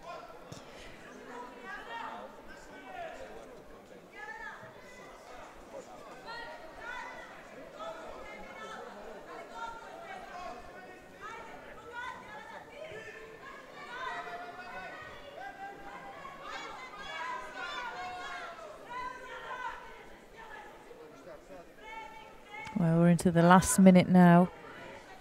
Pasca working her way through, trying to get that leg, and a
win there goes to Alexander Pasca from Romania.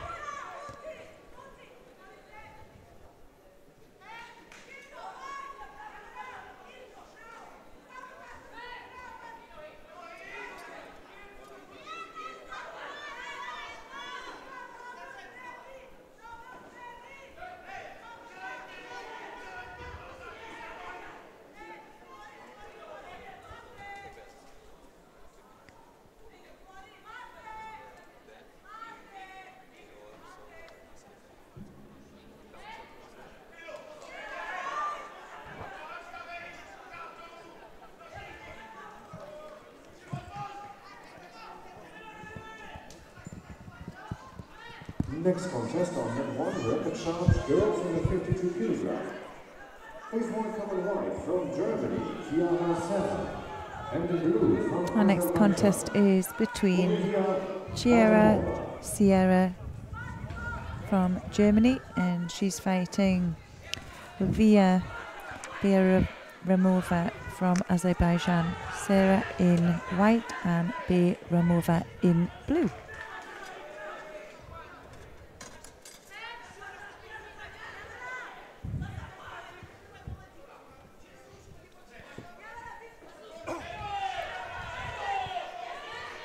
That was a nice Kochigake, wasn't it, for Sarah?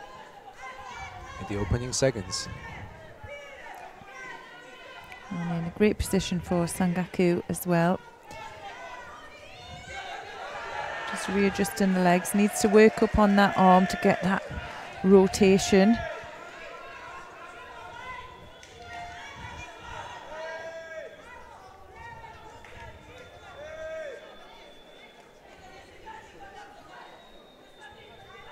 Yeah, it was a nice switch of direction.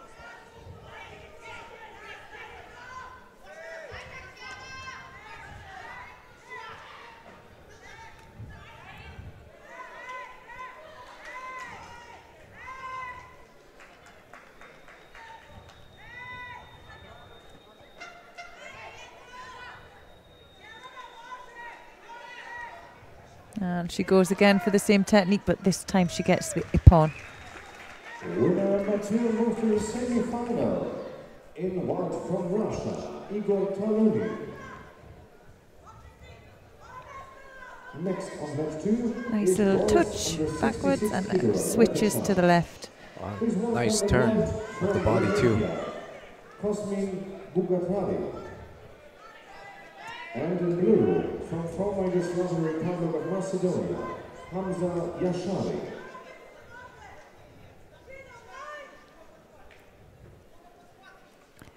Well, we're getting through these now, and our next one will be... Next on track 1, Dewey. 52 kilogram record charge. In white from Venderand. Yeah, we're 52 kilograms still, and it will be Dewey Loa Neo from the Netherlands. It's a interesting name.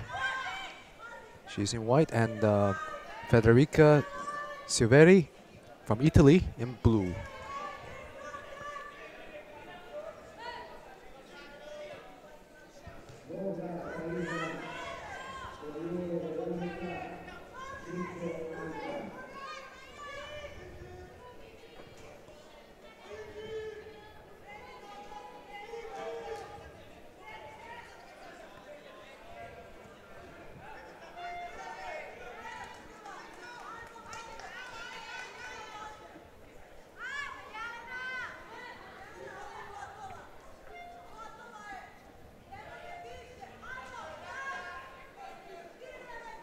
For the Soliguru Majimi.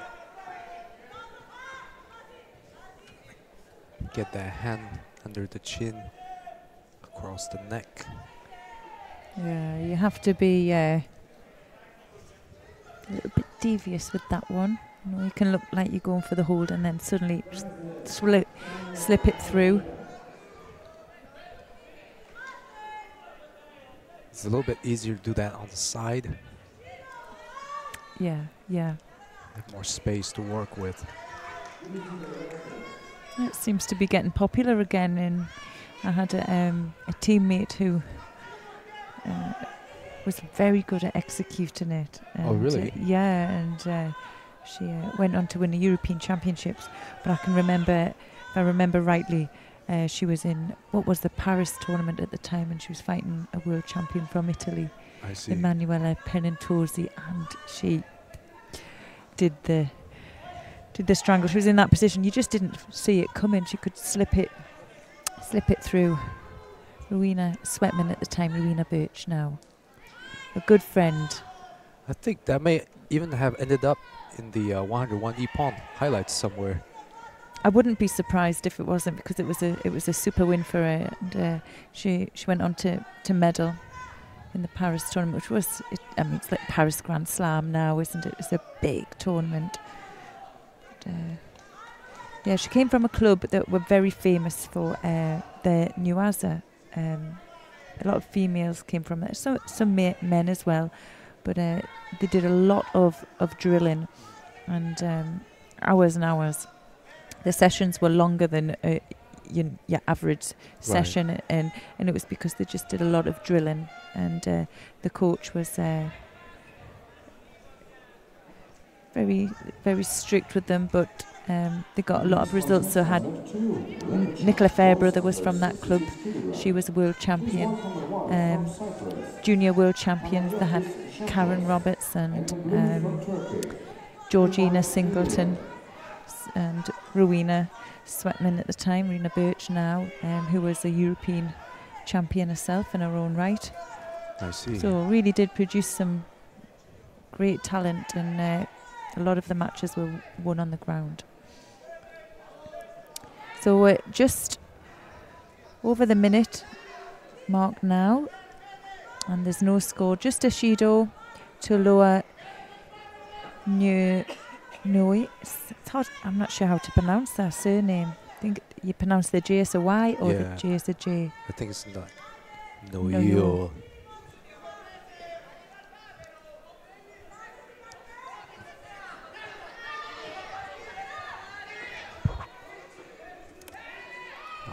Last minute of this match, and there's still no score.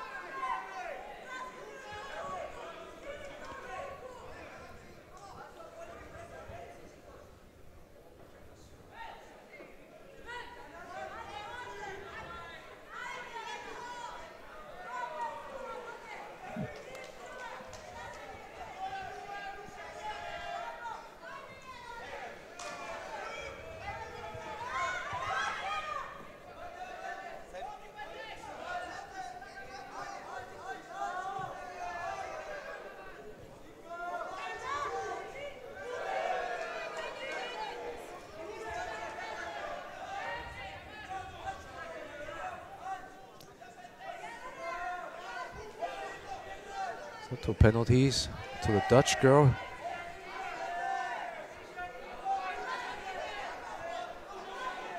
This is likely to go to golden score.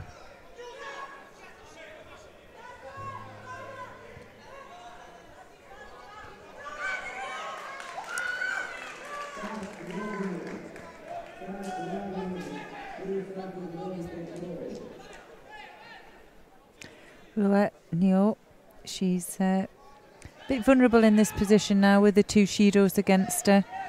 And there she is looking to throw. Wow. It's amazing, isn't it, what the golden score can do? Yeah, I didn't think she had that, Kosotogake. Yeah. Well, it's a nice technique off that double sleeve. It can look really negative, this double sleeve. And you need now to be able to create an opportunity from it, and I'm really impressed that she did well. I don't know what the question was for. She's got the win. And I have to correct myself. I meant Kouchigake. Ah.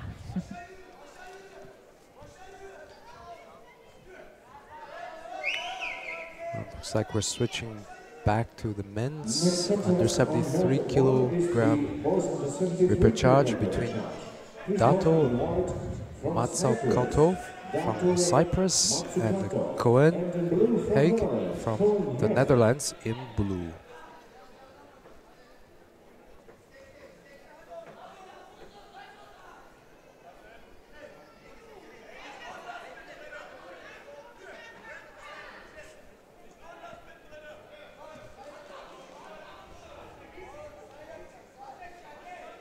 Yeah, both in a real negative position there. And the referee's just giving them a bit of a word of warning. Shido each. And come on, sort them postures out, boys, he's saying. Let's have a look now. A stronger grip there. Yes. Puts his opponent into, well, what he feels is some danger out there. Straight onto the sleeve.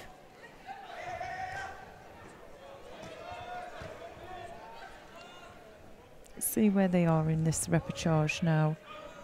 I think it's the first repechage on Pool A. Yeah. Well, Heg manages to secure the hold.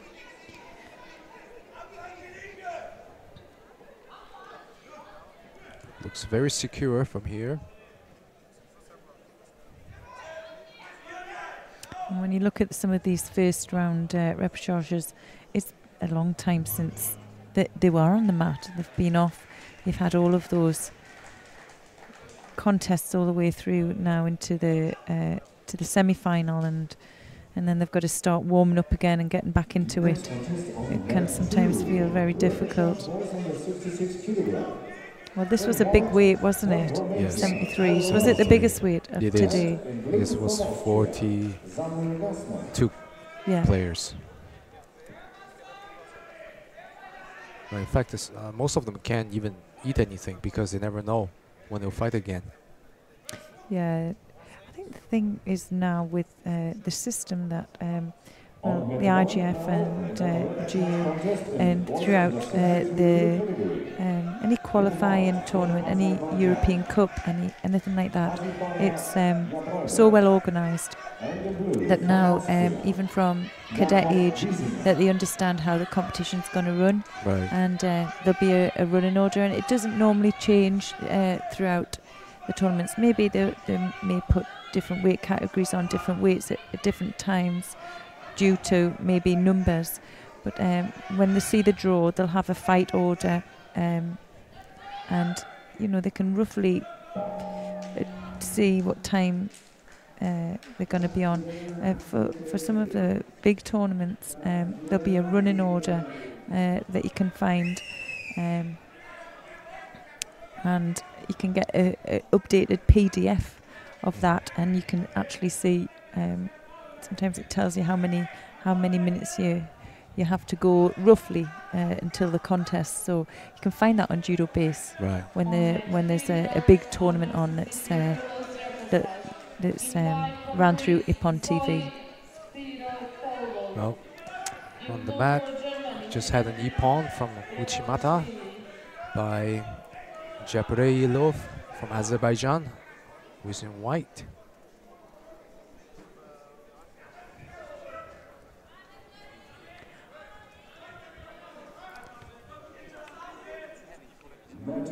Oh, you have it for this one. So if you wanted to see the running order, you can find that. Actually, if you look at underneath your screen, and you can see the mats 1, 2 and 3, you can see the PDF sign, and if you click on that, you can see exactly who's coming on and roughly what order they're in. So we have a few minutes wait on this mat before going to the semi-final. We can change to another mat. Yeah, let's change. 63? Yeah. Let's go over to 63. We haven't seen this category or much of it today. That's true.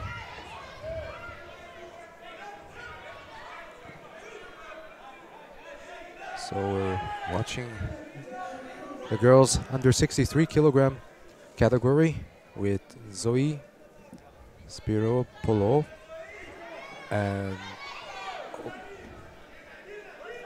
her opponent is Rivazishvili from Georgia, who just scored a Wazari with a Uranagi.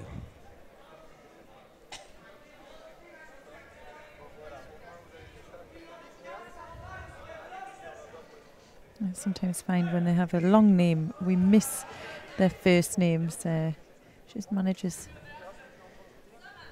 to get the win there. We miss it, so that we see nice rotating Soto Makakomi, and the win goes to Tinatin Raveshvili from Georgia.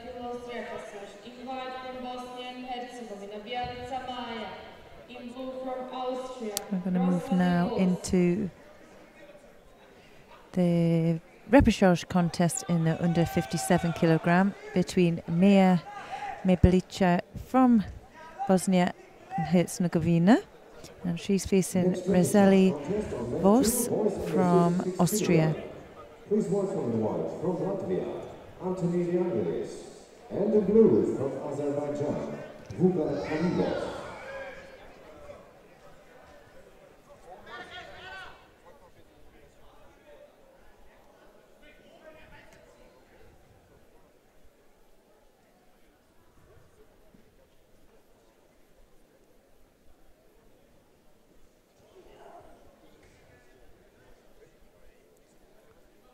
Both are feeling each other out with the same side grip here.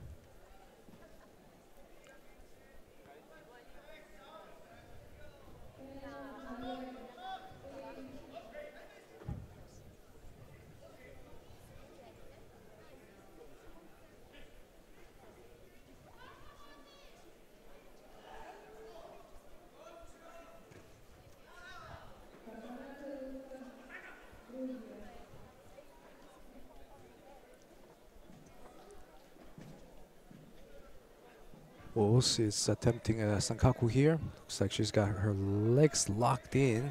Just a matter of turning over her opponent. And Bialika's putting up good defense. In fact, she gets out in time, but receives a penalty for passivity.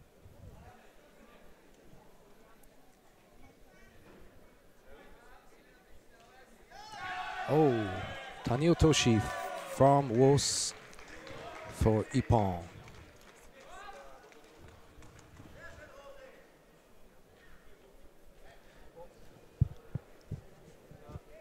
That was beautifully executed, wasn't it? Yes. I didn't expect that. On match 3, on match 3, girls under 57 kilos repechage. In white from Bosnia and Herzegovina, Emma Petravvic. In blue from Spain, Laura Vasquez Fernandez. So this match we have still under 57 kilograms. Repechage with Emma Berkanis from Bosnia-Herzegovina and Fernandez Vasquez in blue from Spain. And this is the girls under 57 kilograms repechage. Match 2. Repechage contest, boys under 73 kilograms. Please welcome the white from Germany. Well, Vasquez there managed to get Wazari, although it being slow, and from the knees, it's the score on the board for her. Well, no, they've taken it off. Maybe they didn't seem it to be enough rotation from it. She's got a good position there.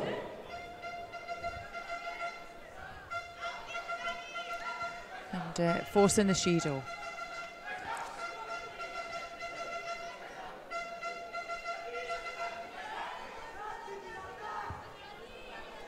And there's a big height difference between the two girls. Yeah, and she manages to get the score of Wazari and that rotation through, and putting her in the lead now.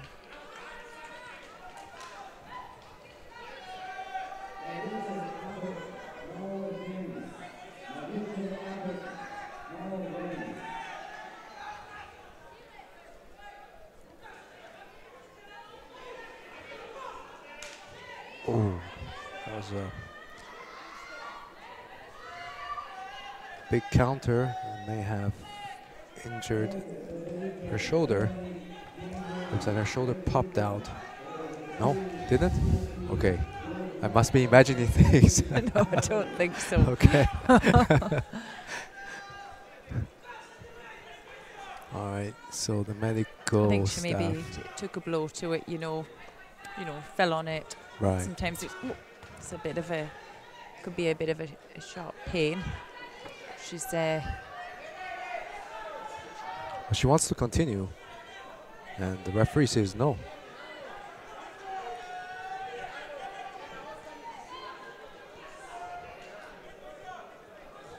Well, I guess if it's really not that bad, it's important to keep the emotion in control. Yes. Otherwise, they don't let you fight anymore.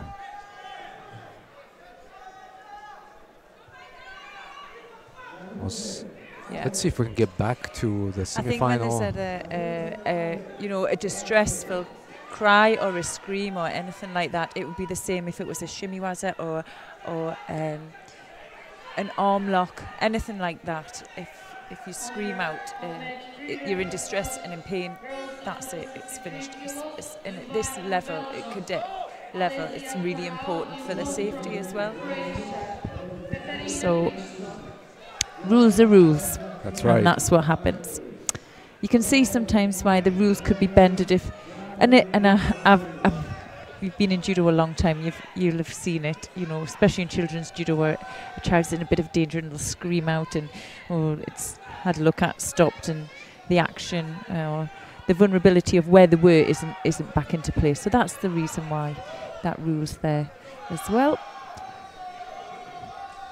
I think we're going to stick on this mat. I know there's a semi-final on mat 1, and you at home can follow whatever match you want, and normally would move up, but our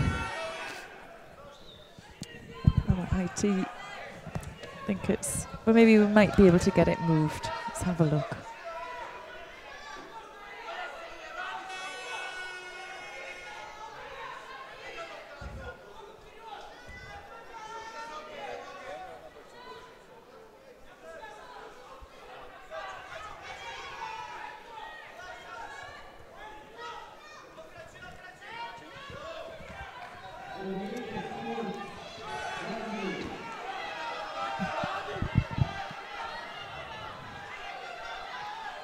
Okay, we're back to mat 1 with the women's minus 52 kilograms semi-final.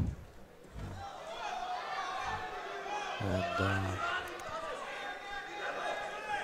Faiza Mockdar from France in white is leading with Vazari, and she just got the armbar for Ippon on Russia's Galitaya.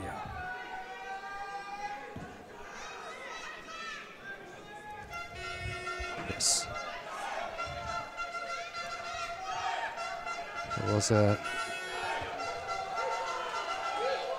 indisputable win with that Jujigatami. There's no room to question.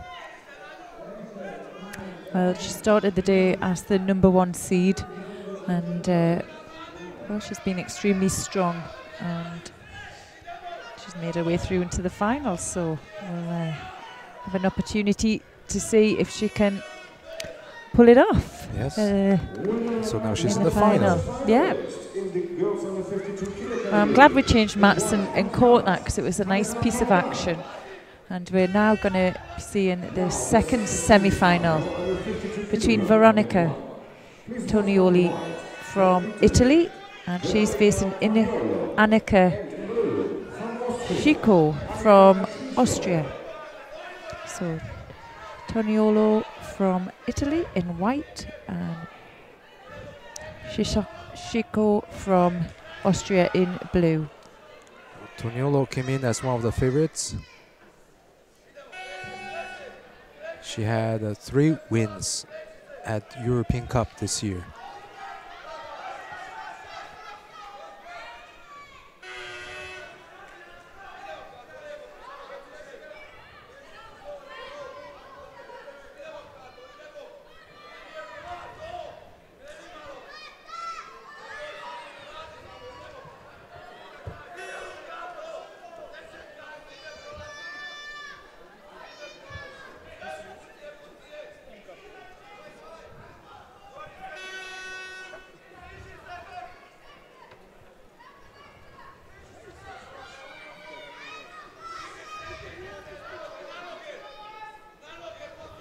Next contest on mat 2, Rubik Charge, boys under 73 kilos. Please welcome in white from Greece, Athanasios Milanidis, and in blue, Petravvic. Chico there looking for the Sangaku. She's there.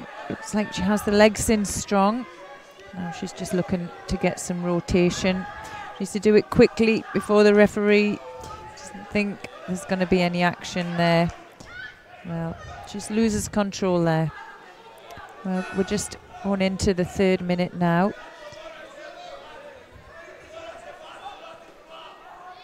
Attention information for all athletes, coaches, and also for all judo friends. The semi-finals in the girls of the 57 kilo category will move from mat 3 to mat 1. Toniolo gets her first penalty. In girls under 57 kilo category will move from mat 3 to mat 1.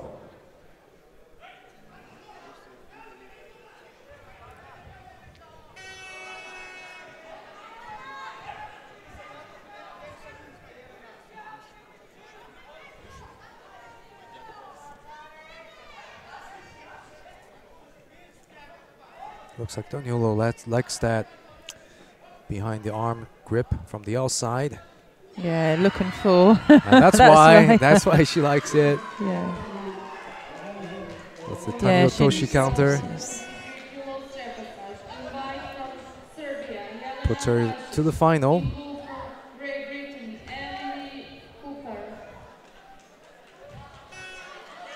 Yeah, she used that nice and to bring her opponent down backwards and category in white from Italy, Toniolo. Next on mat 1 is the So here we have please welcome in white from Netherlands, Korm Heg, and in blue from Slovenia. oh yes, we just saw Korm Heg from the Netherlands and just Mesil Osk from Slovenia. And a quick score for him in the opening seconds.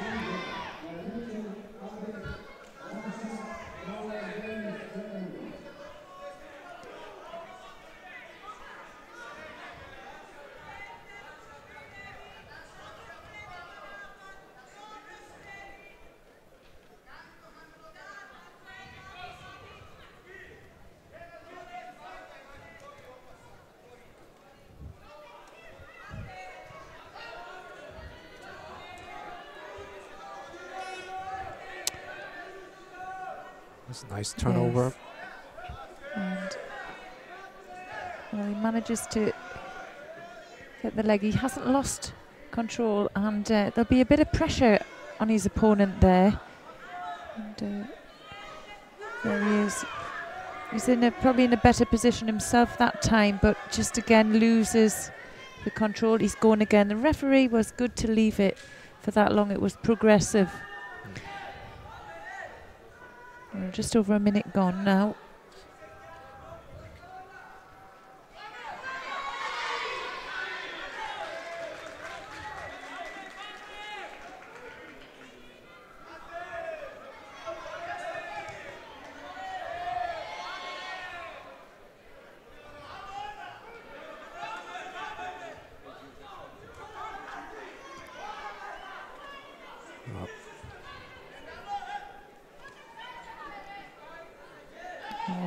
Komi attempt. That's the second time. Mesilosik attempted that. The first time he got a score.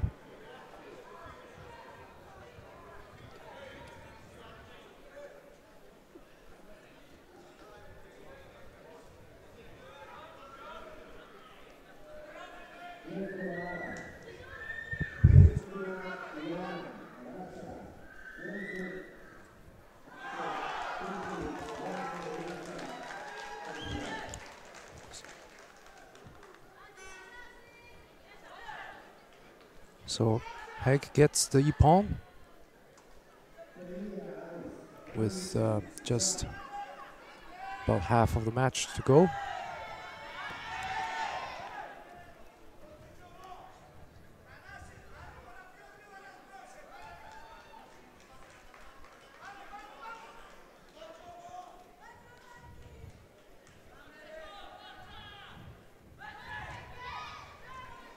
Next contest on the one record charge boys under 73 kilograms. Please welcome in white from Azerbaijan. And the next repechage in the male under 73 kilograms category is going to be between Azerbaijan, Jabrailov in white, and Giovanni Zaraka in blue from Italy.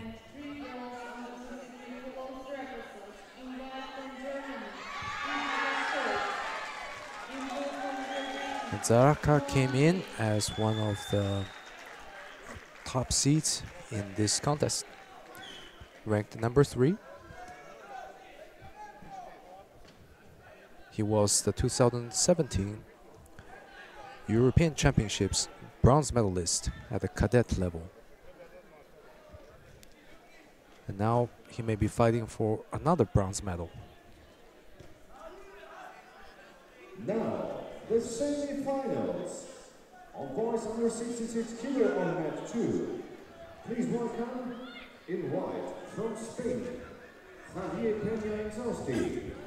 And in blue from Georgia, Luca Capanazzo.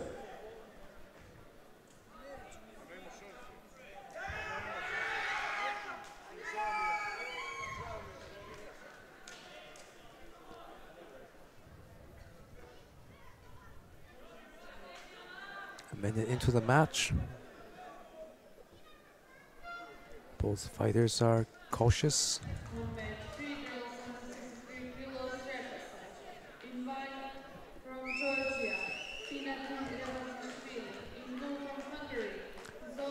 Zaraka comes in with Soditsuru Kumigoshi on his knees, but was a little bit far to get the desired effect. Once again, a reminder that the semi-finals in the girls under 57 kilogram category will move from round 3 to round 1. Chloe, so what happened to the other mat? Oh, I just had a look. I'm not sure if there was an arm lock applied on one of the other mats. It was one of the repechage contests. And I think they just, with this age group, they just have to, you know, make sure that, you know, they're okay, and you'll see a lot. But I think it's just sometimes you hear a bit of distress. The girl's okay. Okay, good to know. That's not worse. No. So here we are, halfway into this repechage match between Jabrailov and Zaraka. And there's still no score and not even a penalty. Both fighters are fighting hard for an advantage here. Yeah, if it's worth staying on this mat, we'll stay on this mat. But there's also a semi-final contest in the middle match. Okay. And I know we've been following Pina and also Cabanadze. I think it might be worth jumping over and having a watch. Okay, yeah. Let's watch the semi-final Okay. in the mat 2. Mat 2. Thank you. And then we'll just catch the half of the match.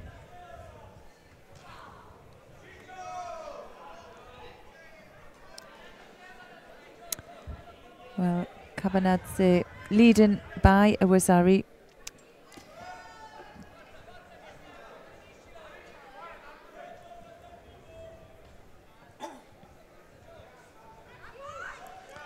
Oh, that it's not quite Wazari yet, even according to the new rule. Because Pina landed on his front with using his elbow in the stretched. Oh. If we remember Pina from previous contests, he likes to be close to his opponent. As does Cabanadze.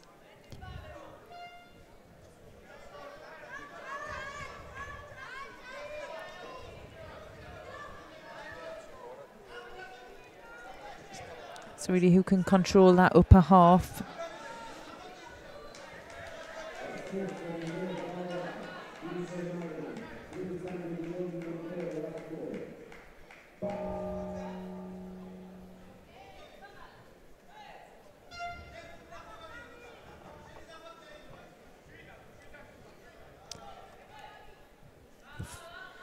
Kamanazi takes the first penalty for false attack.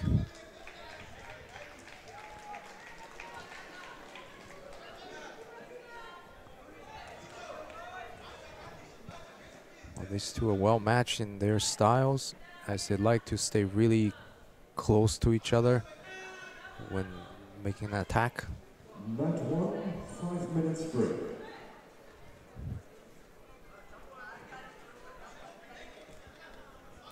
It's riskier that way, but you also see bigger actions as a result.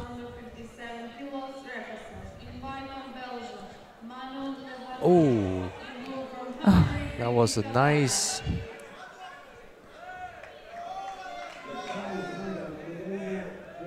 action there.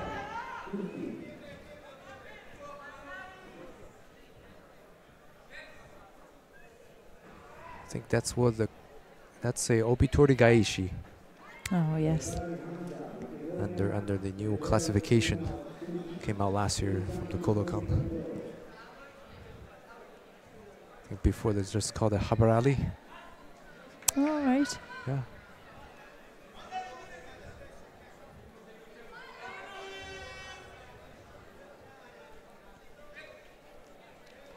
Guess he's gonna try his luck again there, or maybe not.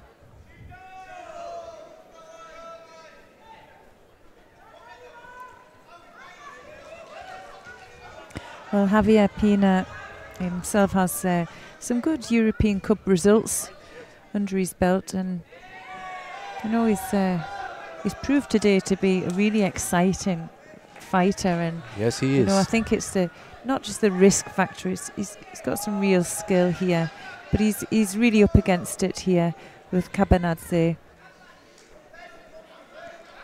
Wow, 20 seconds to go, and they're even.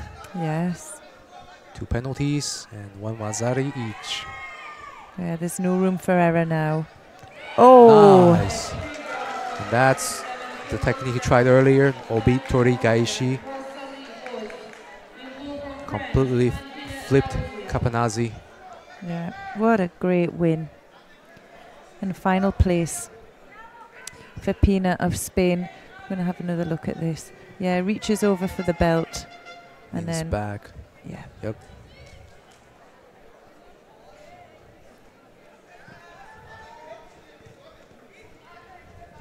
Yeah, that's the throw made famous by the former Georgian Shota Cabrali. Yes. Yeah.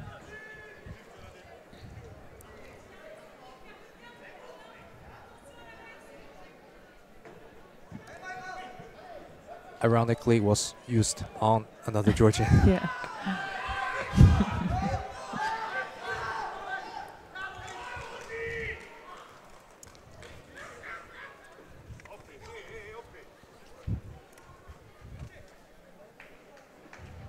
Well, the win and the final place goes to Pina from Spain. What a way to go to the final in a spectacular fashion. Semi-final on mat 2, under 66 kilogram.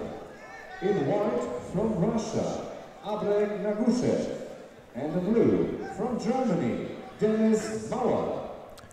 So we have the next semi-final match in under 66 kilos category between Abrek Naguchev of Russia in white and Dennis Mauer from Germany in blue. For match 3 girls under 57 kilo represent. In white from Portugal, Alicia Pereira. In blue from Netherlands, Johanna Vander.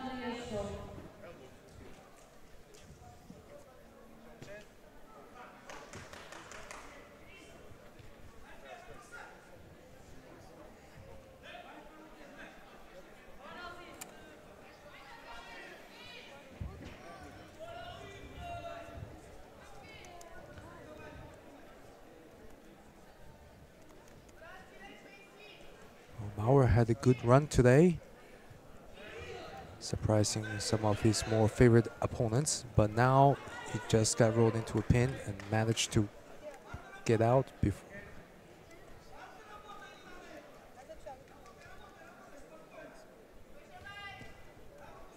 And these two are still fighting on the ground for dominance.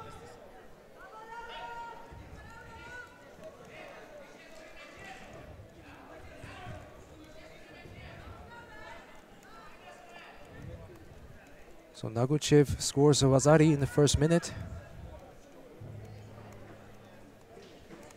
Met 1, repechage girls under 52 kilogram. Please welcome in white from Ukraine, Snezhana Plish, and the blue from Romania, Alexandra Pasca. On mat 3 girls under 57 kilo repechage in white from Spain, Laura Vasquez Fernandez. In blue from Germany, Malin Fischer.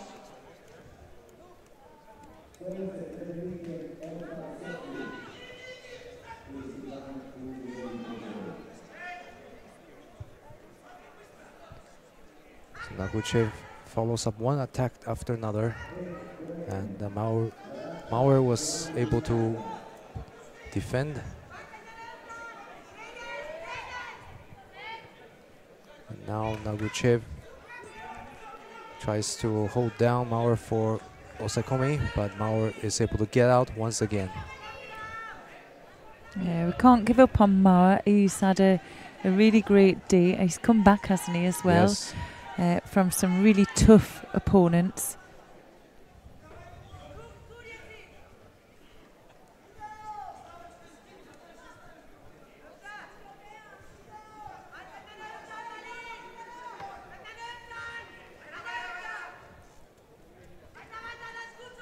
Repechage girls under 52 kilogram on that 1. Please welcome Oh, in and white it's, from Germany, well, it's all over for and the blue Moya's hope for a gold medal. Norway. And, well, Abrek Naguchev from Russia takes his place in the final.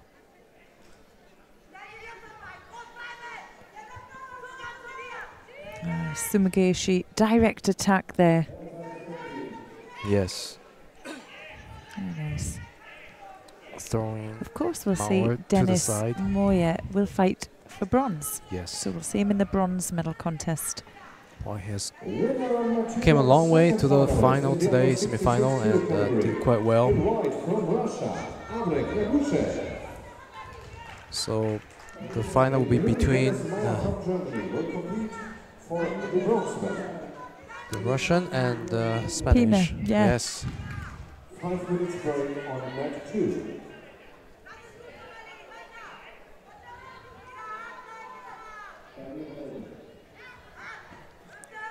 Yeah.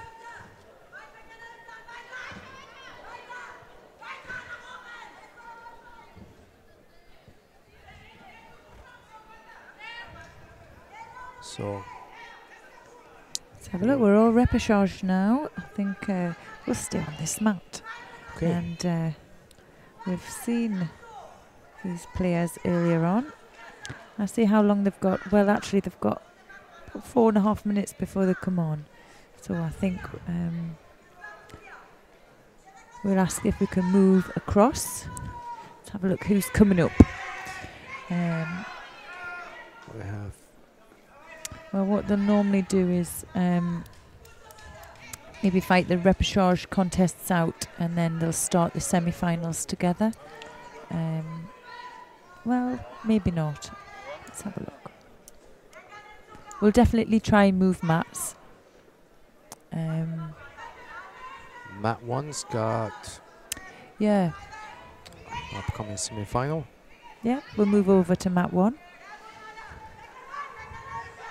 Oh, just in the nick of time.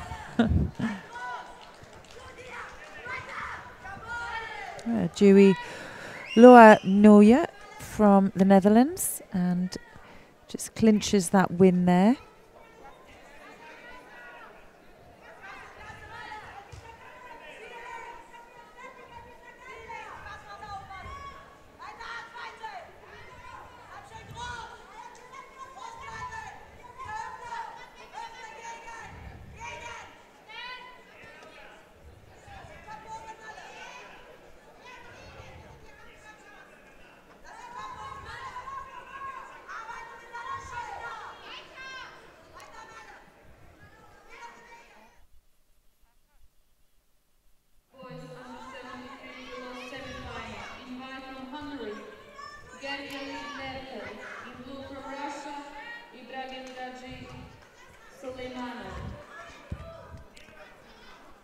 So we have this 73 kilograms semi-final fight between Nepal, Gergely from Hungary, and his Russian opponent, Suleimanov, Ibrahim Gadji. That's a long name, a mouthful. Suleimanov.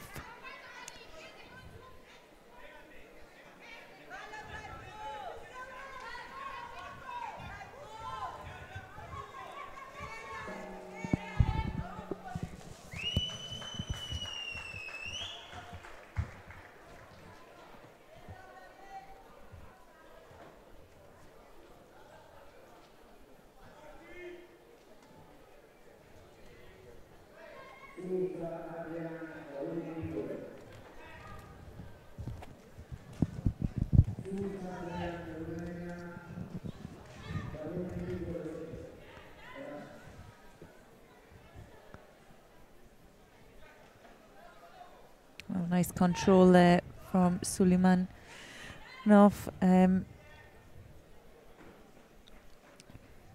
On match 3 girls under 63 kilos semi-final.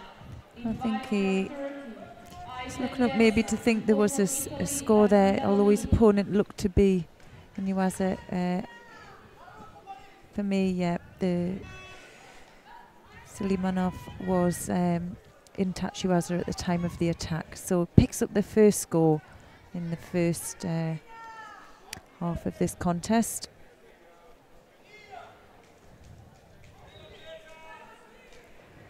Just looks very cool and relaxed out there, doesn't he? He's not expelling any energy, he doesn't need to.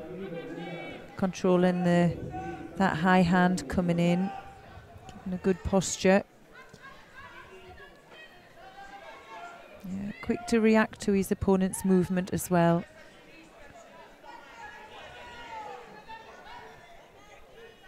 I just asked for the correct pronunciation of the Hungarian boy's name, and that's Gergely. Gergely. Gergely.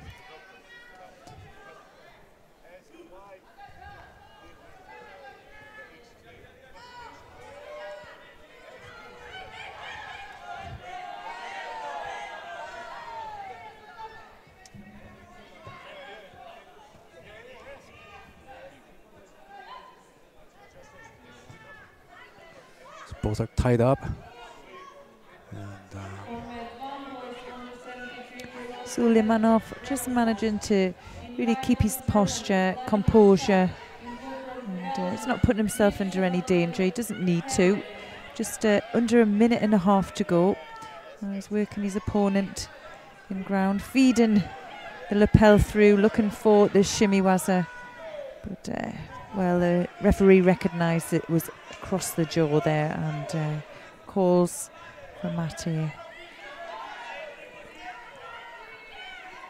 Just over a minute now.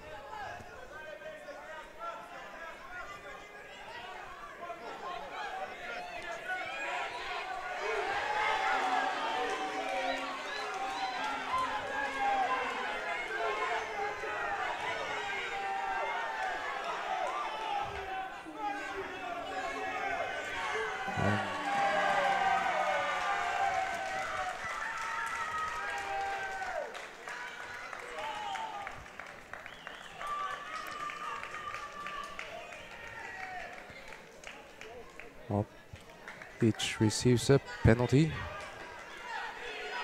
for passivity. Now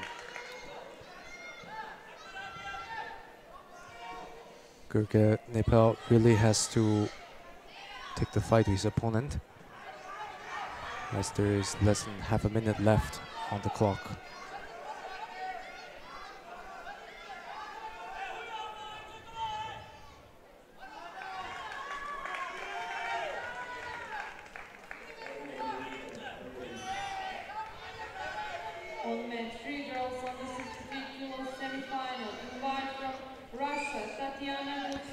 Well, Suleimanov there just managing to keep his opponent moving and looked to be progressive, and just really knocked the clock down, didn't he, to waste that time at the end. It was a comfortable win for the Russian, and we'll see him in the final not too long. Yes. Let's have a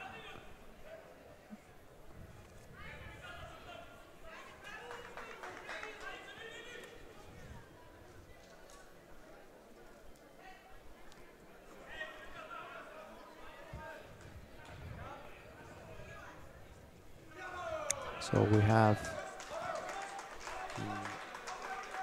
the next match coming up. Girls under 57 kilograms category semi-final between Lara Cvijetko and in white from Croatia and Yana Giokina from Russia in blue.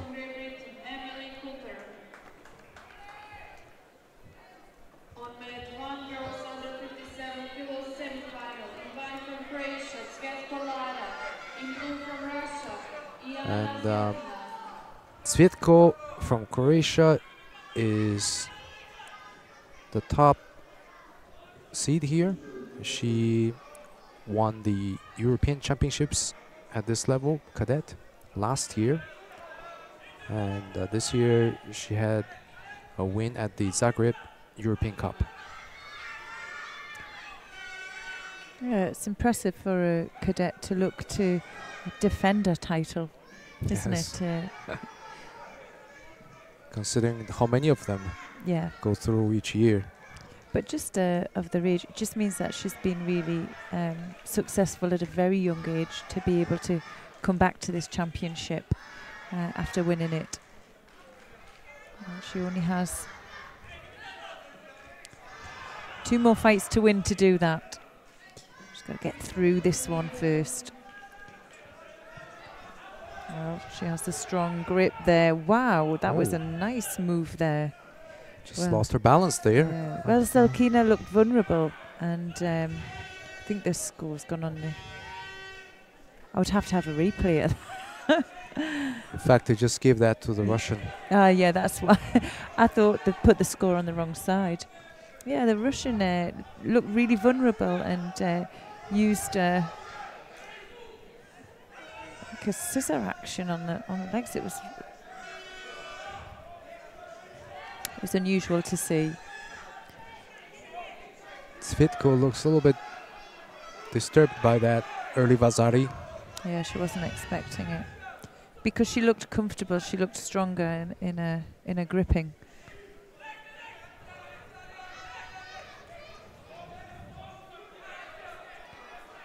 Giokina also had some success in the European Cup level, including a win at Tula this year.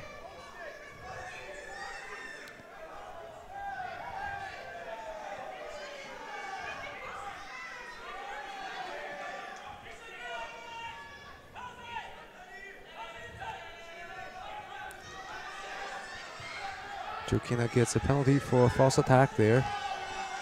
Yeah, she is just really struggling to keep her posture up. Now she's picked up a second penalty within about 10 seconds for gripping onto the same side. Really needs to be careful now. We're not even at the 2-minute mark.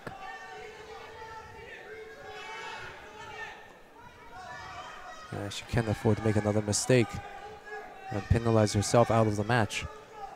That'll be a pity, considering she's ahead. Yeah, the posture's a real giveaway, and false attack as well. We're going to give her the benefit of the doubt this time. She needs to come back with a score really to make sure. Oh, there. Yeah, so Kina gets countered. It's a very slow rolling.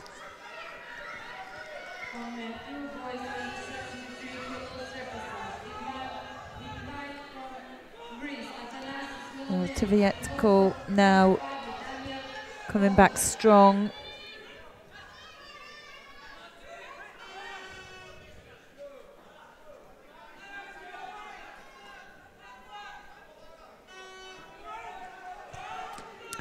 Oh well, they've taken that off. It didn't warrant. It was a bit of a, I don't know, didn't warrant to be a score. It was very, very slowly done. Well, a reprieve for the Russian. Whether she can keep this up for another minute and a half, we'll have to see.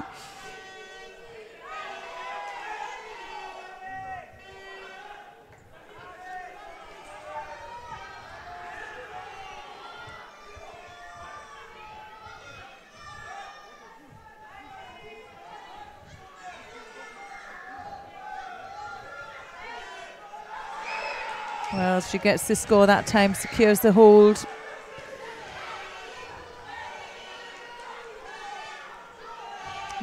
Six seconds exactly, which is one of the fastest ippons we have seen so far.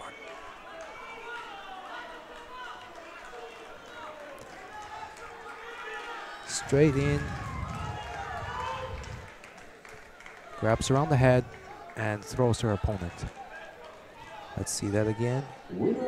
Oh, beautiful, eh? Looks more like a koshiguruma that turned into kind of uchimata. Yes. So very exciting semi-final. Yes. That was. Yes. It's going to be a super final, isn't it, with the two young ladies there. I'm truly excited to see it.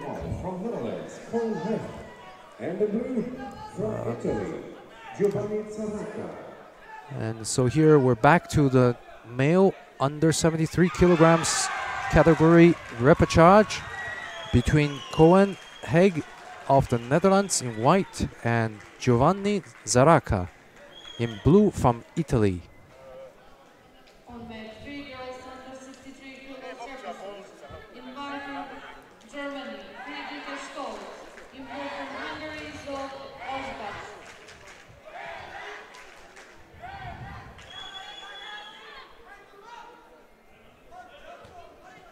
Well, all repechages now. Boys under 66 kilograms. Please welcome in white from former Yugoslavian Republic. I'm going to stay on this mat, or should we have a move? Do you think? From Turkey. Well, we can stay as you like. Yeah. We'll stay here. I think this is the last match of this mat. Yeah.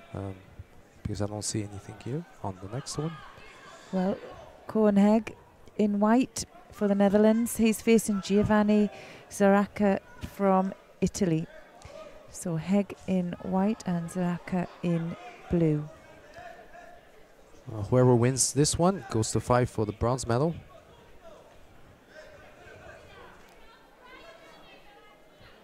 So a lot is at stake here.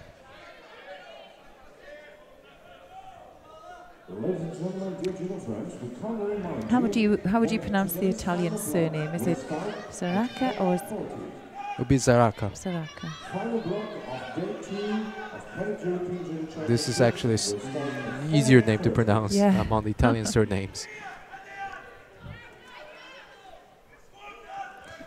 Well, Heg, we've seen him with some really nice fast transitions.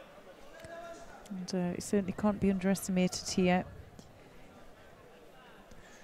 I'm sure Zaracca came in here with high hopes, being the bronze medalist from last year's European Championships.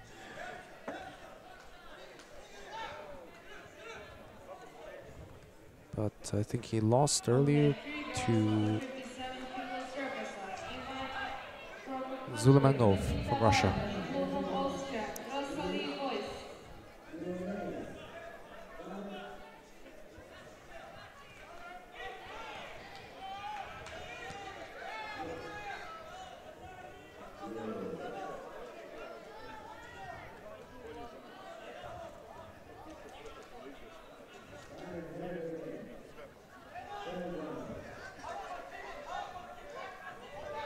Good defense there from Heg.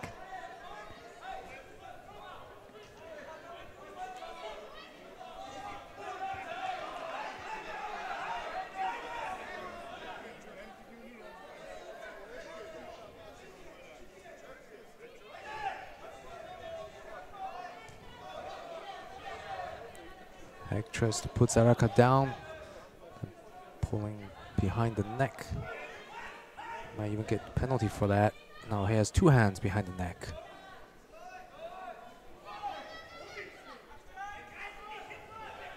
I think the referee's got a call on that.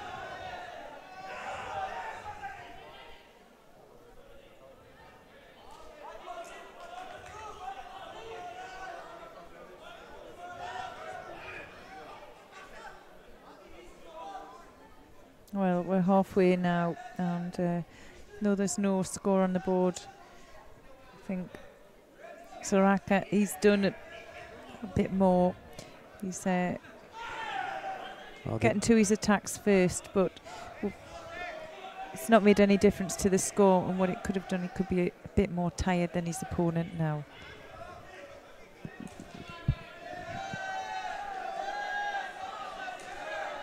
Now you can see first penalty is awarded to Varaka and picks up that one for passivity.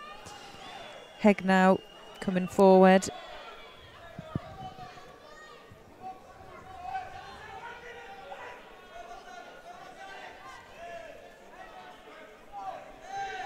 Oh, lovely Uchi. Just switch of direction there. This is where Heg's dangerous, isn't he? We've seen him do this. And once he locks up the head and shoulder, he just keeps working on it.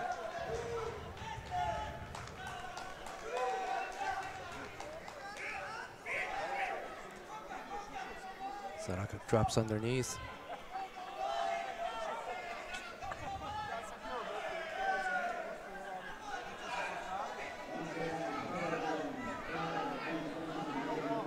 Last minute of this match, and Saraka is leading by Vazari.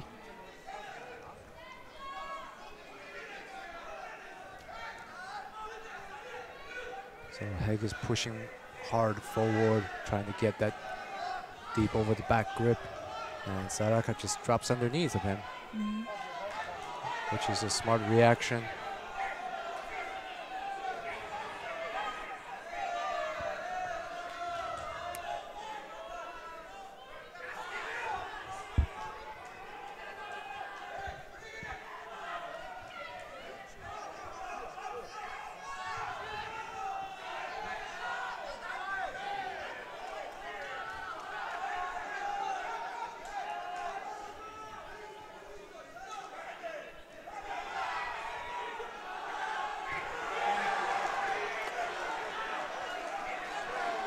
Last 10 seconds.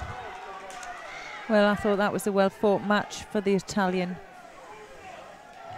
He did a lot of the work at the beginning, slowed in the middle, and when he caught his opponent, he'd reversed the line of attack from what he had been doing, so his opponent wasn't expecting it, and then managed to move his opponent, get him to come onto him, which is a typical Italian style, isn't it? Right. And well, he takes the win. We'll see him fight for a bronze medal, and see if he can regain his cadet European bronze medal that he got last year. Which wouldn't be a bad result.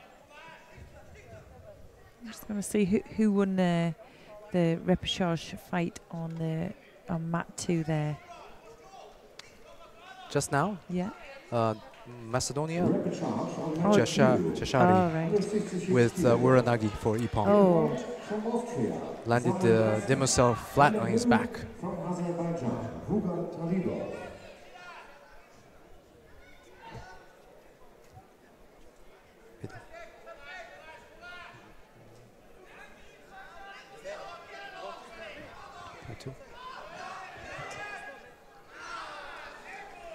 So we're done with the other mat, and we're going to go to mat 2 here.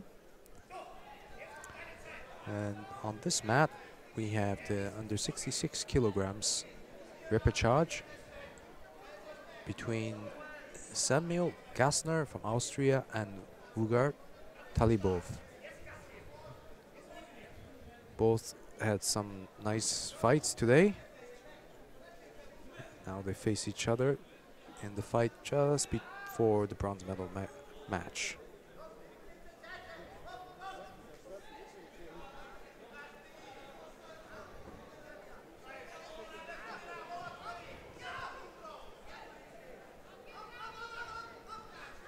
Well, Talibov came in here as the number 4 ranked seed with a win in Coimbra European Cup this year, as well as a win in the Africa Cup in Tunis.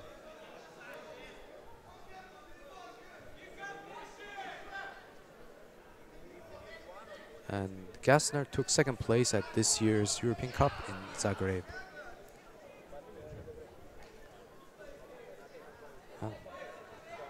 Oh, That was a little bit risky, coming so close. yeah, Talibov just managed to miss the score against him by using his rotating and using his arm to stop that attack.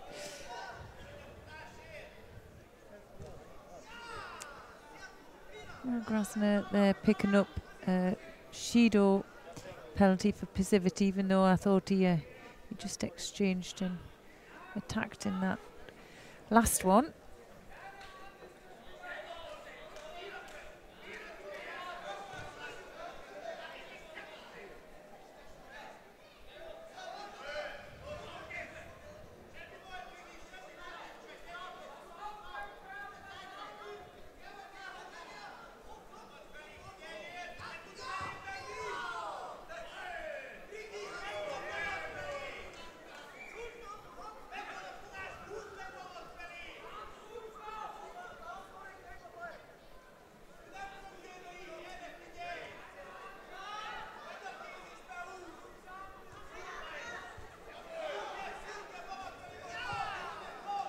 It was a very low uranagi attempt.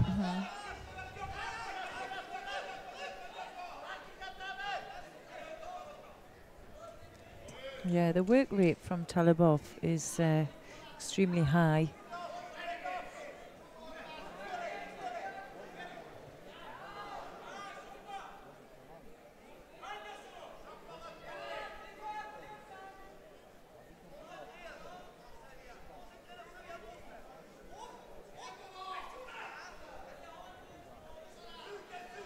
Well, the commitment. Oh, splendid.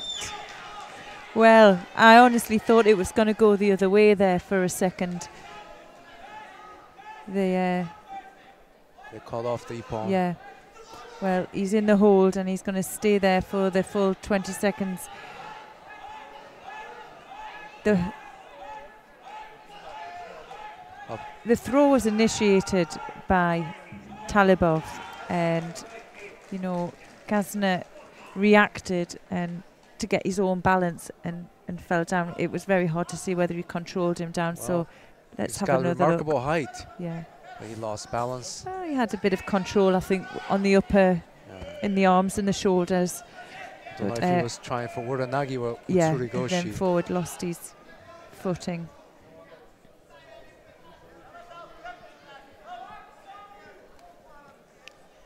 Well, over the last 2 days, we've seen some really talented young athletes coming from the Austrian team. Yes.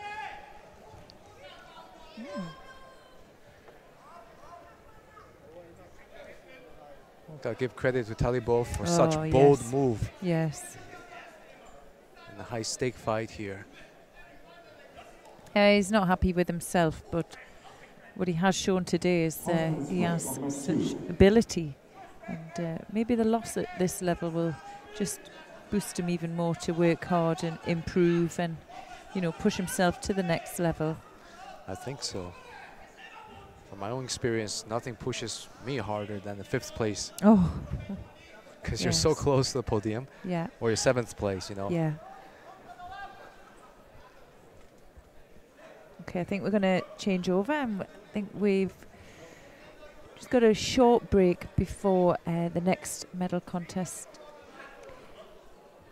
will be coming on. But we're going to move through to the repechage contest in the under 57 kilogram category between Varga Brigetta from Hungary, and she's facing Rosalie Voss from Austria.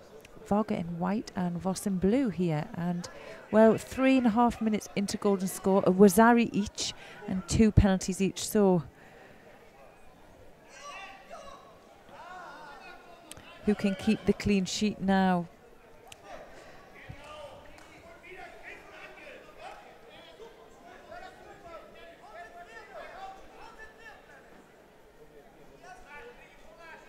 Well, interestingly, Varga here was well, the world champion cadet in 2017.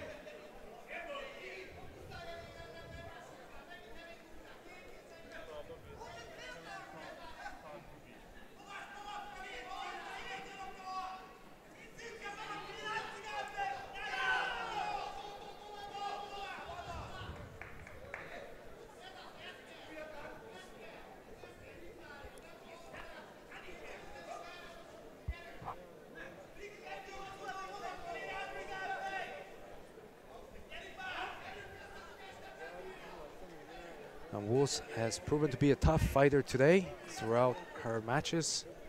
I followed her. We followed her through her several matches here. Yeah, she's had some really good wins, hasn't she?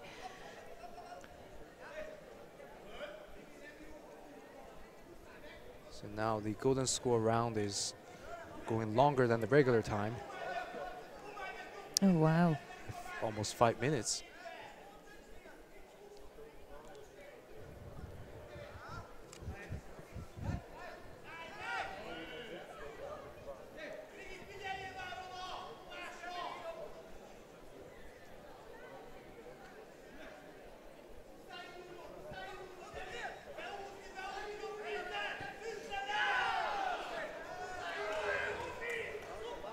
Ladies and gentlemen, due to the friends, the European Judo Union, the Judo Federation of Vanden Hervagen, Well, a tough contest there, and referees just stopped that now and asked the players to tidy up. Well, Varga Bridget, former, well, current world cadet champion from last year, misses out to the bronze medal contest. She picks up her third penalty there. So the win goes to Razali Voss from Austria. And she'll fight on for a bronze medal. Well, she must be disappointed, Varga.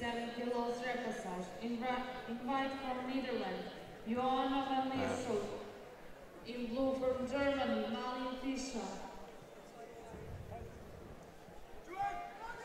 Next repechage in girls under 57 kilograms category is between Johanna van Leeuwen and from the Netherlands in white and Malin Fischer in blue from Germany. Oh, nice first attack there from Van Leeuwen. Although she came off the other side, she was enough of a side on the mat, and the referees just put that on the board. Now looking for the Juji Gatami. Fischer's doing well, defending that far leg from coming over her face.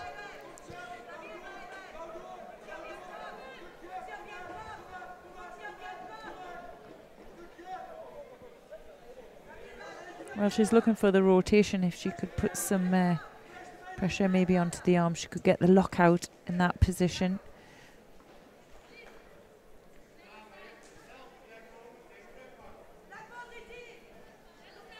Coming now on mat 2, the boys under 73 kilogram semi-final. We welcome in white from Romania, Adrian Sucian, and in blue from Russia, Igor Talib.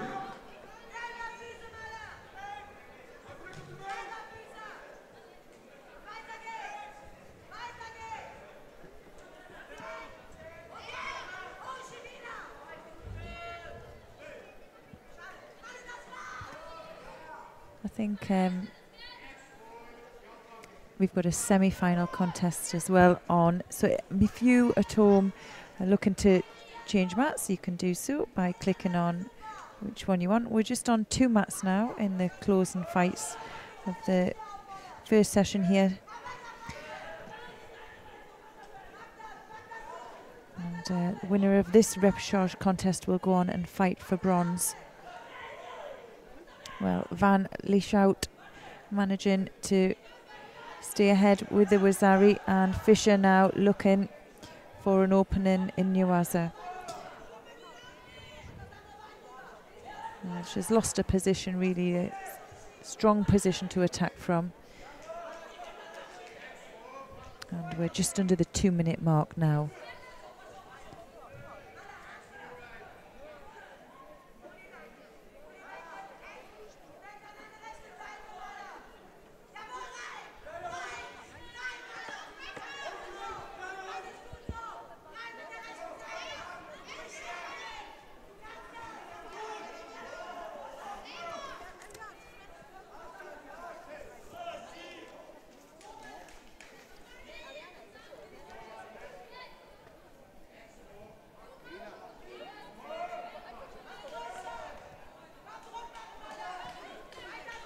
So Van Lieshout gets a penalty for false attack.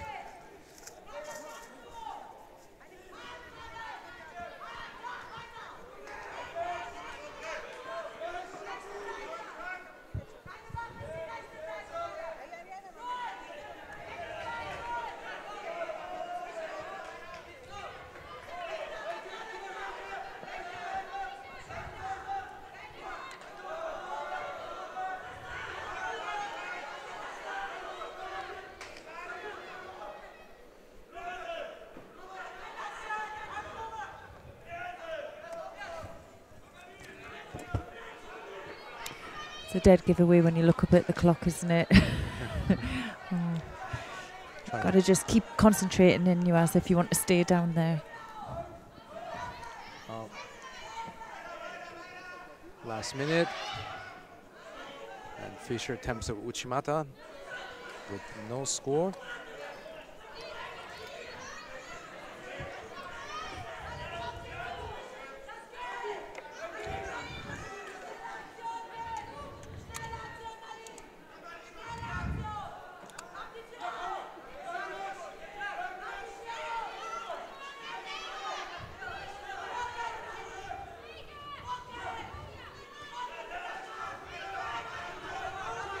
Seconds to go.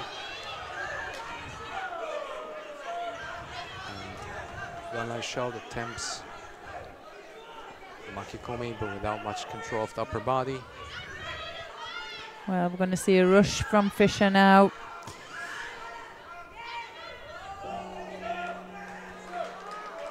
And Van Lieshout kept her advantage of the Vazari and goes through to fight for bronze medal. Let's move back to mat 2 for the semi-final of the 73. Looks like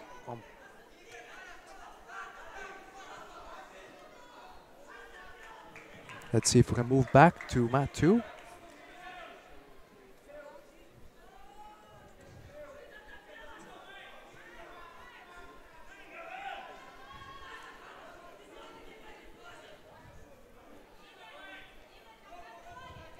Ladies and gentlemen, that concludes the preliminaries on mat 3. Mat 2, please.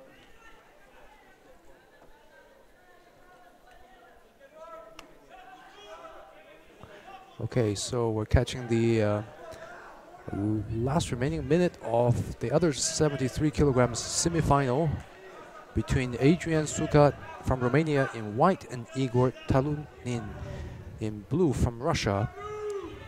And so far, there's a penalty each on board, but no score. Both fighters are evenly matched.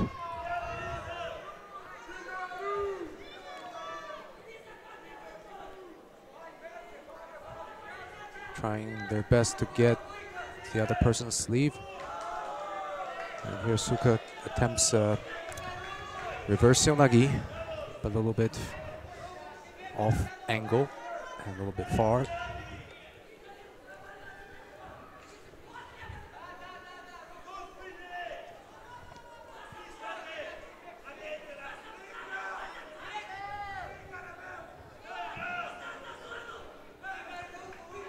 Well, what's nice for us, it's going to go into golden score, and both players are even with just a Shido each.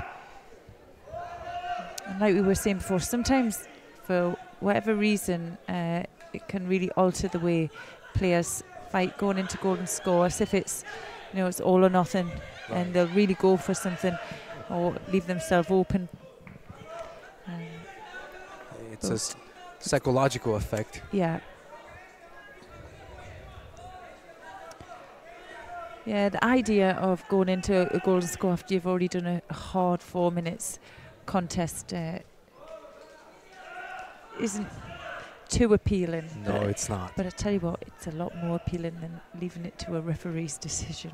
I totally agree. Oh. 100% with that statement. And this is a tricky situation here. We're in a semi-final of a Cadet European Championships, and they really, you know, they know if they get into win this one, the medal's in the bag. Obviously, they're going to go on and fight to be the champion, but it's cruel to lose the semi-final and then lose on for a bronze medal, isn't it? Yes, worst feeling. So close, but yet so far. Can you call it from what we've seen so far? Could you call a winner here? Between these two? It's hard to say, really. Both have been performing very well throughout the day. But whoever goes to the final will meet the other player from Russia, and it'll be a good and exciting fight.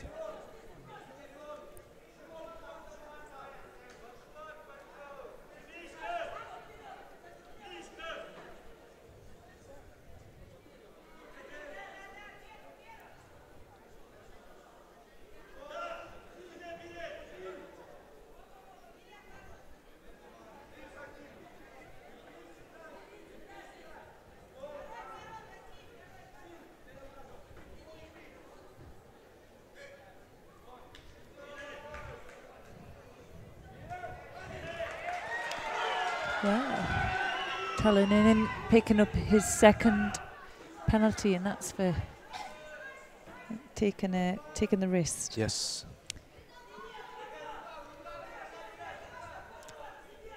And they're reviewing that decision, most likely.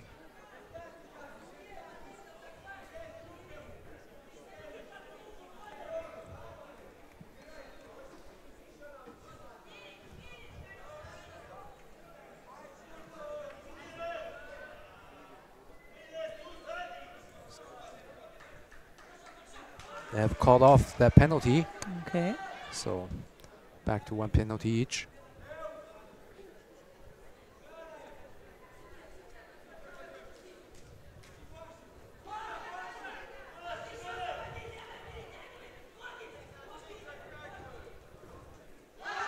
Ooh. Oh, nice Osoto attempt there by Talunen.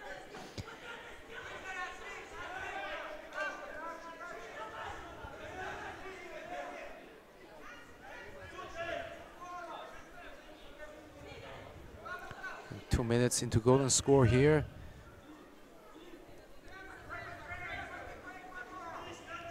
Zuka switching in there. Well, it was well read there by the Russian as well.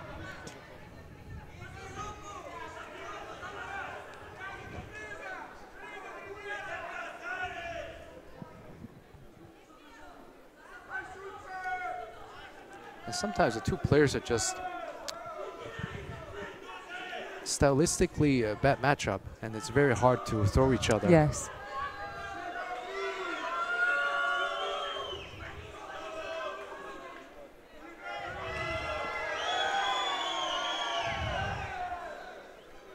Penalty goes to Soka.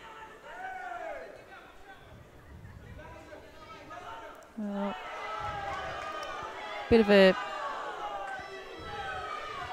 Well, you've got to be careful on the edge. Obviously, you've got to be careful you don't just wander out of the edge, or it's a defensive thing. But he felt, and it looked like he was forced slightly into that position.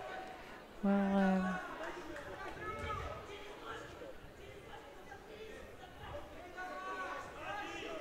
yeah. So evens it up again, 2 Shidos each, and no room for any more faults. There's a lot of movement now. They're opening up. There's a lot of this skip into the side movement that, well, they're both going to be vulnerable in that position. And sometimes your partner goes, you go, and one of them's going to use that movement. They're tired though as well. And the reactions aren't going to be as they were 7 minutes ago when they first started this contest. That's right. Yeah, I like the movement from Sulker. He's trying to open his opponent up. Well, it's also possible both of them get disqualified. Oh. As we have seen the one of the. I think there's too much effort here for that to happen. And we know how they fought throughout today as well. And we're just momentarily going to tie them up, and what that'll do is it's going to give them that little bit of boost just to compose themselves, get a little bit of oxygen in them lungs to refire up. Oh, we are 3.5 minutes now into golden score. Okay, so the referee allows them to continue. That's good to see.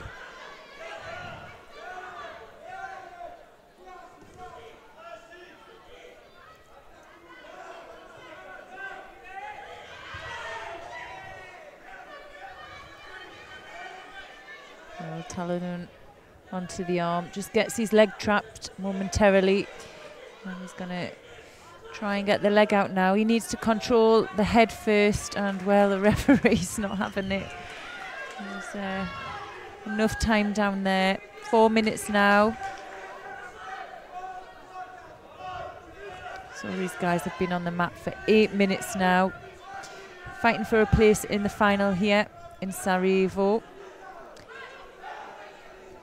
These two really have met each other's match. They really have.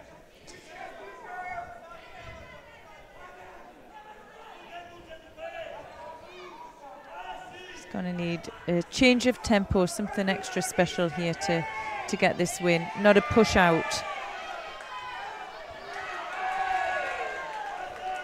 The thing is that there was a nice development of technique there, but I don't think he needed to force on the edge.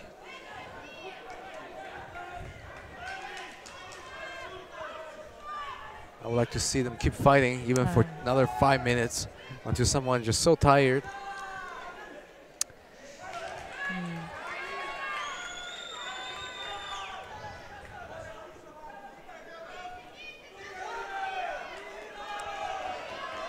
Well, Sulker, a tired attempt there.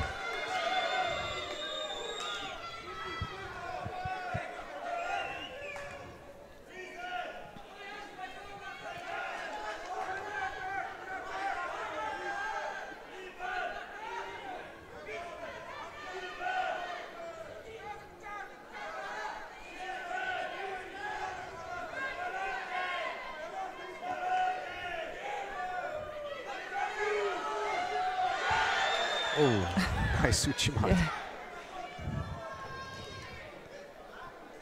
But no score. Well, we're 5 minutes now into golden score, so a total of 9 minutes on the mat. And you've just got to wonder what it's going to take out of them for their next contest. And then both of the either contest, it's going to be for a bronze medal or it's going to be for the gold medal. Right. It's that skip in motion. Oh, now. Wow. Now that was an amazing attempt by Sulker, but well defended by Tulanen.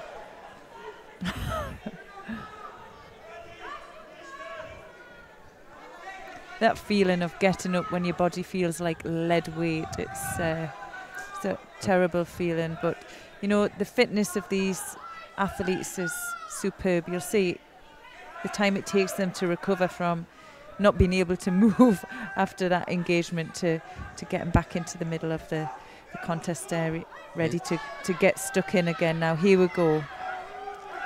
Well, in this condition, their body's on automatic drive. Yeah. It's whatever techniques they have, they just have to let their body execute it. Yeah.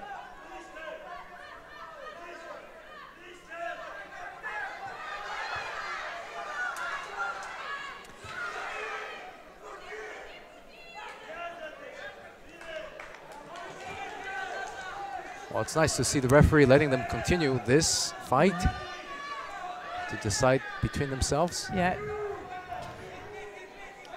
I think Tulunen had a feel for maybe an Uchimata Sukeshi there. And as his opponent's getting tired.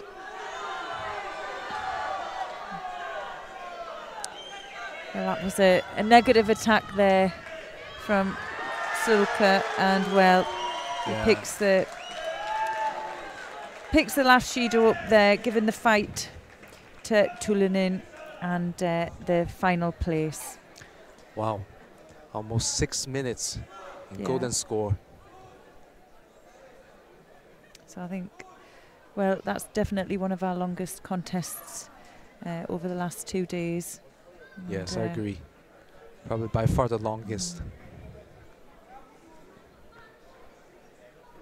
Well, these two fighters really poured their hearts out on the mat, give everything.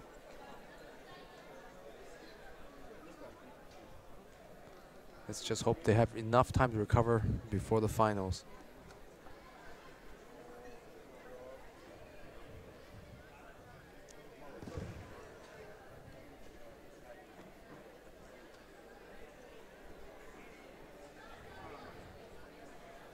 So it'll be an all-Russian final between Tulunen and his compatriot Suleimanov. Winner of this very exciting semi-final and finalist in the boys under 73 kilo category, in blue from Russia, Igor Tulunen. And for the next match on this mat, we have, I think, the last repechage match of the under 73 kilograms category between Vanden Hervagen from Belgium in white and Athanasios Milonelis from Greece in blue.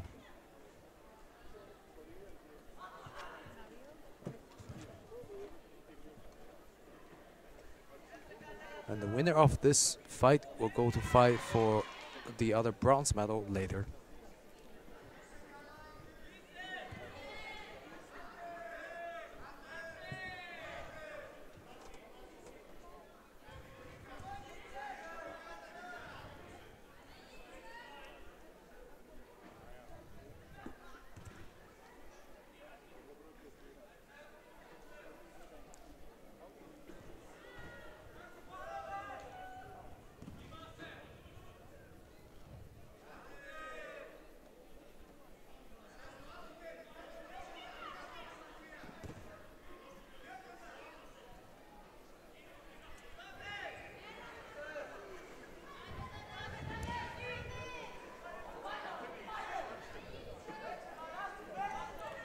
Yuko Tomonagi attempt by Milonelis.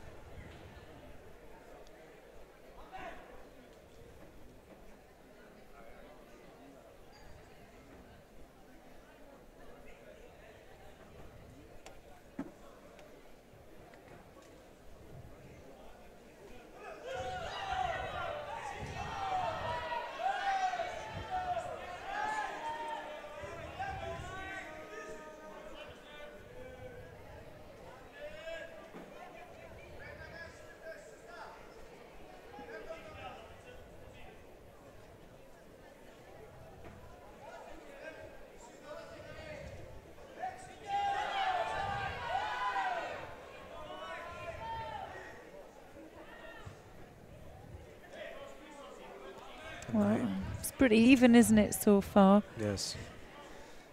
Nice exchange of attacks. Yes.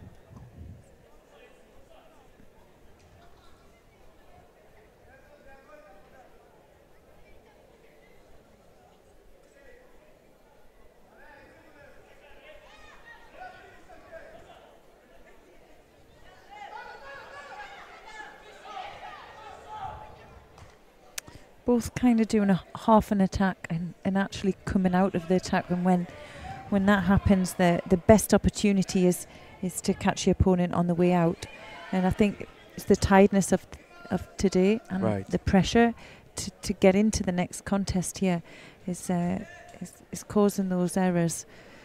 It's just going to take one of them to be able to, you know, really switch it on and change the tempo to catch the opponent unawares. That was nicely done. It was slow and he was, you know, right on his back there. We haven't had an opportunity to see Milan Illis, have we, today? I haven't. I know I've seen, here we go, that rotation. So he drove him and flat on his back there. Yeah, Milan Illis, I saw one or two of his fights earlier. Okay. It's nice to see that he came this far.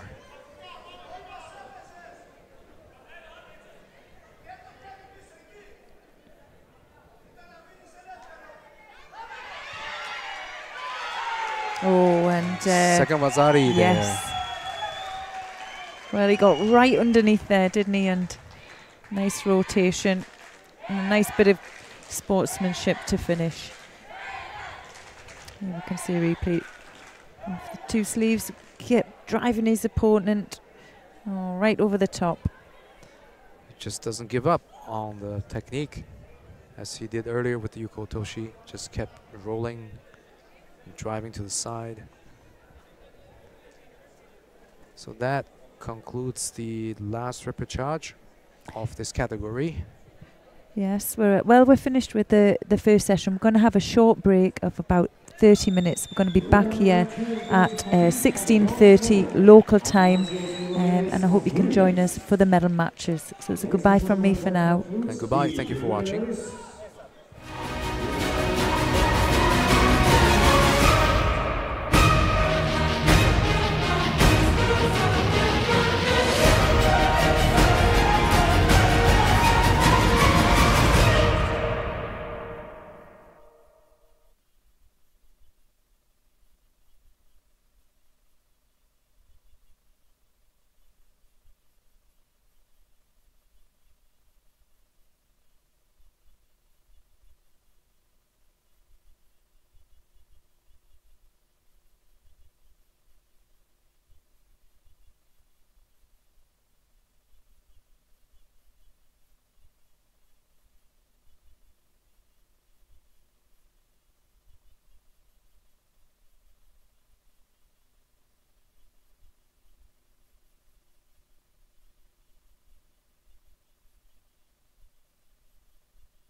I am Lukas Krpalek and I will fight in Ipongia.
Let's make sure we hear each other. Okay.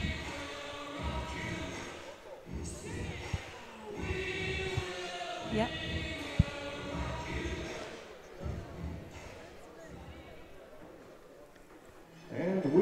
Okay, and we're back for the final block on the second day at the Cadet European Judo Championships here in Sarajevo 2018. And as you can see, we've got the medal matches waiting patiently, and they're going to make their way through onto the mats. We're going to be following mat 2, and of course you can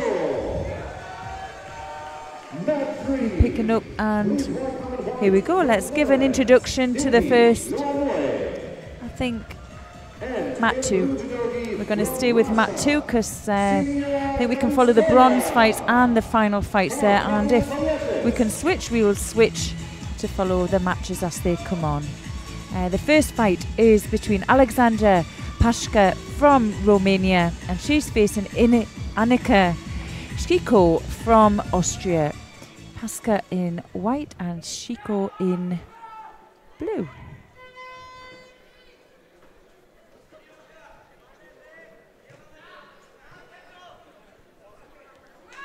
We have seen several of these girls fight today, and both of them proved to be formidable here.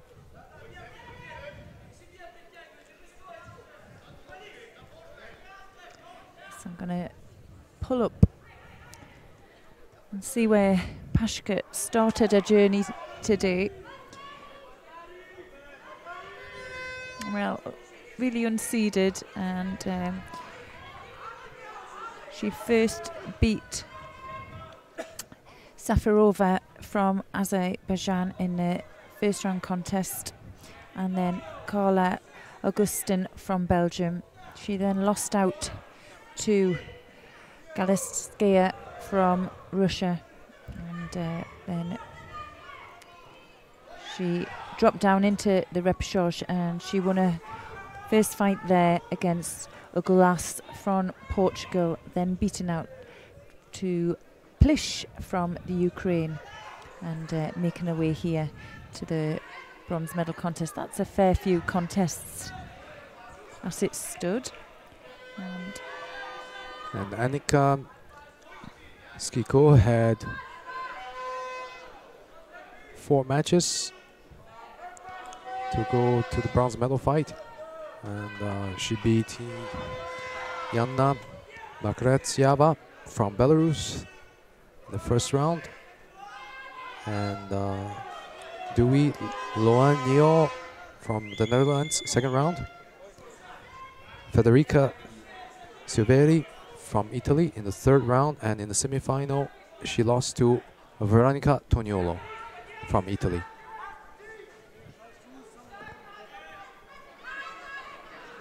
So here we are, 2.5 minutes. Shiko has a penalty, and neither player has a score.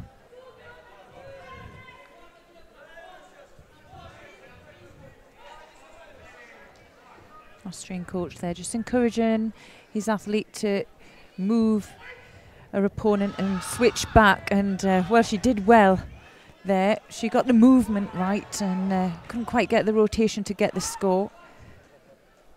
That's how he wanted it done.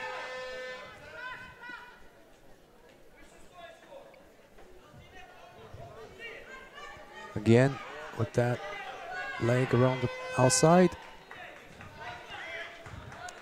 I think if she's going to go behind, she needs to show something to the front so she can get the direction and the reaction from her opponent.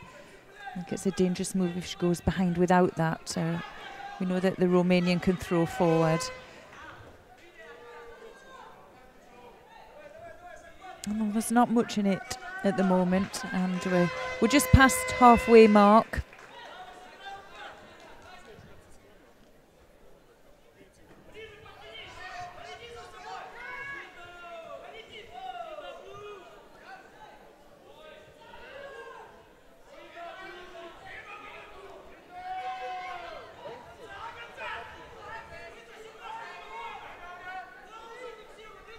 Romanian tries to come in for Tsurigoshi every time she gets her hand. Now she changes direction for the Taniotoshi. Well, it was well defended there by the Austrian. She managed to get onto her front. I just need to see maybe a change of tempo.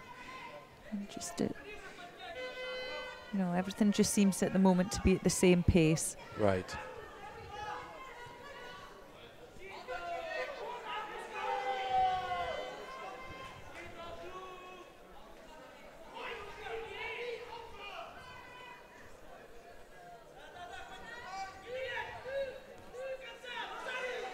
So 1 minute remaining. And we still have no score on board.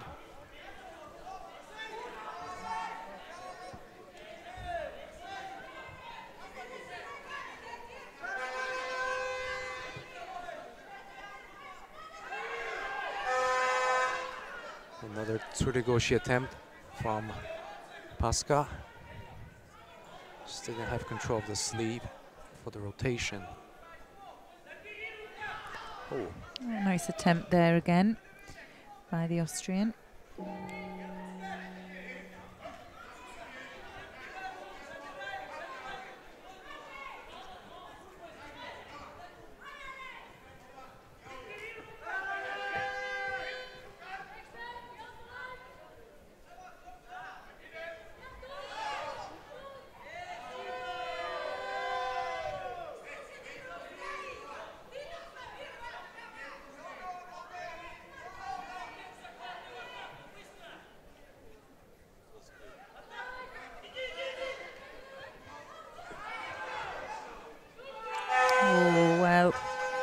Pasca there manages the Wazari score. And having a quick glance up at the clock, she knows she can manage 14 seconds. Well, she has been trying that Tsurigoshi Taniotoshi combination earlier. Uchigari. Taniotoshi. Nicely done.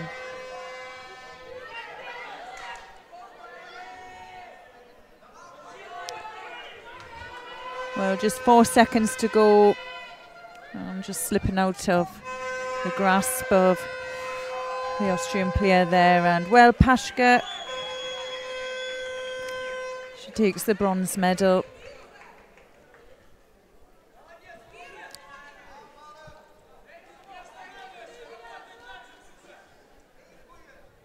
Well, a good effort as well from Annika Skisko from Austria. She had worked extremely hard and had shown us a real potential, for her future. A well-deserved win.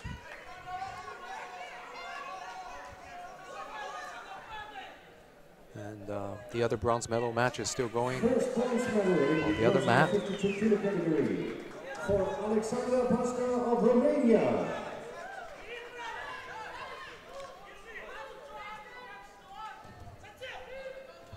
So this is a golden score between Kasenila Galitaya of Russia in blue and Dui Loanio in white from the Netherlands. And the Dutch girls behind with 2 penalties. There are 1 minute and 40 seconds into golden score. Oh, and a lovely counter there. Nice reaction.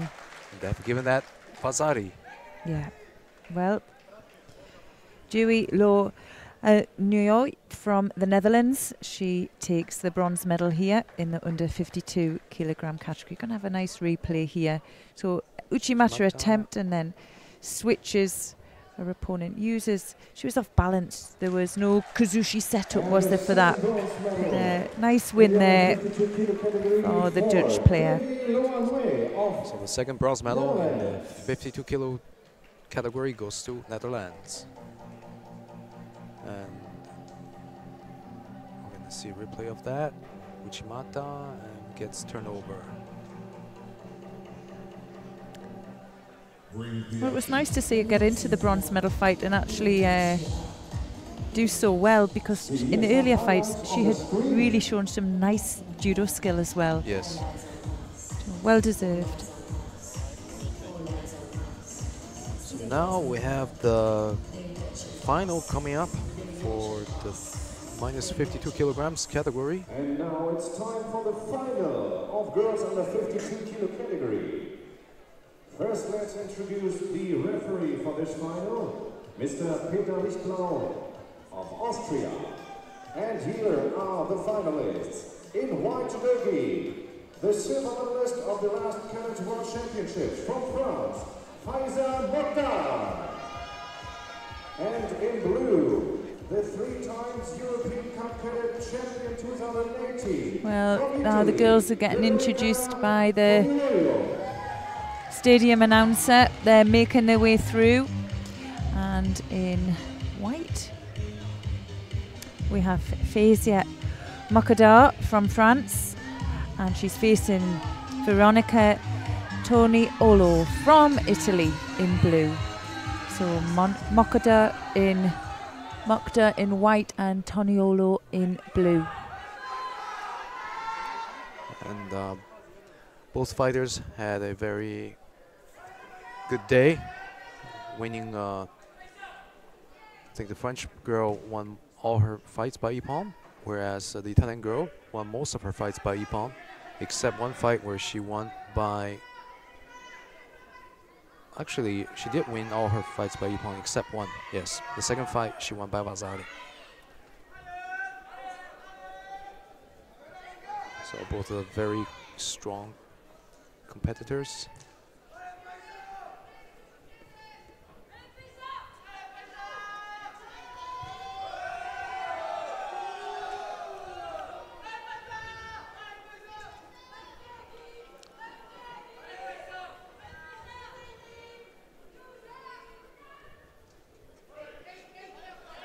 Both came here as 2 of the top seeds here, and Toniolo had 3 wins in the European Cup this year, while Mockdar was the silver medalist from last year's World Championships Cadet. Mockdar here just looking for the Juji Gatami.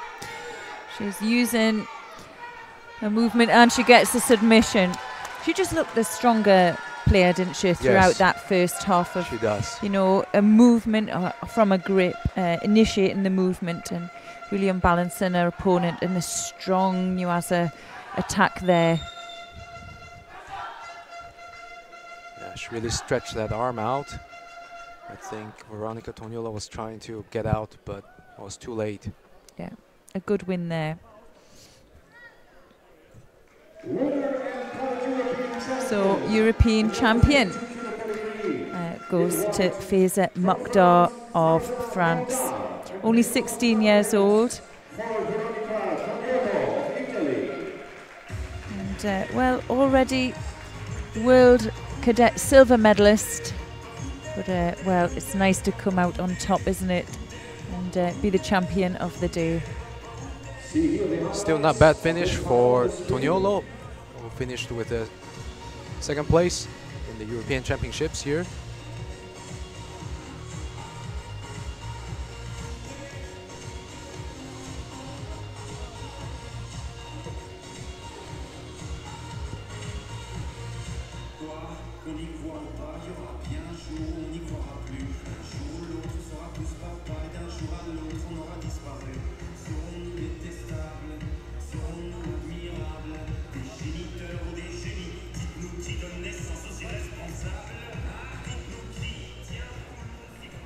Well, we've got a good lineup here for the bronze medal contests in the under 66 kilogram category. And on mat 2 we have Hamza Jashari from Macedonia. Yeah, we're going to stay on mat 2, and he's facing Denis Moira.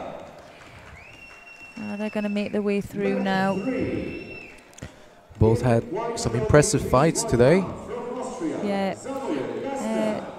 Jasara came in as the #1 seed and pressed in his first few contests, but he went out to Javier Pina from Spain. He's in the final.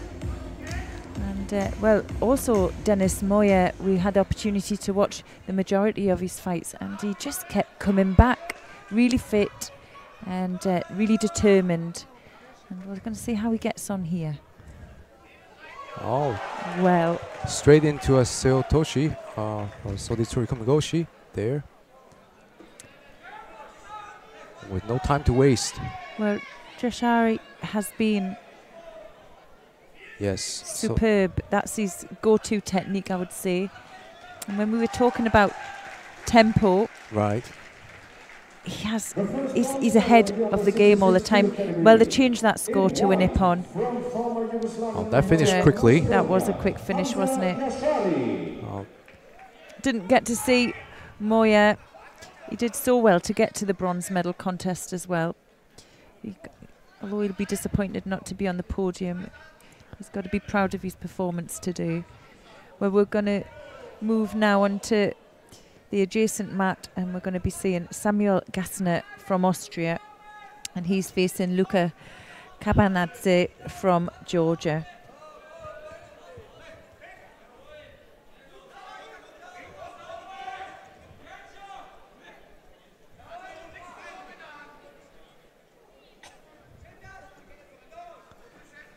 Kapanazi had a very good day too today, until he made a mistake with Uranagi, which he kind of just threw himself earlier. Yeah, it was unusual to see. Kind of got thrown with his own. Was with Obito Geshi, wasn't it, against Pina? Oh right, that. I was thinking about another match. Yeah, very similar styles, and he got caught. We maybe were expecting to. I was expecting to see him come through to the final. He's already a world cadet silver medalist. But Gastner himself as well has had some really good matches. Yes, Gastner came here with second place from European Cup in Zagreb this year, and beat some strong players to reach the bronze medal fight. Yeah, he got caught in his third round match against Ebrik Nukachev from Russia, but he's fought through to the bronze medal contest through the repechage, winning 2 matches, and well, here he is. He's doing well.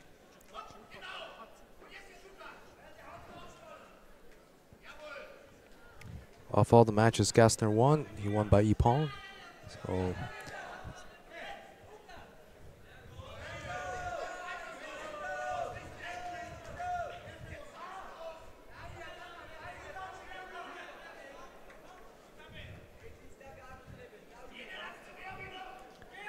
minute and a half to go. No score is on board.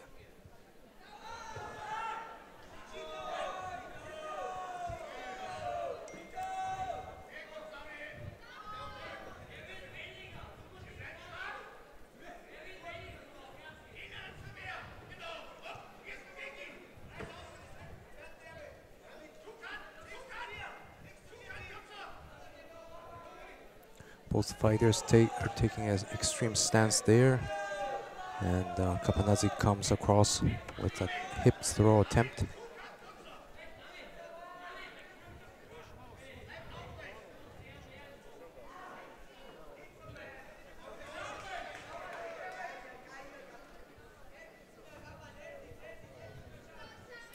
Picked up another penalty there. Gastner has to be really careful now with only 1 minute to go. Cannot afford another penalty.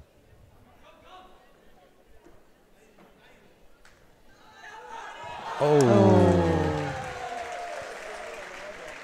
That was a huge pickup from Kapanazi. Came in close, and I think that landed Gastner on his hand or on his wrist, possibly. Yeah, we're going to have a replay here. He did well, maybe with his fight strategy there. He kept that inside grip, and it was stopping Kapanazi in close, but there he took his chance. That was just beautiful technique, yeah. He's launched his opponent in the air with Uranagi.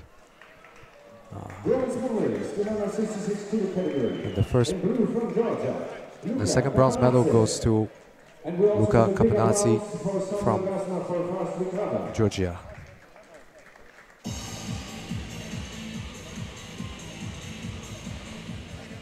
Now we're going to follow the highly anticipated under 66 kilograms final between Javier Pina Isausti from Spain in white and Abrek Naguchev of Russia in blue.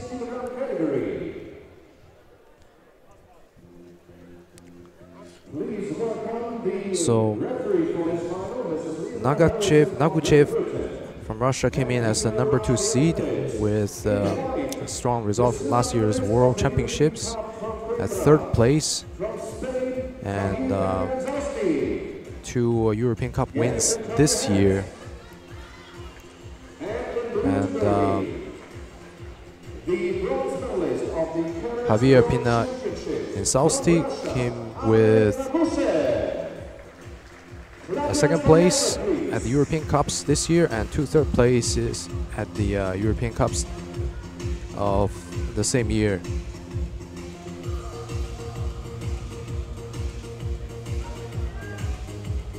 And Pina had a very solid performance today, winning all his matches by ippon so far.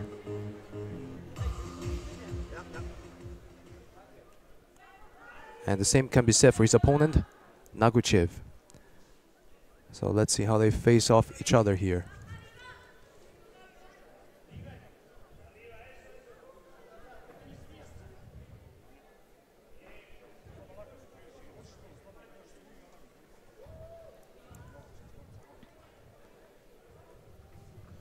Pina looking to close the distance.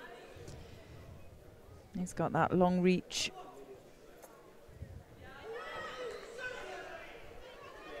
Oh, a nice combination there from Nakuchiev. Almost caught Pina with that Uchimata. We continue to the Tani Utoshi.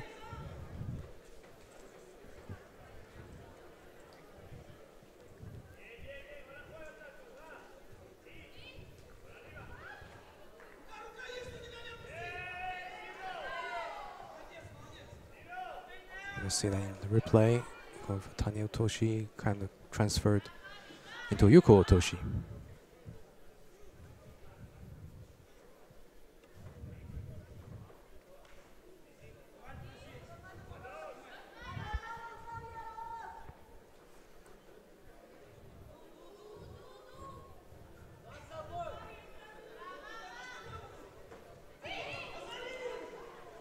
Uchimata attempt from Pina. Well anticipated there. Oh, and what a transition. Wow. Well, Nachuchev has proved to be very strong in the ground. Oh, and he gets turned over by Pina Insausti. He's trying to recover his position. Well, he does well to recover, and well, I think that might have taken it out of Pina. It's not the first time he won today with this hold. Yeah, well, fantastic win there for Ebrek Nukuchiev from Russia. He didn't scrape through any of his contests. He absolutely outclassed, yes, I would say. He never stayed still. He was movement throughout. And, well,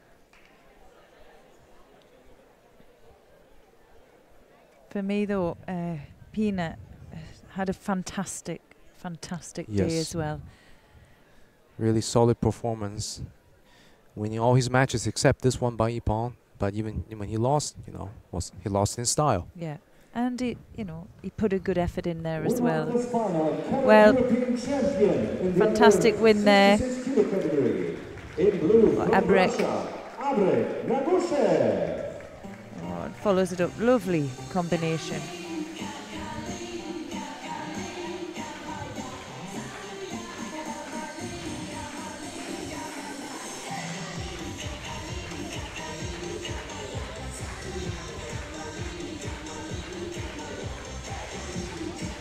And we're going to go to the award ceremony now, before continuing to the next category, which will be the women's or girls under 57 kilograms. Okay. See who's going to be coming on. We're going to have the under 52 kilogram awarding ceremony now.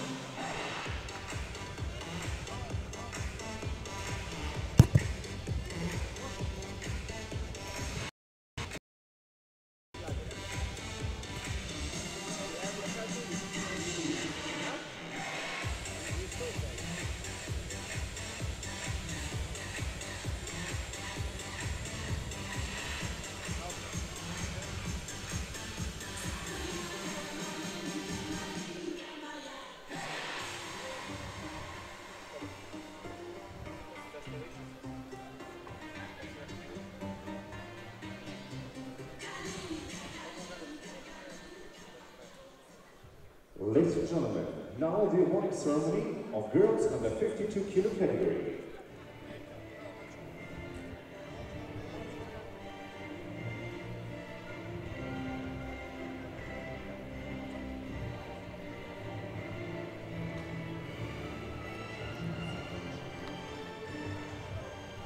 The medals and flowers will be presented by Mr. Sergei Soloveichi, President of the European The Judo Union. medals are going to be presented by the President of the European Judo Union, and that is Sergei Soloveichi. And the first medal goes to Dewey Loatnoy from Belgium. Sorry, the Netherlands. The silver medalist for Italy. And the bronze medal goes to Alexandra Pasca from Romania. Veronica Toniolo gets the silver medal, and the gold medal and the championship goes to Feza Mockdar of France. President of Judo Federation of Bosnia and Herzegovina.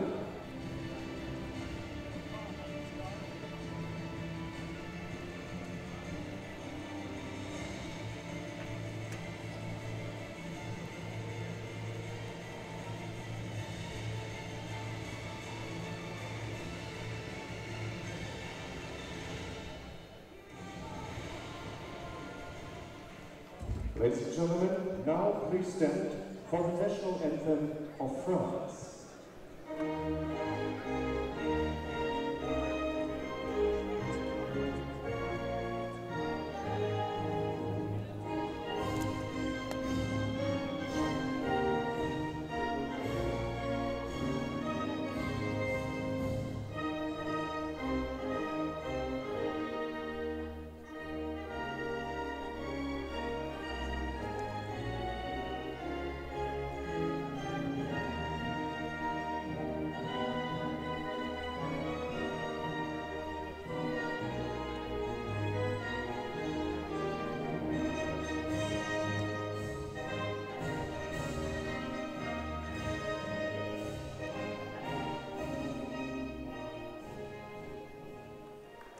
Congratulations to all medalists. We now invite the officials to come together for the family picture.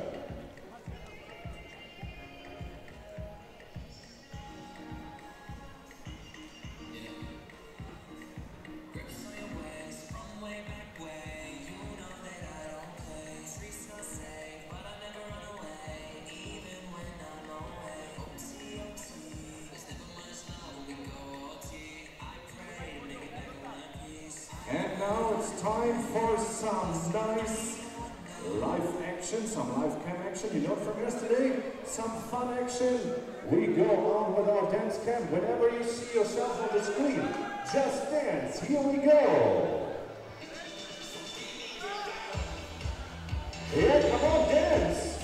It's a dance cam, not a seat cam. And dance. Oh dear, guys.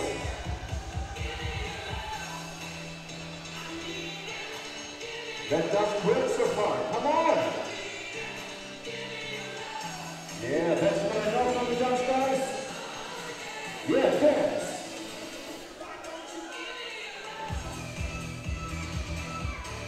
Yes, ready. Dance. Yes, guys.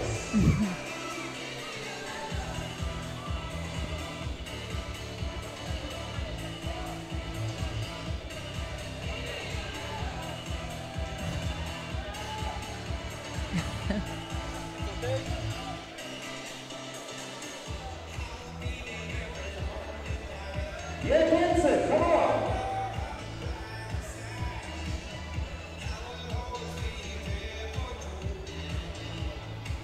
All right, thank you so much.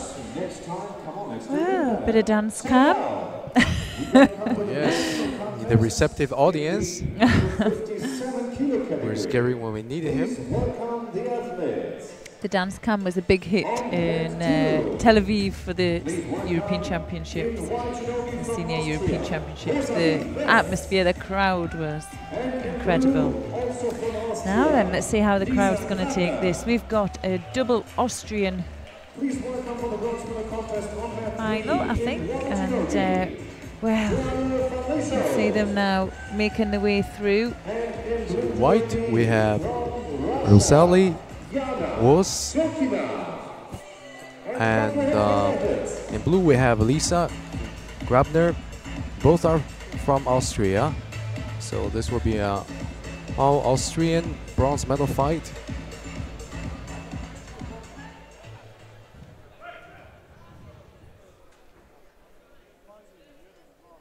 And Grabner came here with some good results from the European Cup this year, including a win in Zagreb.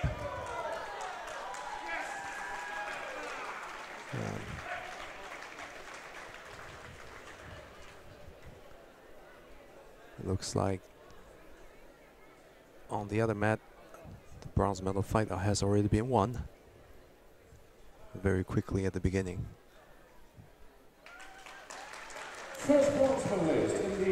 Well, nice rotation there by Grabner, and manages to secure the Osai Komi. He's looking strong. And you can see there, just in behind, you can see the seconds just ticking away. She's probably got her eye on the scoreboard as well.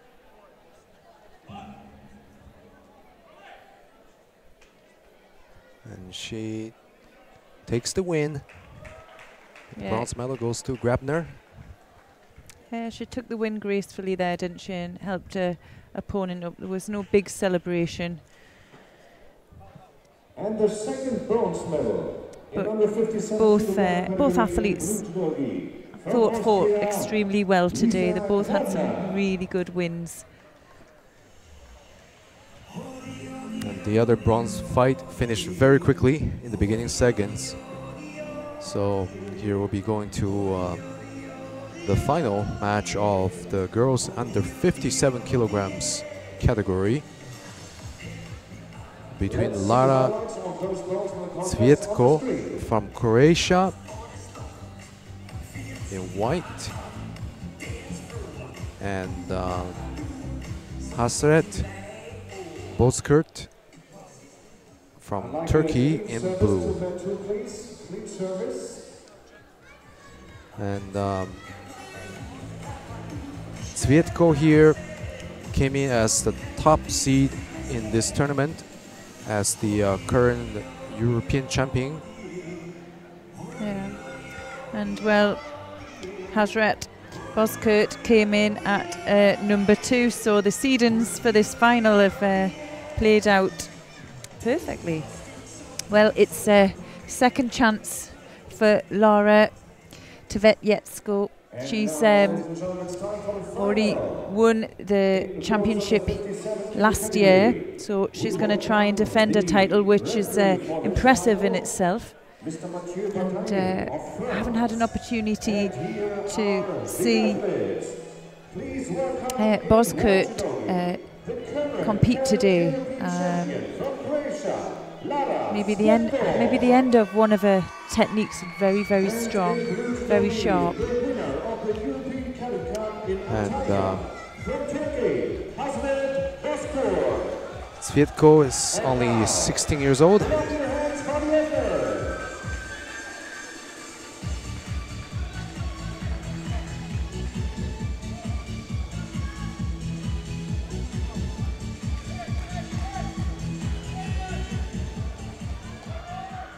Well, Boskurt is 17 years old.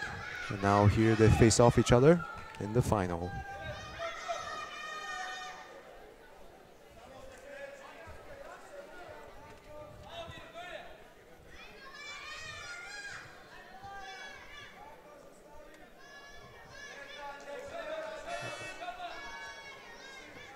Here we see some obvious height difference.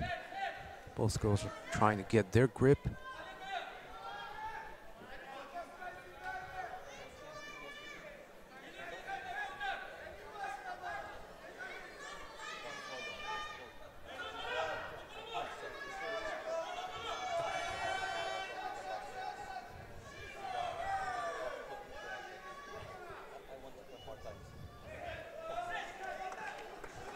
Svietko, they're managing to get the first attack in and forcing a penalty for Boskurt. Now Boskurt coming back, strong grip. Oh, an Uchimata! Wow, wow! She gets the ippon. From her. Well, today I think I caught the end of one of her contests. You know, when we were between shots, and whatever she did was the end result was really powerful. That was beautifully done. Here we can have a replay. So she takes control and breaks balance, and well, she was right in the middle with that one. Let's have another look. It's particularly impressive, yeah, considering she has the outside grip, yeah, and she's throwing a much taller opponent. It's real confidence and going for what she believes in. Oh yes. Yeah, really nicely done. Let's see highlights of this final on the screen. So the new European champion is Hasret Boskurt at minus 57 kilograms. And that's a gold medal for Turkey. And a silver medal for Croatia. Going to Laura Svietko.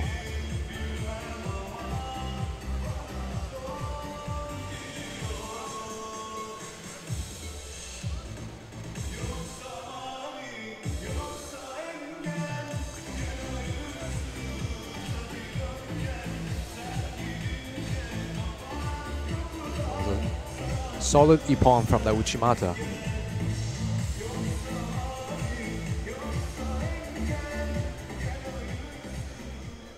Ladies and gentlemen, now the awarding ceremony of boys under 66 kilo category. So now we're going to the award ceremony for boys under 66 kilos category. The medals will be presented by the Vice President of the European Judo Union, Mr. Halajova. Bronze medalists are for Georgia, Luca Capanazzi, and for former Yugoslavian Republic. Bronze medal goes to Luca Capanazzi from Georgia, and Hamza Jashari from Macedonia. I believe that's the first medal from Macedonia. From Spain, And the silver medal goes to Javier Pena Insausti, and the gold medal goes to Abrek Naguchev of Russia. The flowers will be presented by Mr. Movic, European champion from 2011.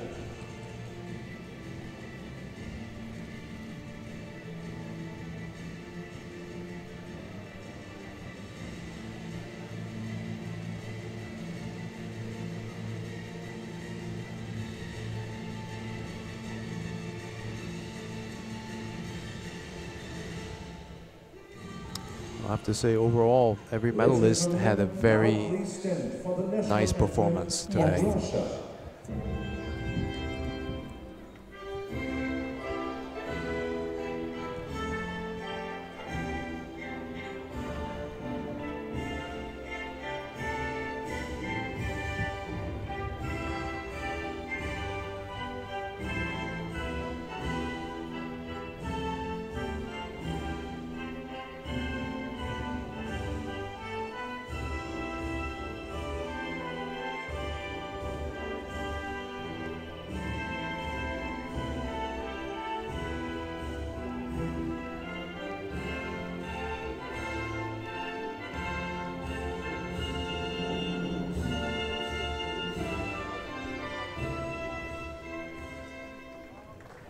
Congratulations to all medalists. We now invite the officials to come together for the family picture.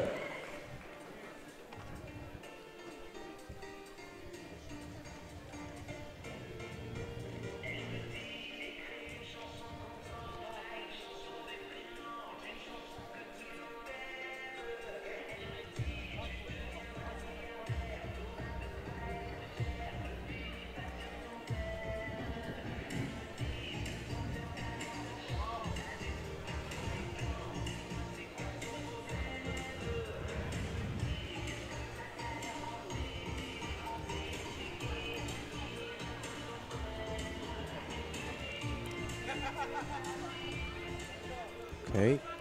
Ladies and gentlemen, due to the friends now, the bronze medal contest in boys.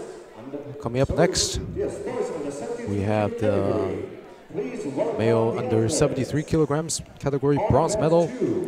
On mat 2, we have Giovanni Zaracca from Italy in white, and Adrian Suka from Romania in blue.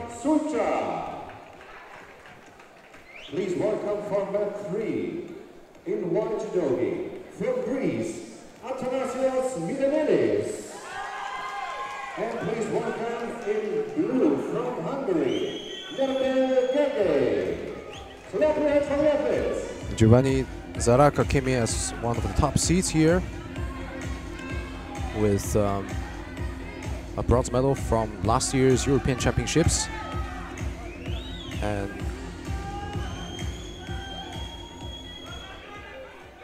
his opponent,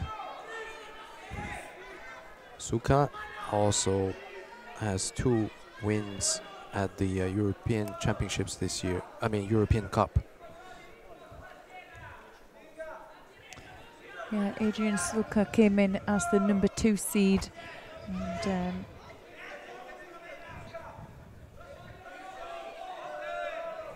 well, he lost out to Igor Talon in the semi-final, and well, it was a 10-minute contest, and we were saying at the time, is it going to make a difference to either the final contest for the winner of the semi-final or for Suka? In fact, that was a very long and hard-fought battle for both fighters. Yeah. With Suka losing by the last penalty.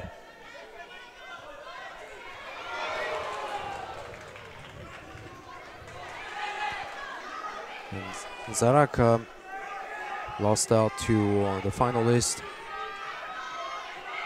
Suleimanov from Russia earlier.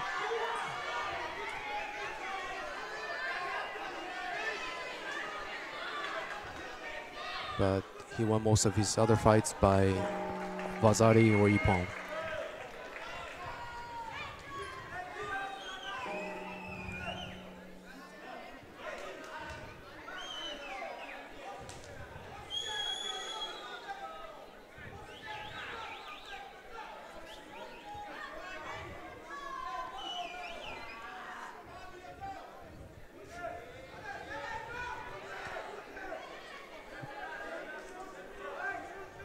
Well, a low attempt there by Soka. He's doing well to move his opponent. Saraka himself is a nice mover, but he likes to draw his opponents on. First bronze medalist in boys under 73 kilo category. In blue jersey from Hungary, Karedia.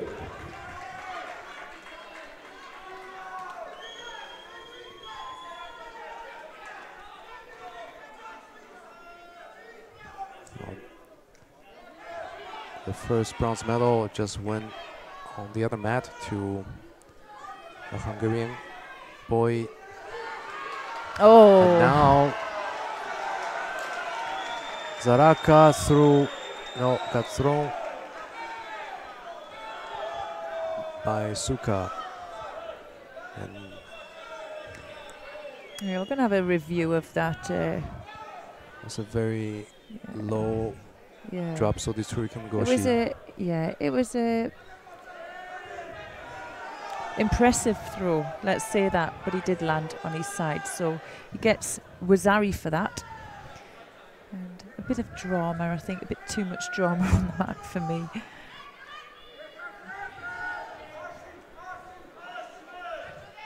So still a minute and a half to go here. Suka is leading the scoreboard by Wazari, and both have a penalty.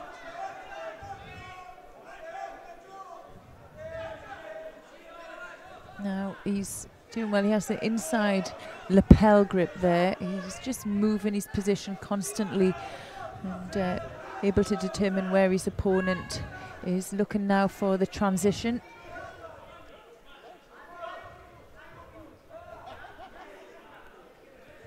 When you look at that clock and see a minute, and out there, a minute can feel like a lifetime when you're looking after a score.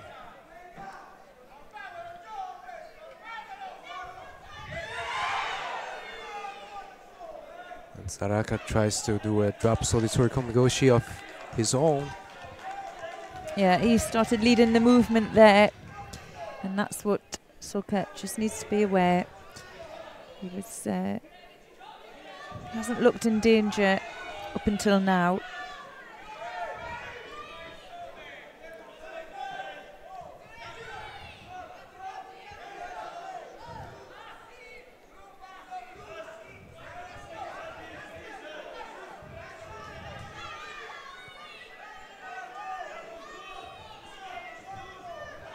.20 seconds to go now. Big effort there from Zaraka. He's going to force a passivity penalty. That's 2-1 now. And Soka leading by the Wazari under the 10-second mark.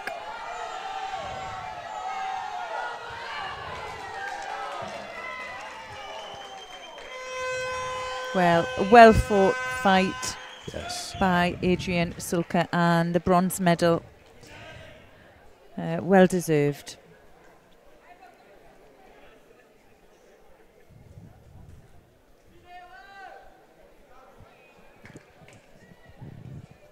Well, Sulka definitely has good conditioning, especially after the over 10 minutes long semi-final match.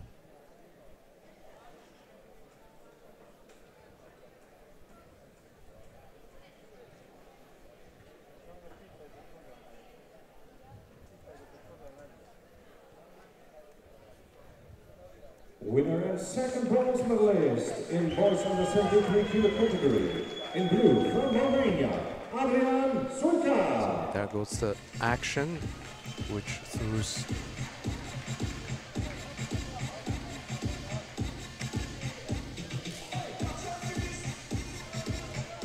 so the first bronze medal goes to Hungary, and the second bronze medal goes to Romania.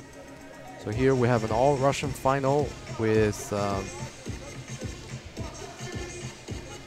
two finalists, both from Russia. The first one is Ibrahim Gadji Solomanov from Russia, and the other one is Igor Talunin in blue, also from Russia.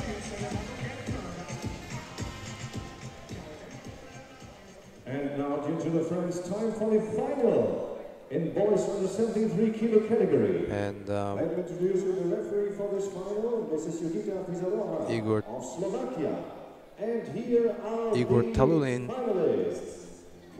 is ranked number 4 seed in this tournament. The European cadet champion from He had 2 wins at the 2 gold medals at this year's European Cup. And in blue judogi, And Suleymanov won the Tbilisi European Cup this year, and the 2nd place at the Tula European Cup, also this year.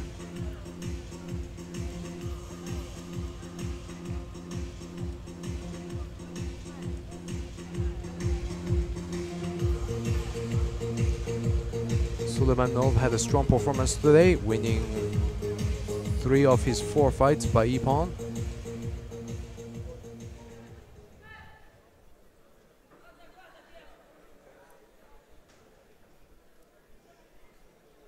And the same can be said for Tulunin, who also won 3 of his 4 fights by ippon. Both start off with this extreme stance of right grip. So we're halfway in the match. We have 1 penalty to 2. Yeah, and unfortunately they're looking for an error, and whether they're going to put another Shido to both players, because it's quite an equal negative. Decided against it. Yeah. Referee wants the players to decide the match for themselves here through techniques, preferably not through penalties, especially for a final match.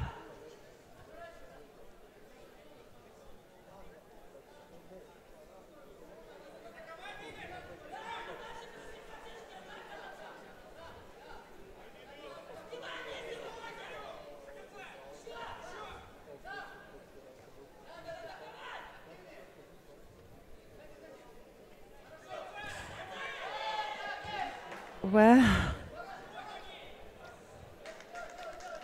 Wazari goes to Suleymanov. he anticipated that really well, and just looking just slightly stronger than his opponent. He's having a glance up at the clock. Just under a minute to go. Suleymanov ahead.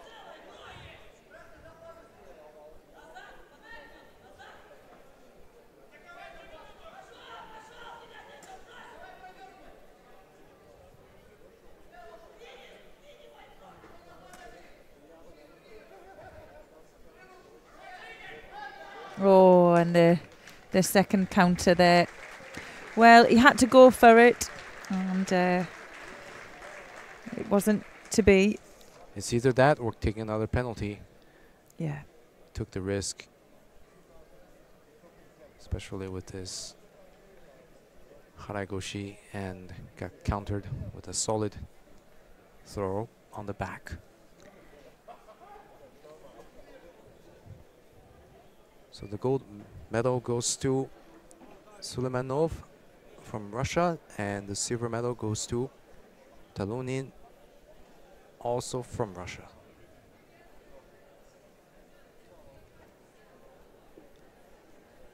Winner of this final and Cadet European champion in the under 73 kilo category in white from Russia, Ibrahim Gazi. Let's see some highlights now.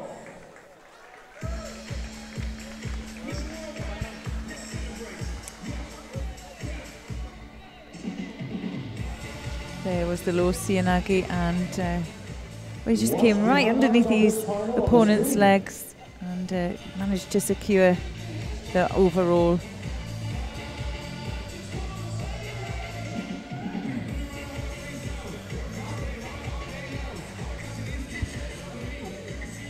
Well, we're going to move through now to the awarding ceremony of the under 57 kilograms category. And they're just making their way on.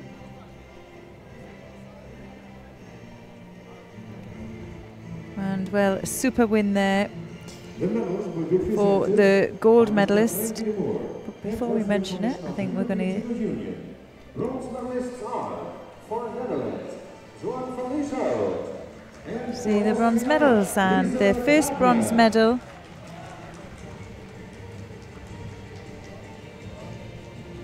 goes to Johan van Lieshout from the Netherlands, and Lisa Grabner from Austria takes the second gold medal, and silver medal goes to Laura Petravvic from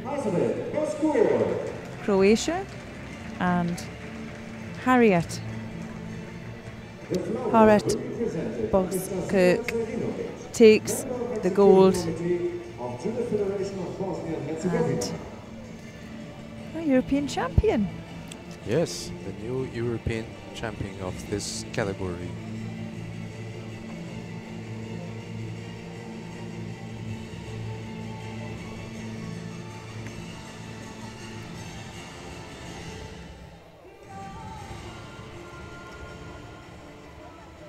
Ladies and gentlemen, now please stand for the national anthem of Turkey.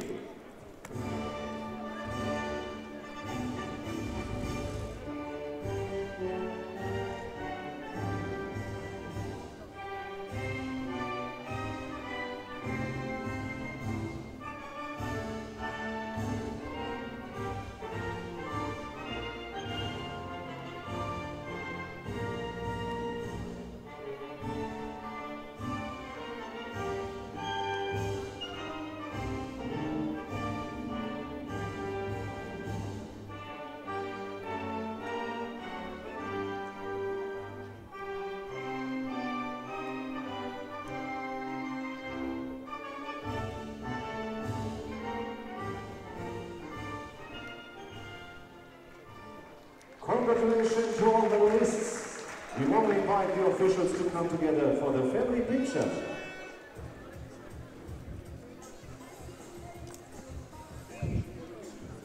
And meanwhile, we prepare our next fun action and another live cam action. Well, we've got one weight category to go. That's going to be the under 63s, and tomorrow we're going to have the last day of the individuals here Saturday, and the lineup tomorrow will be for the boys under 81s, under 90s and plus 90s, and for cadet girls it's going to be under 70s and plus 70s.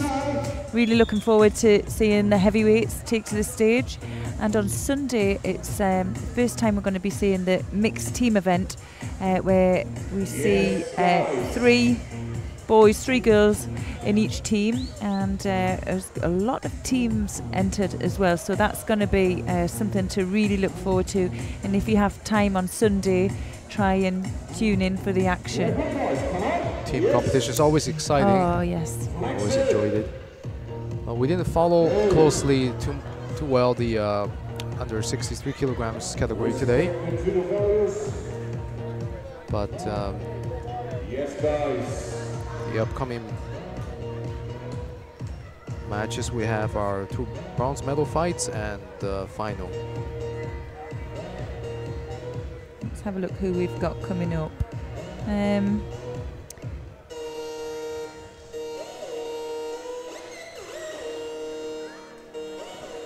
Alessa Corel from Belgium. She'll be facing Tatiana Guzun from Russia. And you can see them there making their way. Last few nerves.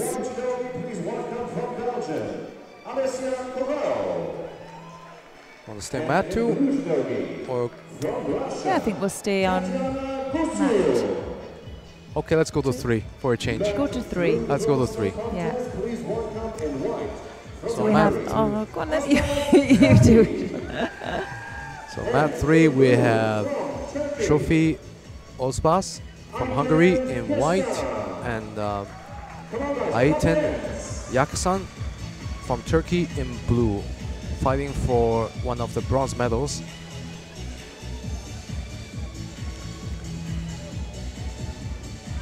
And worth mentioning is Ozbas has third place from last year's World Championships Cadet, and she's the reigning European champion for Cadet category. Yeah, but it was a weight category down, so she's. I see. So I mean, was it just last year she was 52 kilograms? Yeah, so she's moved quite through these weight categories, but doing really, really well. Picked up, did she pick up a medal at the Youth Olympics last year as well?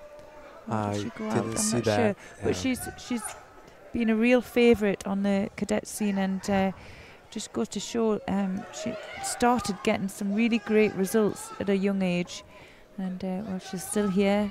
And it's nice to see that even though she's moved through the weight categories, a judo ability's still putting her in the medal matches.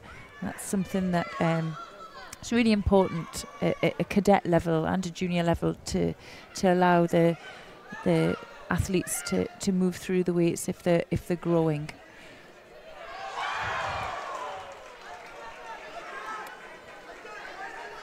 Well, just a minute into this contest, and there's nothing between them yet.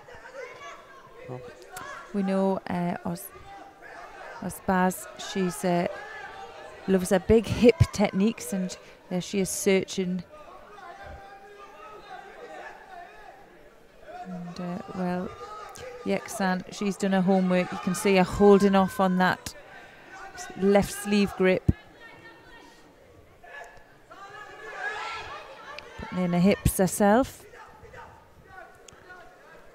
Yeksan took a third place this year at the European Cup in Antalya.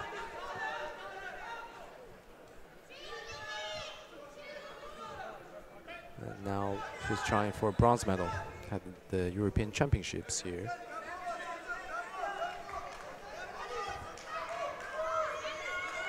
Well, halfway in.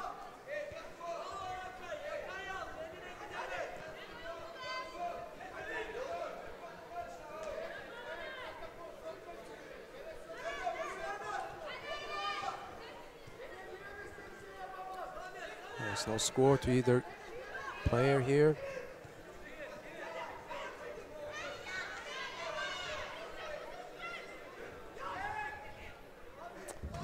That was a very slow entry from Yeksan.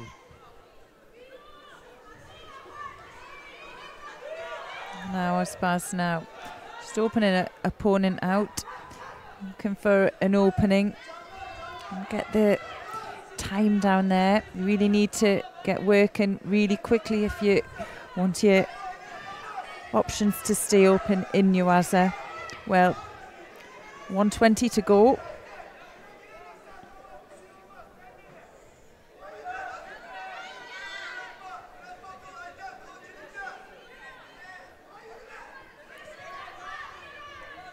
It looks like Ozbaz wants to get a left hand across, but Yeah. she couldn't free her sleeve. Yeah, well, she's struggling there. She's been struggling with that grip for the majority of the contest, and there we see Yeksan picking up a penalty for it. I don't know why it didn't get put onto the board. Oh, tricky situation there.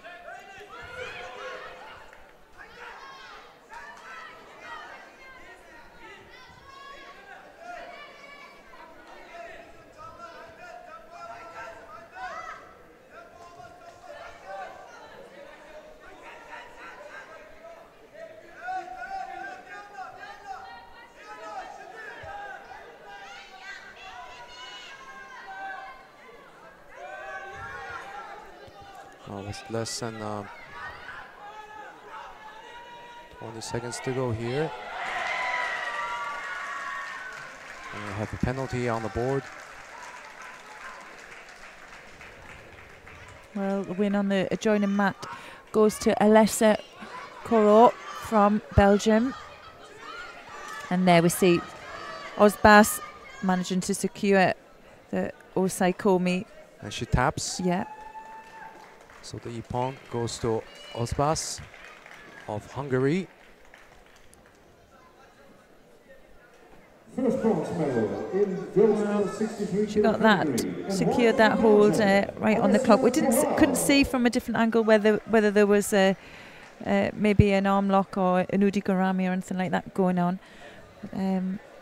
Maybe Yeksan just saw the clock had run out and knew there was no chance of getting that one back. So bronze medal goes to Sophie Osbas from Hungary. And the other bronze medal goes to Alicia Corau of Belgium.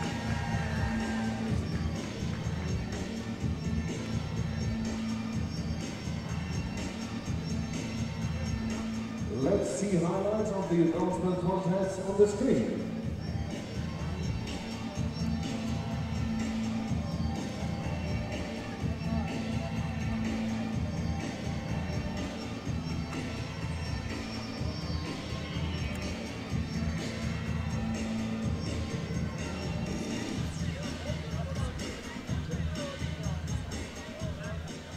And now, ladies and gentlemen, the final of girls under 63 kilo category.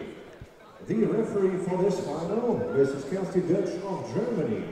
And here are the finalists. So here are our finalists in our final match today. And we have Martina Lanini from Italy and Marin Visa from the Netherlands. Now they're making their way through.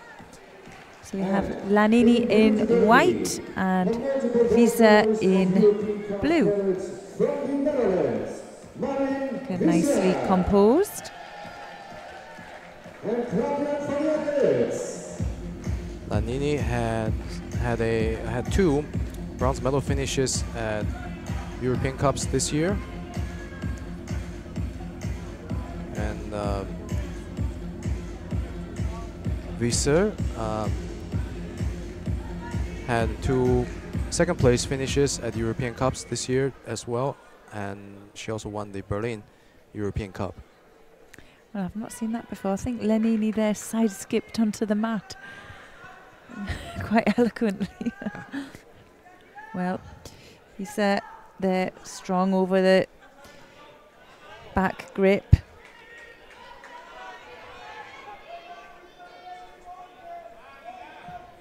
Direct again with her gripping. Nice switch.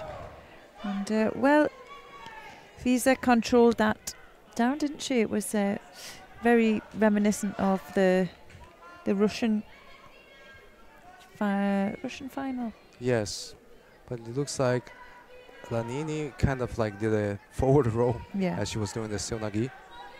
So that's probably why I didn't give a score. But she's got to be really careful because it looks like that grip's too strong over the top of her left side there.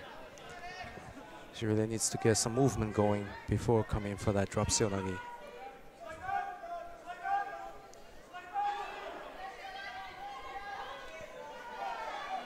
Because from here, Visa looks stronger in her grip and posture. Yeah, Lanini now really needs to break down that strong stance and that high grip that's coming over. It's a real typical Dutch style. Strong, upright, drawing her opponent on.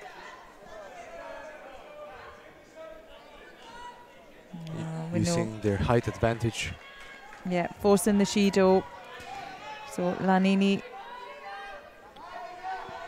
going down, really needs to rethink a plan now, closing the gap up.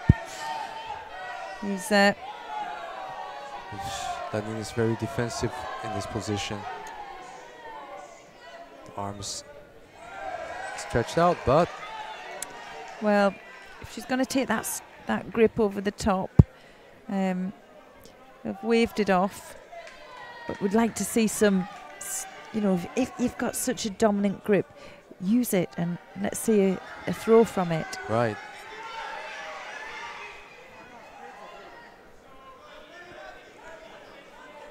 In fact, Visser here is not really trying for any big techniques. Yeah.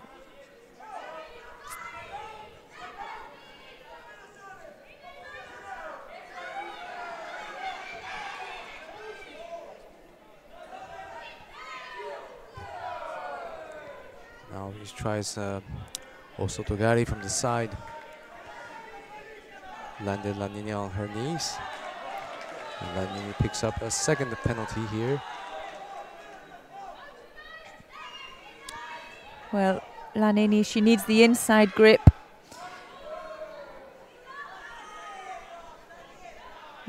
For her judo to work, she can control the space more if she takes the inside grip, and you can see that Visa just really holding her out. Now she's going to draw her in.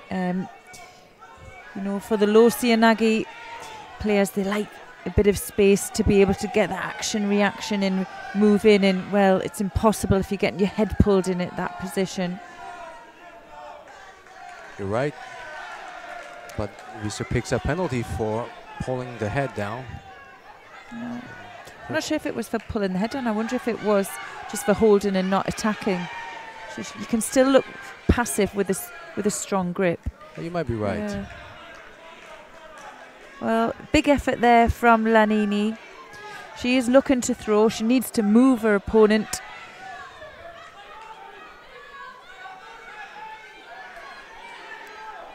A switch of direction could do it for Visa. Trying for hip technique. Once again, doesn't get the right entry. A little bit too far with the hips.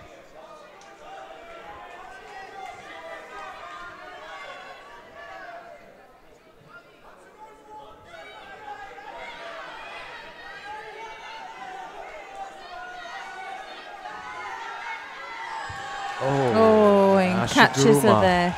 Yeah. Well, she did dominate the grip. She looked stronger. We wouldn't see a lot of movement from her, but that time she really did draw her opponent on and managed to get the leg across. Nice rotation, a strong finish. Yes. Just above the knee, yeah? Yep, just Nice. caught her as they were moving sideways. And there's no escape. Especially with that dominant high collar grip Visser had. Driving straight down. Right, and that concludes the last of the categories here.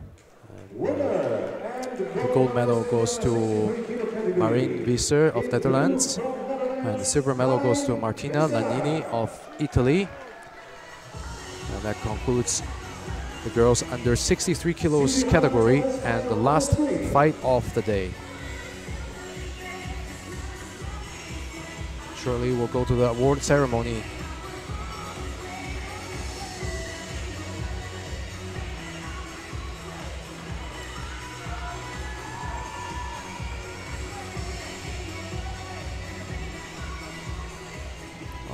Certainly we have seen some very nice fights throughout the day, especially just the maturity and the strength in a lot of the players who may not even managed to get to medal positions, but have put really strong performances in throughout today. Judo is tough. It's a tough old sport, but these cadets here have not just the ones who have made it to the medal positions. It's not just on skill; it's more than, you know. It's developing the strength to go through to get into these positions, fitness, and then just mental strength.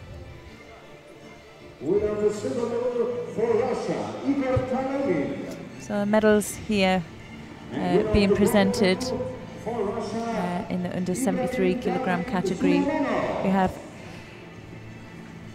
Quigley Nepal from Hungary, and Adrian Sulca from Romania taking the bronze medals, and Igor Talunin from Russia, silver medalist, and Ibrahim Gadzi Sulmenov of Russia takes the gold.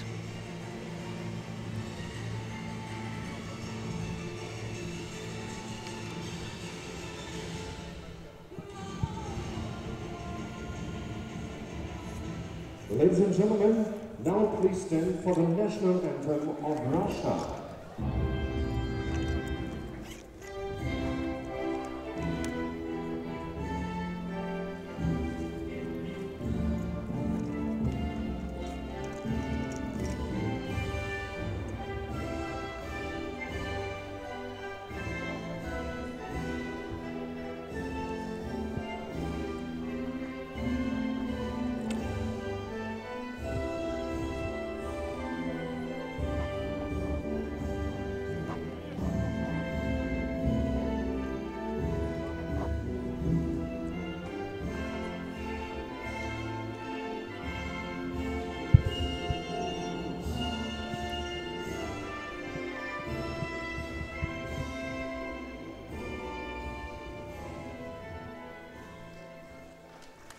Congratulations to all medalists. And I now invite the officials to come together for the family picture.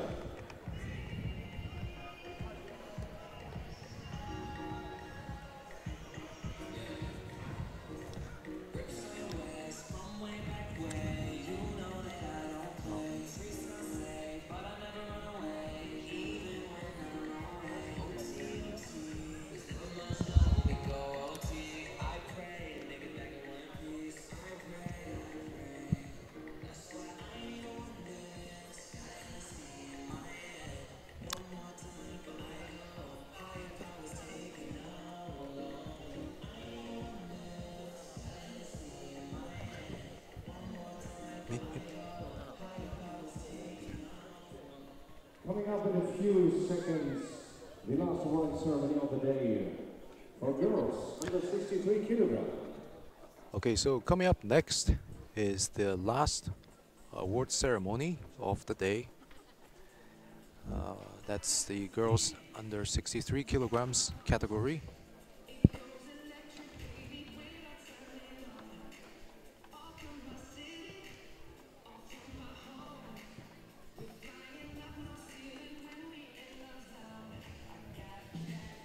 Ladies and gentlemen, now the award ceremony of girls under 63 kilograms.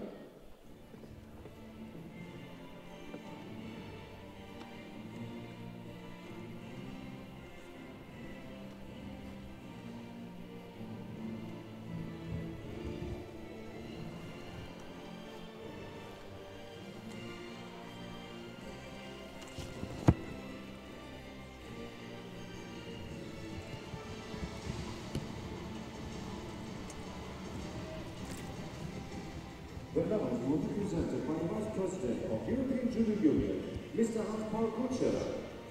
The bronze medalists are for Hungary. So the first bronze medal goes to Sophie Ozbas from Hungary. The second bronze medal goes to Alicia Corral from Belgium. The silver medal goes to Martina Lannini from Italy. And the gold medal goes to Marine Visser from the Netherlands.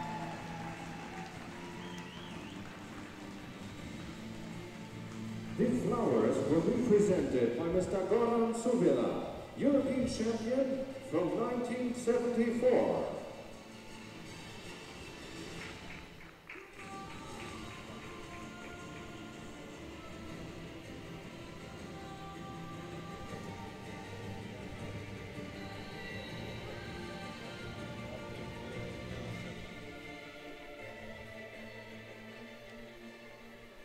Ladies and gentlemen, now please stand for the national anthem of the Netherlands.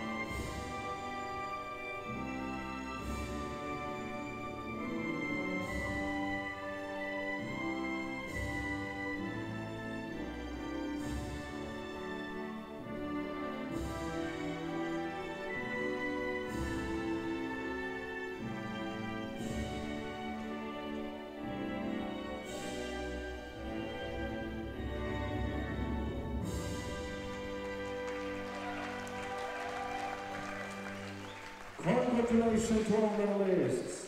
And now I'd like to invite the officials to come together for the family picture.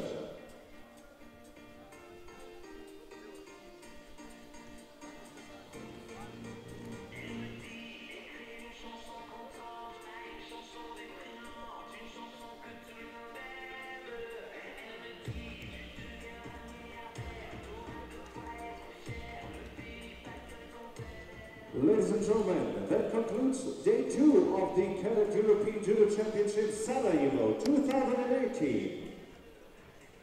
We hope to see you all back tomorrow. Okay, and well, it's going to be a goodbye from us here on the second day at the Cadet European Champions. I'd like to thank Lincoln Ham for his company. Well, thank you, Chloe. I've had a pleasure today following these fantastic young cadets through to these medals, and we're going to be back tomorrow at 10 o'clock to follow the heavyweights here at the Cadet Europeans in Sarajevo. So I'm going to wish you a good evening and hopefully see you tomorrow. Good evening and see you tomorrow.